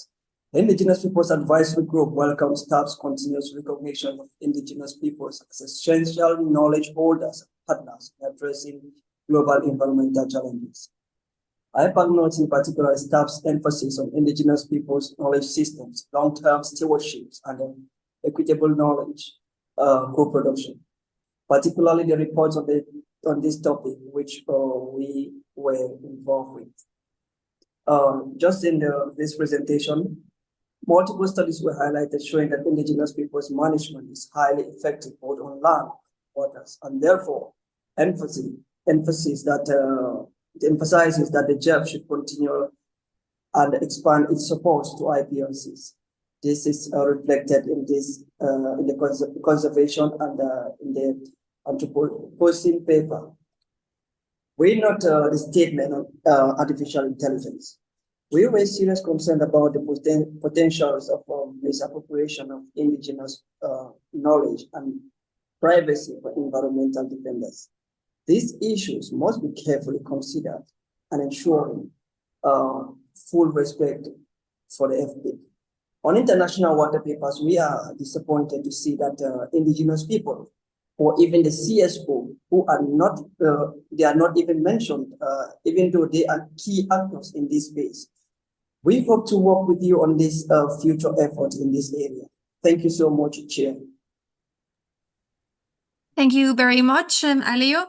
And this brings us to the end of the list. Written comments are very much welcome.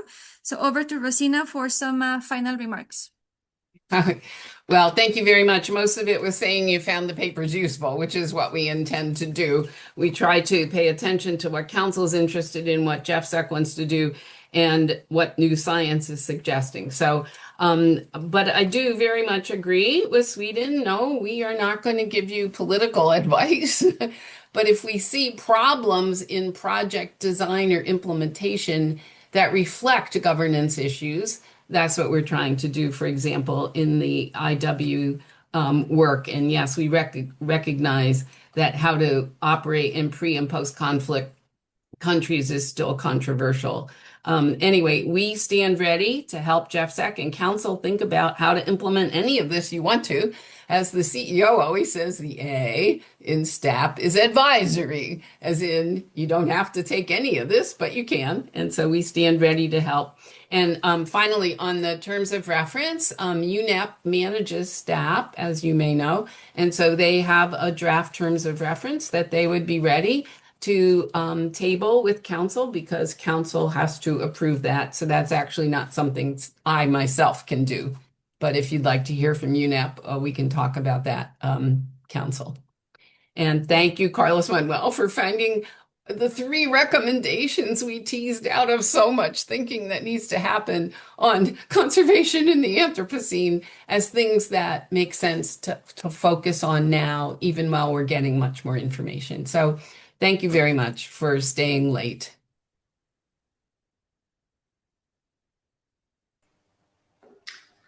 Thank you, Rosina, for those comments. I don't see any other calls for the floor, and I note that there is no decision to be adopted under this item. So we'll close this item, which I think brings us to the end of the sessions today. So I'll hand over to Naomi for some housekeeping. Let me jump in. Thanks. Yes, let me jump in. Thanks, Rosina, and thanks, Richard, for co-chairing this agenda item. As you mentioned, we just finished the agenda for today. Today we were able to adopt the agenda to define one topic for the other businesses. We took a decision on the GEF monitoring report as well with the GEF work program, and we took note of these staff reports. So thanks everyone for joining us. I'll pass it over to Noemi, who will give us our final indication for what we will be doing tomorrow. Over to you, Rosina, and thanks everyone for joining us today. Yeah, thank you, co-chair and chair. Yes. Sorry. Thank you, Carlos Manuel. So just briefly, as stated in the council timetable, tomorrow, council members and alternates only will have an executive session that will start at 6 a.m. DC time, which is 1 hour earlier to today's start. A different and separate link has been sent to that meeting. Let us know if any council member or alternate has not yet received that link, and we can reshare. After that session, we will reconvene with all the council at 7 a.m. DC time in the same link that you used today to join this meeting. We will start with a panel and dialogue with convention's executive secretaries. I will also invite council to join in time so we can have quorum promptly and start according to schedule. Thank you all, and see you tomorrow.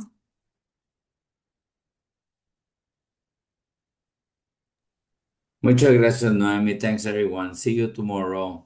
Thank you. Thanks. Thank you. Thank you.